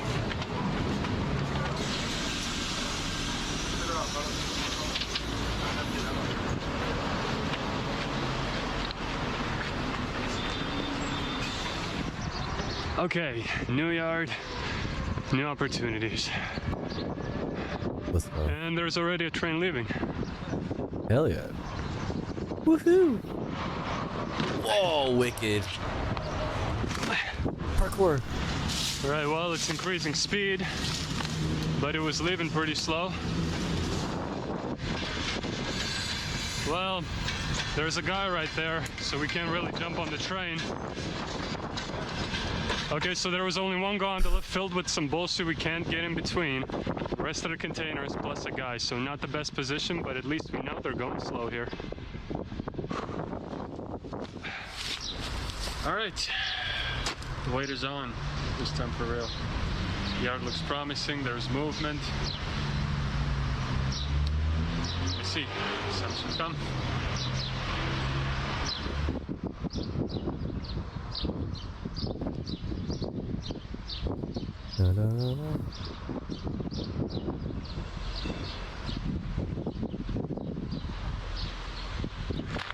And this dog has been through a lot. Puppy. Hey. Friend. +1 friend. Friend acquired. Wait, is that... Do you hear that in the background? Is that all dogs? Do you hear that?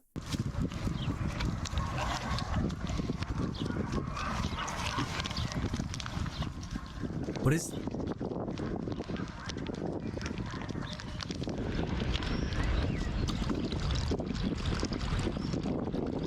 Oh. Yeah. Food and water for the good boy or girl. She got some yitties on her. That's girl.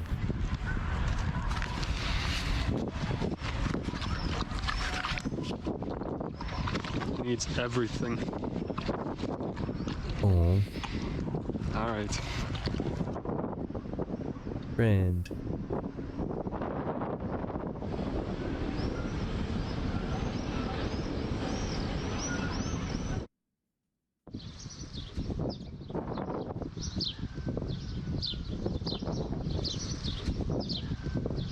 Well, you hear the rooster?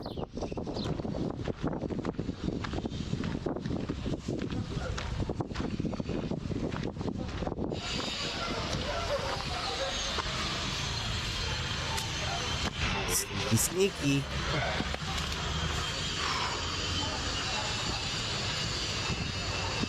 Hey, looks like something is moving.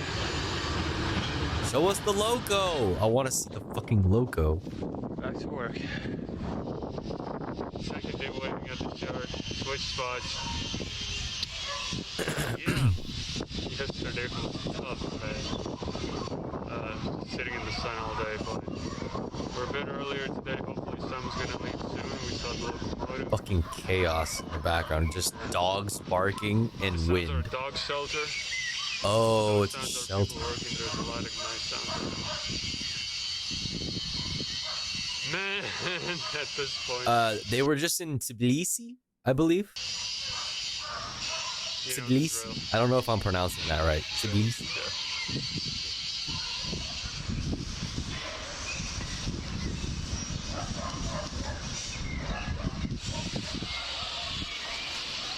Tbilisi. Ooh. Ah, fuck. Fuck. What? Wait, what happened?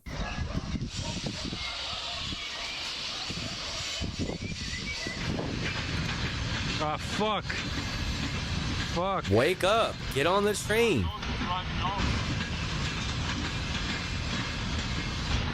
Oh, that guy can see Look at you, this bro. shit. There is a connection leaving, and it is right behind this fucking thing. The locomotive is passing now. Hopefully the train behind it is long I enough. see. All right, another one out. Damn, bummer. So there was a train in the way, so they couldn't cross over. I mean, they could have, but it could have been like, it would be like dangerous. Plus, you know, you don't know how long it is. If you don't catch it at the right time, you might, you know, you have to like get on one train, hop off the train to be able to get to the other line to get on the other train. Yeah. Yeah. Yeah, it seems like they should probably move to the other side.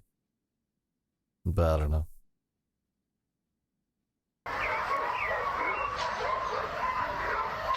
God, that would stress me out. That sound. There's no way I could like work at a place like that or something. Like that sound is like, oh my God. It's doing something to my fucking, like, my soul. Sounds like that plus the sound of like grinding grinding fucking power tools in the background is fucking insane. I've lived next to a kennel. Oh my god, dude. I can only imagine how fucking horrible that was. It's like crying babies. Yeah, it's meant to evoke a strong emotional reaction. Yeah, yes. Just like fuck, dude. All of them, all like a fuckload of dogs all whining at once. Oh, Jesus.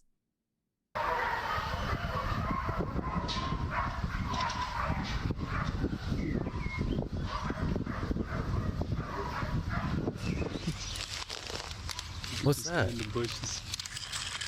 What is that? Oh, is that a turtle? Eating. What the fuck? Clouding up. A wild turtle? Pog. What the fuck? What are we talking about? What's up, Burb? I don't remember. What were we talking about? What were we talking about? We're talking about turtles now. Because it was a very hot day. We came here. Oh, dogs. There's like right now they're next to like a kennel or like a dog shelter, and it sounds fucking horrible. And I was just commenting on how like that sound like I could never deal with that sound all day. And then someone in the chat said that they used to live next to a kennel. Yeah. That.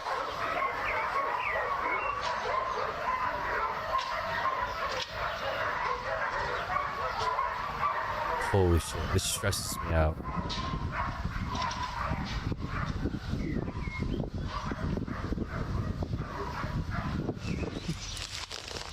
Look at this guy in the bushes. Just eating. Look at the wild turtle. What the fuck, dude? That's so like... Is that not random? Like, I don't know. Like, is it? I'm actually not sure. Like, hold on. They were in Tbilisi? Tbilisi? Is Tbilisi near, like, water? Do turtles need to be near water? I guess there's water. Tbilisi. There's this big-ass lake thing.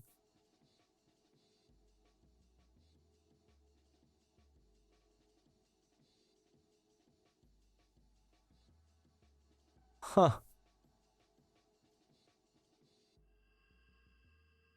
Georgia. Where's Atlanta? Can't find Atlanta. Hotel lobbies playing Fur-Elise? Wait, what? Oh, like where you're at right now? Looks like it might be a tortoise. Wait, what are the differences? Georgia. That's right. Land turtles are common. When the dungeon master rolls on the random encounter table.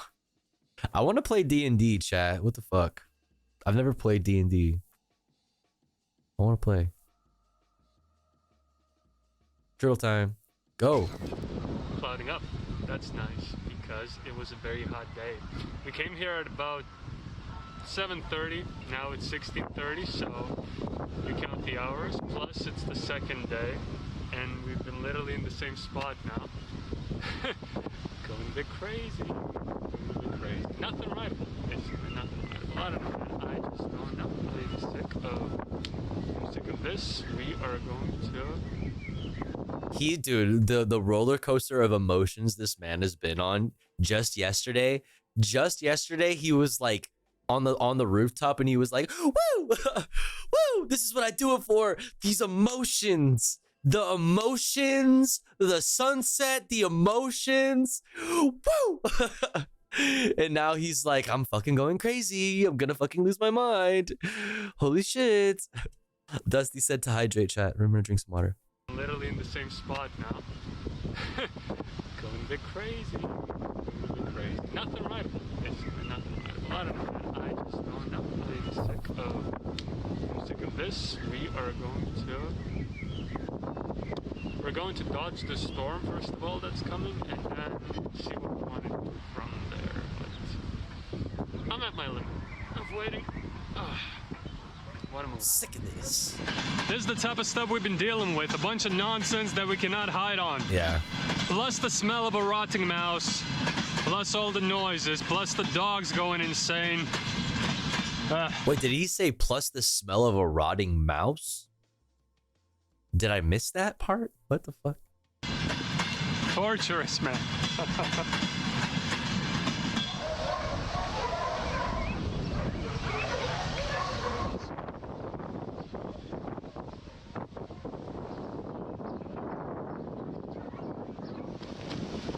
Sucks.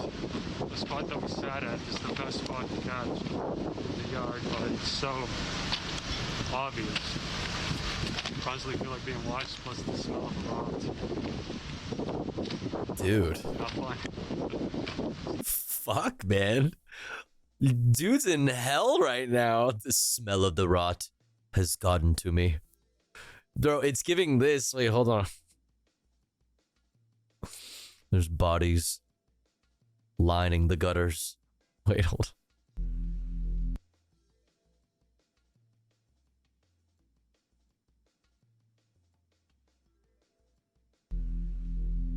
The car is on fire, and there's no driver at the wheel. And the sewers are all muddied with 1,000 lonely suicides. And a dark wind blows.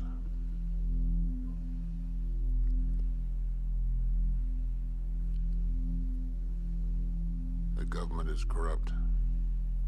And we're on so many drugs with the radio on and the curtains drawn.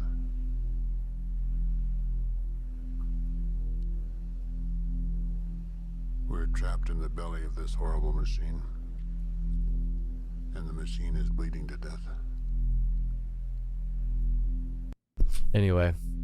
The car is on fire. It's just like that. It's exactly like that.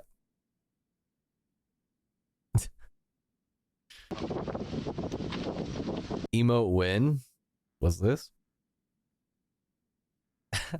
Is this me from yesterday? Or not yesterday, but like the other day? Whole ass mood, bro.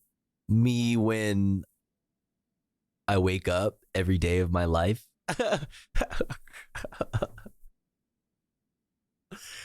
Put the shit on BTTV and we'll have it today.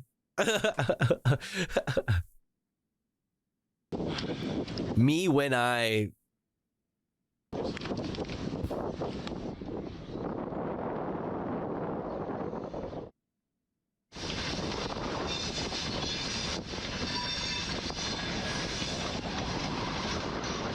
fucking wind, dude. Fucking wind. Just like the most aggressive wind sounds on all of YouTube. It's just like it seriously would not be a shy video without insane amounts of wind. Right, boys, third day, and the only rideable wagons that just passed us are going to the opposite direction. Your mom's a rideable wagon. Same old story. Sick of this. Sick of this. This stinks. This is what I look like from behind, by the way. Every time, dude. It wouldn't be a shy video without aggressive wind sounds and like what's the fucking what would you call this? Like behind the back shots that nobody fucking asked for. Like nobody asked for this POV.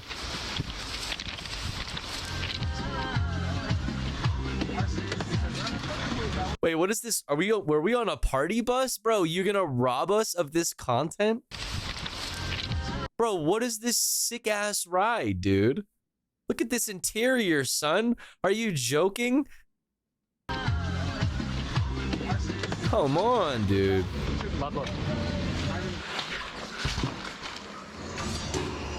Oh. New roof just dropped. New roof just dropped. So we made it to Kutaisi. Kutaisi. How do you spell it? So we made it to Kutaisi. Kutaisi. Kutaisi. Kutaisi. Whoa, pretty.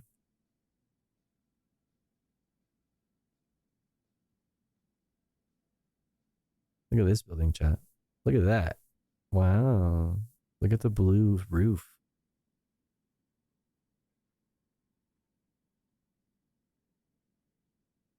A lot of blue roofs. Fuck is that? It's a fucking castle, bro. Actually, very fucking gorgeous. What the hell? Kutaisi. Kutaisi.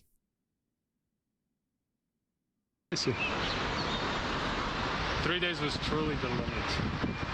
The guy could get us out there forever. It was just torture. We were constantly hoping that something is going to come, that, okay, maybe in the next, maybe in the next, maybe in the next hour, but always some non-writable shit. Well, took control into our own hands after getting kicked out. And we're here. We have a lot more plans. Tomorrow, we're gonna start another mission to another part of this country. Fuck yeah. So wait, there's gonna be a part 4? Let's fucking go! I'm hyped for it. Okay, that's actually fucking gorgeous, dude. Look at this. Look at how pretty this is. There's rivers and shit, fucking birds chirping. Fuck.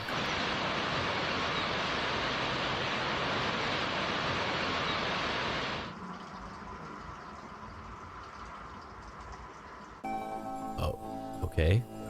What was that last shot? What was that last shot? Oh, is this his latest music video? Let's check out his latest music video. Why not? Looking at the moon, feeling out of tune, feeling all my wounds. I'll be going soon. I can hear the dogs, I can see the cops. Yeah, it's all my cops. Now I cannot stop. Run away, run away, run away, yeah, run away. I'm not going back. Looking at the map, take another path, leave another track. No, this is the real lyrics. I walk alone. Burned all the bridges and I'm not coming home until the day that they all forget my name. Every time I see them I will run away, run away, run away, run away, yeah, run away. They keep haunting me, even in my dreams. I like this style better. I think you should do stuff like this more rather than like the rap stuff. The rap stuff is corny. It's corny. I'll say it. I'll say it. It's corny. This is fun. They keep chasing me, I can't go to sleep. Run away, run away, run away. Yeah. They keep haunting me. Yeah, we could do without the ad libs. They keep chasing me, I can't go to sleep. They keep chasing. I like this video though. I can feel the beast. I can smell the breath from the bloody teeth. Running out, looking all around, going out of bounds. Hope I'm never found. Nobody notices me. I walk alone. Burned all the bridges. I walk alone. Not coming home until the day that they all forget my name. Every time I see them, I will run away, run away, run away. This part is fun. I like this. Run away. The vocals are pretty cringe. I'm not gonna lie, but this beat is fun right here. I like these shots. Like some of these shots are really cool. Like that last one was tight. This is cool. I like the way this looks.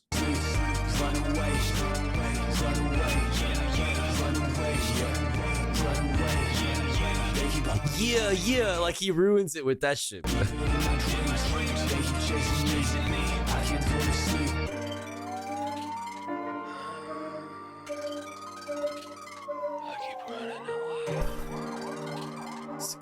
Cop sirens, you know, he's running away, you know.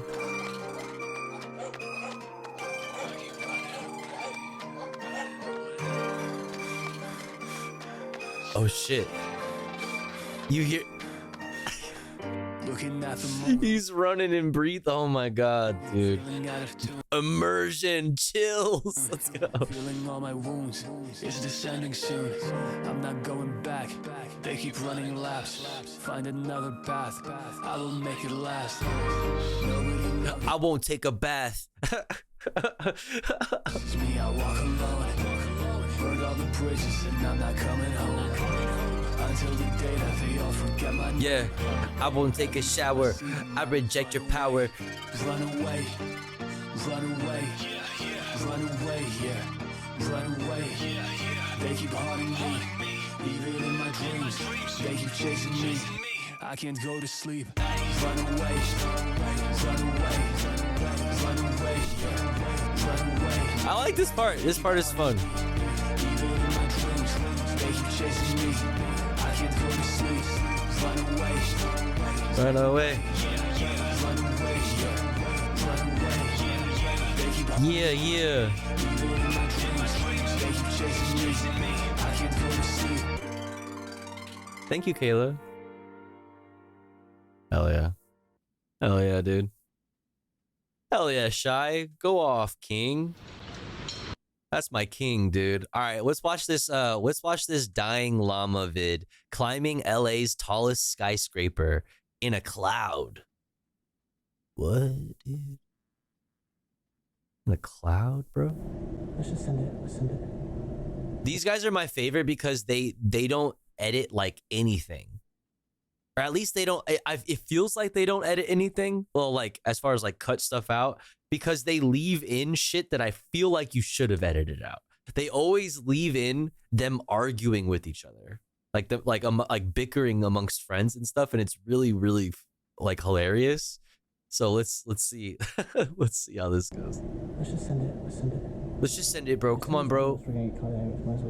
Bro, we're going to jail anyways, bro. Let's just fucking send it, bro. This video's gonna fucking do numbers, bro.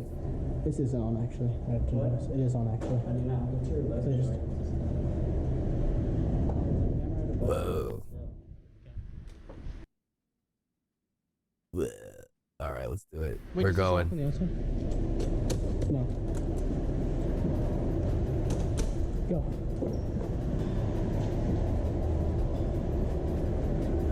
Dying llama. Run, run, run. Just check, just check. Okay, so this is the building. Let me see if I can like show you which building this is. The skyline. Like, what would I like? Skyline. Downtown LA. Down, down. Okay, these are all old as fuck, bro. Oh, here it is. This is a good picture here. Open image in a new tab. Open image in a new tab. Yeah. Okay, maybe it's not the best image, but this building right here, this is the one that they would be in. And the funny part about it is it's technically the largest building in LA because of, yeah, this annoying fucking thing. And I think it was this channel, or maybe it was a different channel.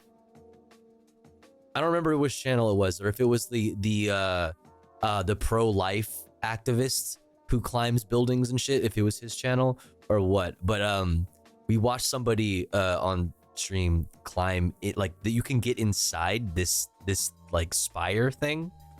You can like get inside it, and there's like a ladder that goes all the way to the top. And we watched them go inside it.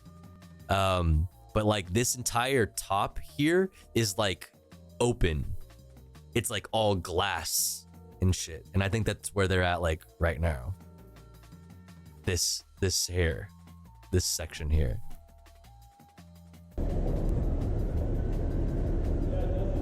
What? Hey, where's the spire over there? Yeah, see, he's talking about the spire.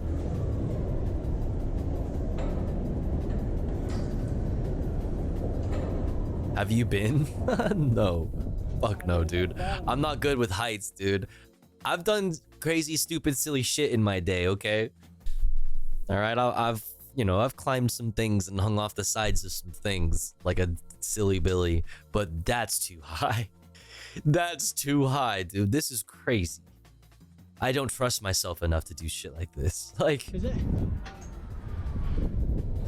Oh God, like, no. Yeah, so this is the spire. This is the spire that I was talking about.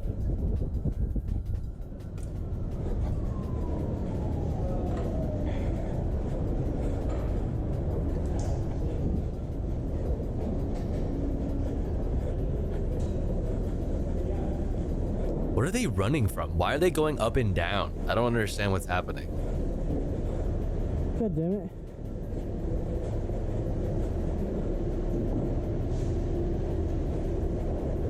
I don't see a camera. Wait. Yeah. That's good. Where's the camera? I didn't see a camera. What are they doing? I don't, like, why? They're like, are they just hesitating? So yeah, so they were like just on, they were right on the spire. They were like touching it. Running away from cameras.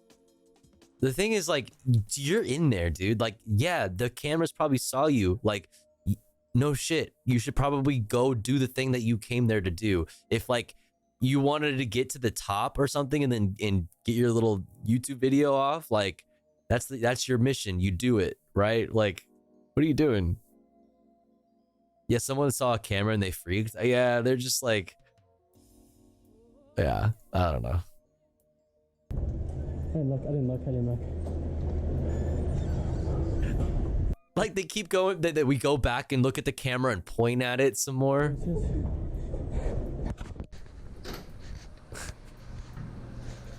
Bro, I didn't see no camera. Bro, it's this one right here. Let me grab it. This one, like, yes. This camera. Fuck, dude. Look at it. Spire Boys. Spire Boys. Bro was just running away from a camera and now he's Spire Boys, bro. Dude, these guys are okay. I love them. Spire Gang. No. Bro, is that a camera, bro? Bro, my mom's gonna be so pissed, bro. Dude, I have soccer practice after this. Oh, wait, are you in the Spire? Spire Boys, bro. Motherfucking Spire Boys. This is huge. That's what he said. This is where they're in right now. Okay. Apparently, this is the thing that they're inside.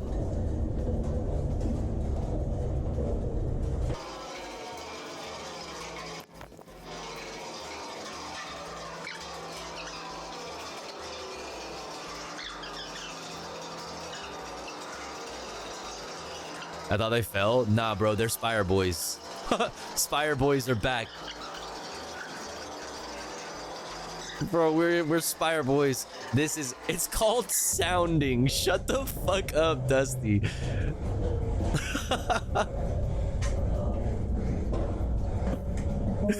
What? So locked up. Really? So locked up? What do you mean so locked up?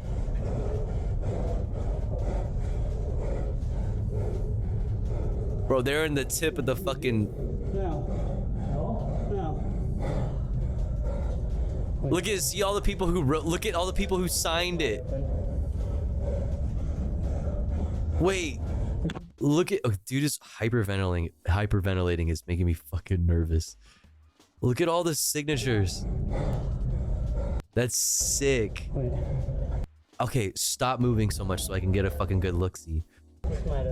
Okay, oh my god, I'm gonna fucking... Aww. Anthony and Hayden? That's cute.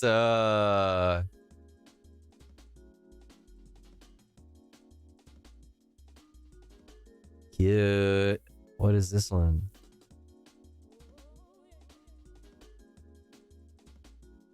$9216? Has that shit been there since 2016?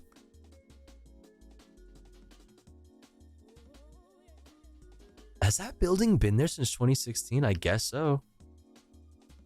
Huh. 42 Wallaby Way, Sydney. Fuck yeah, let's go. W. It's wide open.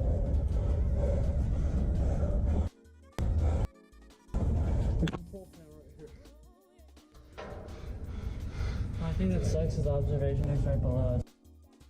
Miss you, Dubs.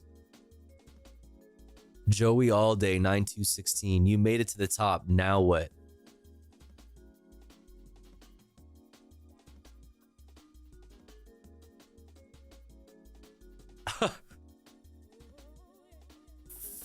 Fuck.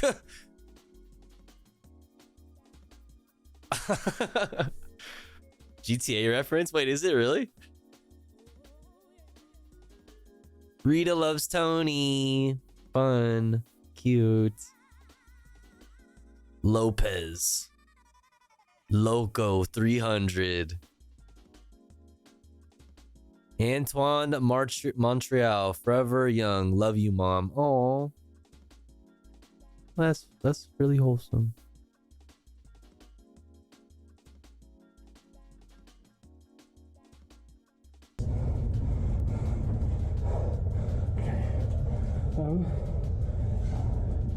Well, now that we're here, should we kiss or? We're just gonna fall. No, it's on wheels. It comes back. Oh, see how this works. We can do this. Wait, what are we doing? We're opening the Spirossi. Just gonna fall in. Bro, reminder that this is the thing that they're in downtown. They're in the very tip of this right now. Like, this is where they are. You guys. Oh, oh, fuck no. Oh, fuck no. Fuck no. Fuck that. Fuck that. Fuck that. No. No, no. Nah. No, no, no, no, no, no. No, no. Or should I just climb out? Should I just climb out? You shouldn't climb out. You shouldn't do that at all. You should stay in there. Oh my god, dude. Dude. I don't think you should go out. No, I don't think you should go out there. You fucking idiot. Get your pictures and let's get the fuck out of here. Dude, this is reminder. This is where they are.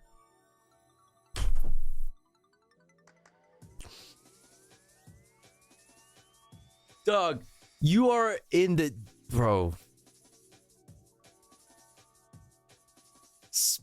Real Spire boys stay at the Spire. Real Spire boys would stay in the Spire. That's true. I thought you were a Spire boy. Spire boys for life, bro. Fuck. Oh my god. Why does it say nothing to see? I don't understand. Why does it say nothing to see? Why does this one say try finger butthole? Thanks, man. Maybe for the left. Yeah, because I'm gonna go out. Bro, don't go out there, bro. Definitely. You said the fog's coming back, right? Bro, stop!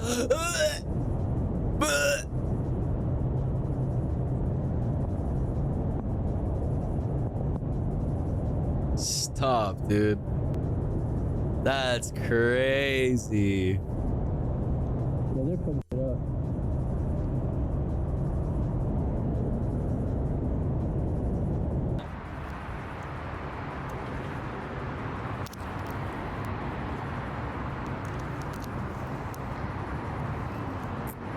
Bro, chill. Drops camera. You, dude, that would more than kill somebody. Like, you know, people say like, oh, you'd like drop a penny off like the, like, you know, Empire State Building or like whatever. Like, dog, you drop your fucking DSLR off the fucking Spire, you're going to fucking take out a car. Like, you're going to like some shit in downtown, because like downtown, this is in downtown LA. That shit is going to fall into the 110 freeway and just 15 car pile up. Yeah, that shit is gonna kill you in the next life too. For real, dude. Oh my god.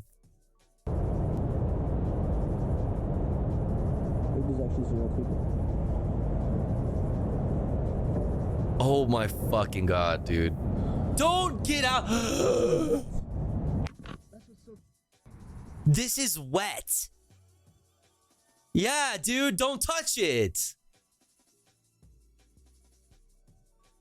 Let it stop. Stop, bro. Stop, bro. This is wet, dude. Oh, I better like grab onto it. Like, why are you like this? Why are you like this?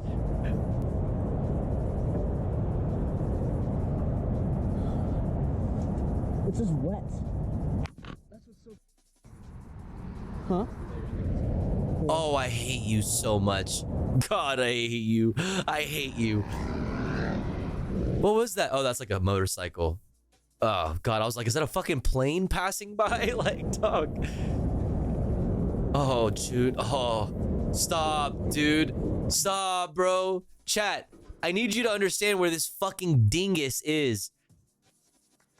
This is where he is. Right here. He's right here.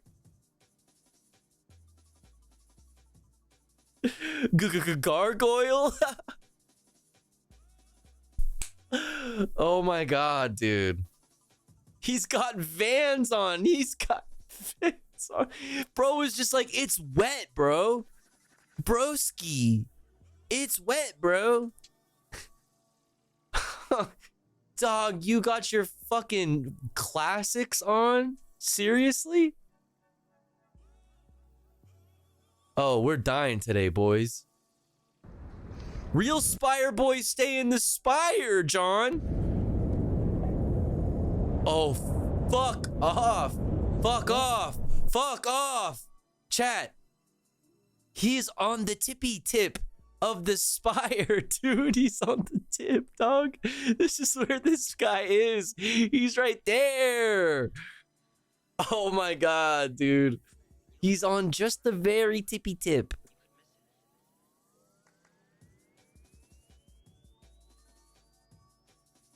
Oh my. I would just die from anxiety, yeah. Just watching my friend do that. If I was inside the Spire like a real Spire boy, and I watched my ex-Spire boy like get out, I would throw up out of my ass. I would throw up out of my ass and my dick and my face. Like, bro. Oh, stop.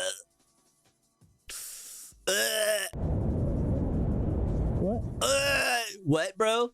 Bro, what was that, bro? I couldn't hear you, bro. I was too busy fucking being a real Spire boy, bro.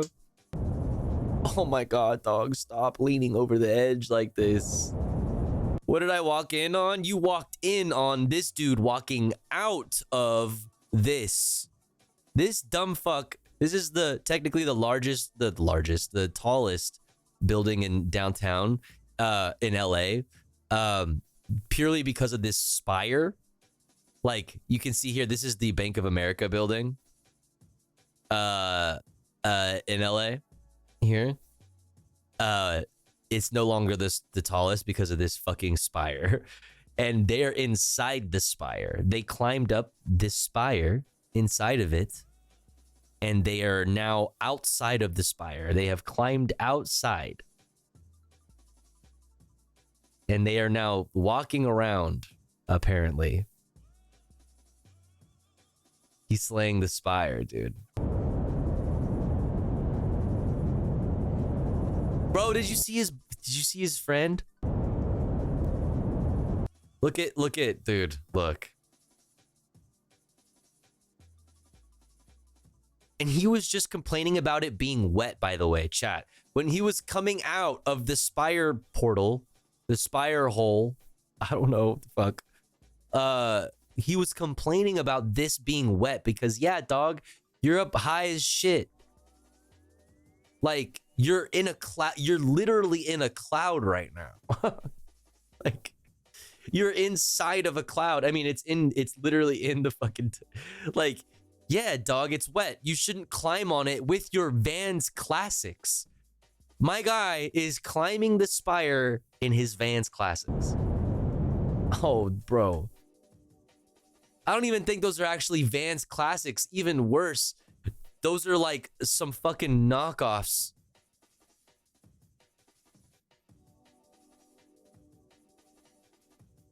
Bro's inside of a cloud walking around on oh my God.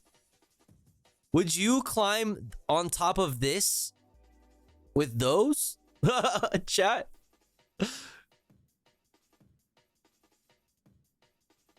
He's got the Airwalks on, dude. He's got the Target brand fucking Vans knockoffs on. Insane. What? Stop. Oh, you're gonna fall, dude. You're dead. Oh, you're gonna die.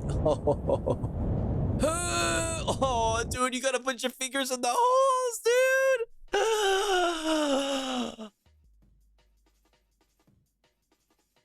That's what's gonna hold, bro. No, like, dude.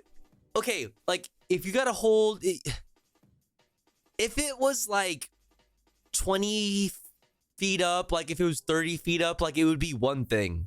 That's pretty far up, right? Like 20, 30 feet up is high. You could die. But like it would be like whatever. But this is literally, you are in a cloud right now. Like you are on top of you are on, oh my God. Putting your fingies, that's like shit straight out of nightmares for me. Like putting your fingies through the little holes to make sure you don't fall to your fucking death in downtown Los Angeles. Look at this shit, chat. Like, look at this shit. Look how small the fucking, like, the highway signs are.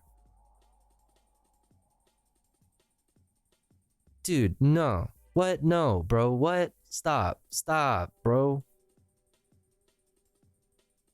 Downtown LA wouldn't give a shit if you fell. Just another day in paradise, baby.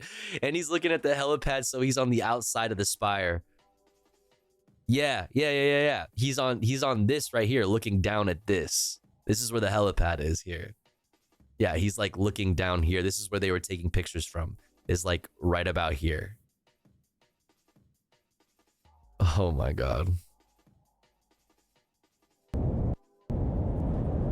This moment where he has to transfer, like he stood up. This is insane because he had to like hold on to that to get the leverage to be able to stand up, and now he's trying to to stand all the way up, and he has to put his little fingies. Oh jeez.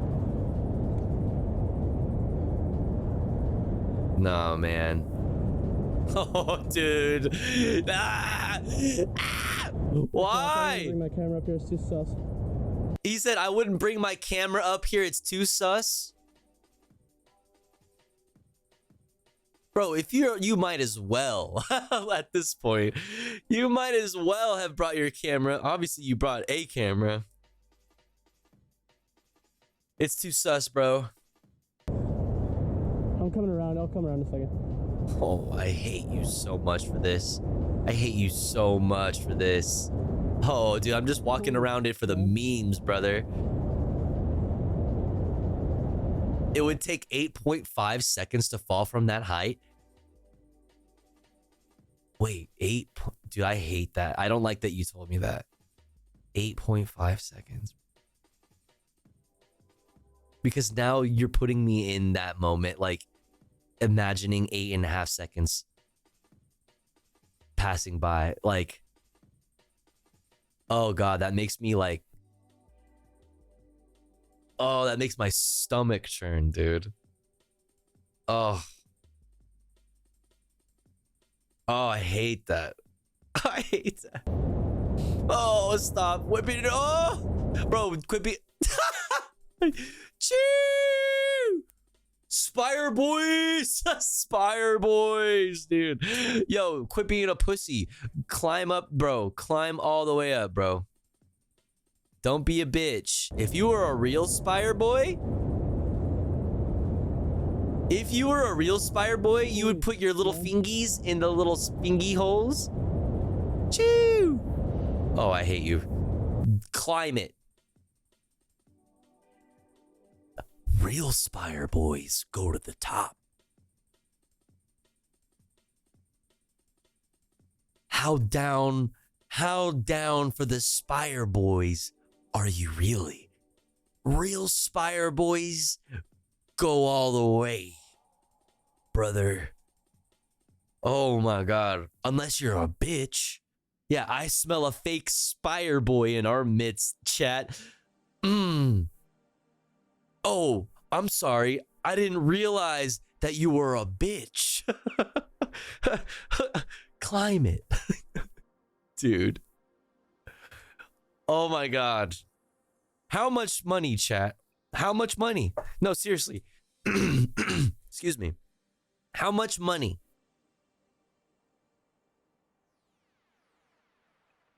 How much? Not even $1 billion?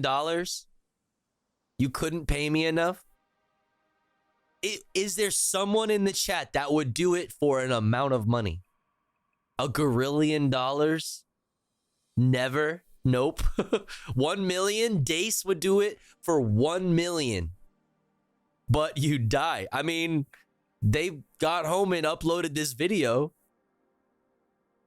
I'd do it for 20. 20 bucks. Deal.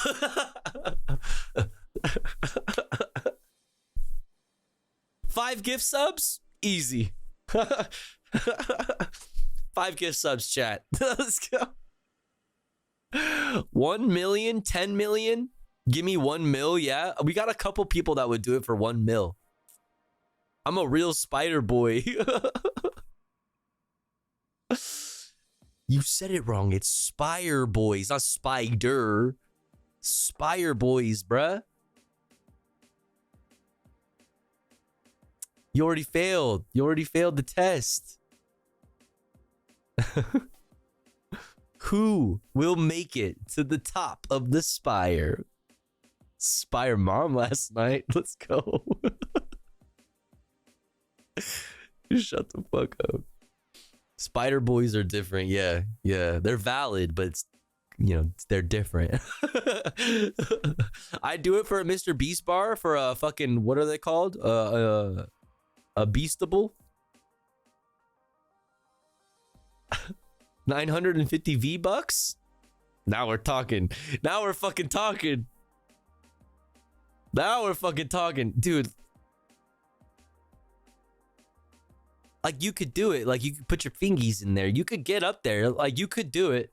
You just like wrap your legs around it. Like, you just wrap your legs around it. And just fucking fingy your way up there, bro. $1 million bucks? Fuck, dude. You gotta have some grippy pants on. Yeah. You could even get like I feel like what are like the shoes that like climbers, like ice climbers. Or like, is that the right word? Like they have the shoes that have like the spikies in them, and you could like, or whatever, crampons. What is it? What is that? Did you make that up? Cleats could work too, but I was thinking more spikes that you could like put. Oh no, the guys who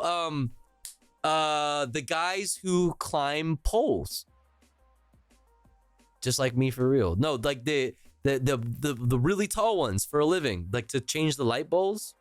They have like cleats that have like the little spikes in them. Crampons? Oh my god, you weren't joking. I was like, you made that up.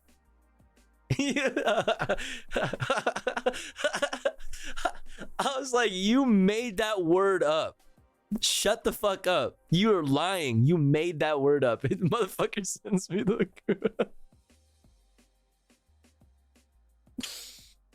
Like, shut up, crampons. Like, okay, yeah, whatever. Whatever you say, chatter. What are those? All words are made up. True. Yeah, these. Basically these. With some of those, you could climb to the top, no problem. No fucking problem. Some fucking crampons, dude. Choo! I'm gonna come in. Choo! Anybody down there? Okay. Oh, you're such a fuck for this. You're such a fuck. Oh. Stop! Stop doing that. It should be good. Actually, I found a good handhold, so it wasn't too bad. Do you hear the squeakies, chat? Do you hear his Target brand sneakers squeaking on the wet ass motherfucking metal? Do you hear that shit? This motherfucker was complaining about it being wet on the way up. Listen to that sound. Oh. Okay, I'm coming in. It should be good. Actually, I found a good handhold, so it wasn't too bad. Oh. Oh. That hurts me. Huh?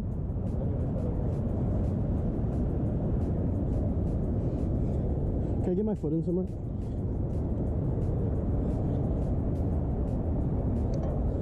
One second. You better grab onto those nuts, boy. Wait. Man, that was I meant like the nuts and bolts.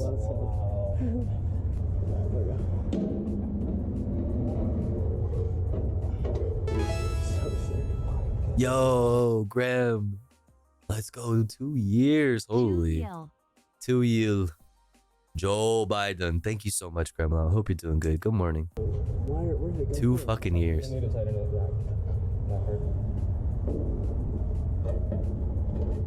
Gremlo. How is there an amount of money? Is there an amount of money that you would accept to climb this spire? This is the tallest building in Los Angeles. Nope. Okay. Fair enough. Not a spire boy, I see.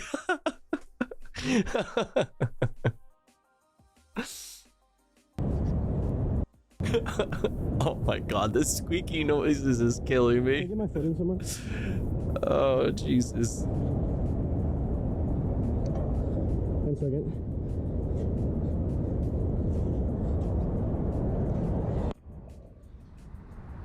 Man, that was fucked up. It was fucked up. I walked around the whole outside. There we go. So sick. So sick, bro. Dude. So sick, bro. This shit was fucking gnarly, bro. That's fine. We don't need to tighten it. That hurt. Bro, sick. Dude. My survival instincts are too strong to do dumb shit like this. No, yeah, real spire boys don't have survival instincts. Survival instincts? Cuck the content. Let's keep it real. It's not spire boys material. Not really moving. This one. It's moving. It's interesting, guys. See? Also, it's that. Scared the Fuck yeah, dude. Pound it. Kiss me. I can pass your backpack once you're down there. We did your equipment on. Bro, what if we kissed at the top of the spire, bro?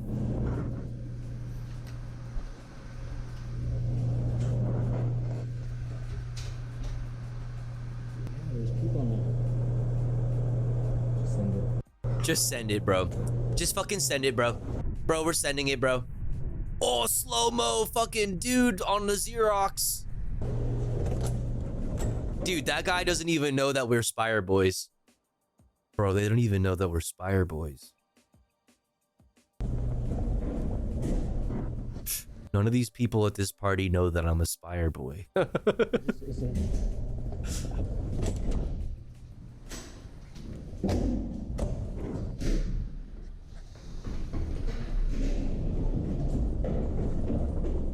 Choo!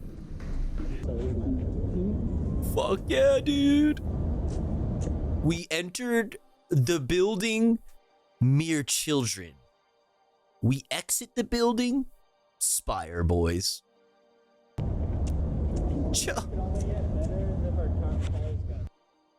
Fuck you, dude. You're a fucking maniac for that one. Yeah, they're looking there. They were right there looking down at that.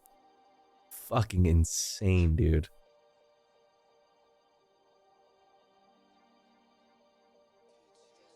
Yeah, like this is the 110 freeway right here.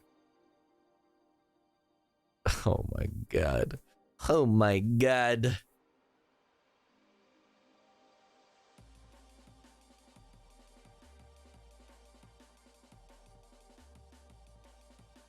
Deposit? Is this it? There. Oh, there it is. There it is. All right, chat. Listen.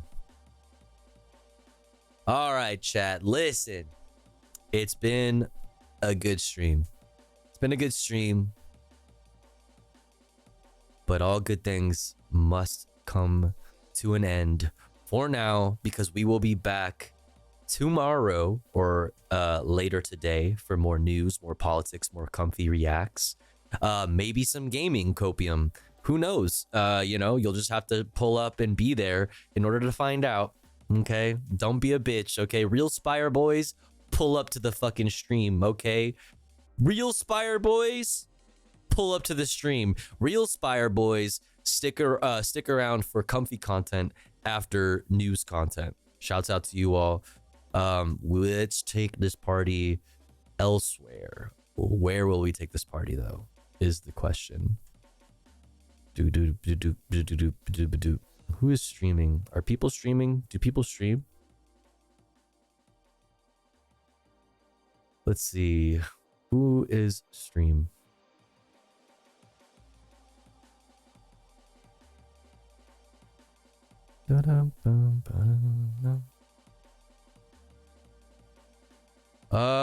Yeah, we could raid that. Yeah, we could raid Jason D100. All right, chat. Spam some emotes. Spam some good vibes. Most importantly, okay, be good.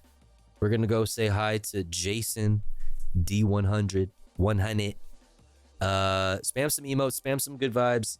I hope to see you guys tomorrow for more news, more politics, more comfy reacts. You know the vibes. Go follow all my socials. Go join the Discord to get notifications for when I go live and to keep up with the community outside of stream. Remember to stay hydrated. Okay, bye everyone. Remember to take your meds. Okay. Remember to take care of yourself. Remember to be kind to yourself. Remember to be kind to others. Also, don't be a dick. But also, don't be a pussy. Night, everyone. Much love. Any last minute gifters? Mod check? Pausers? Pausers? Mod check? Bye, everyone.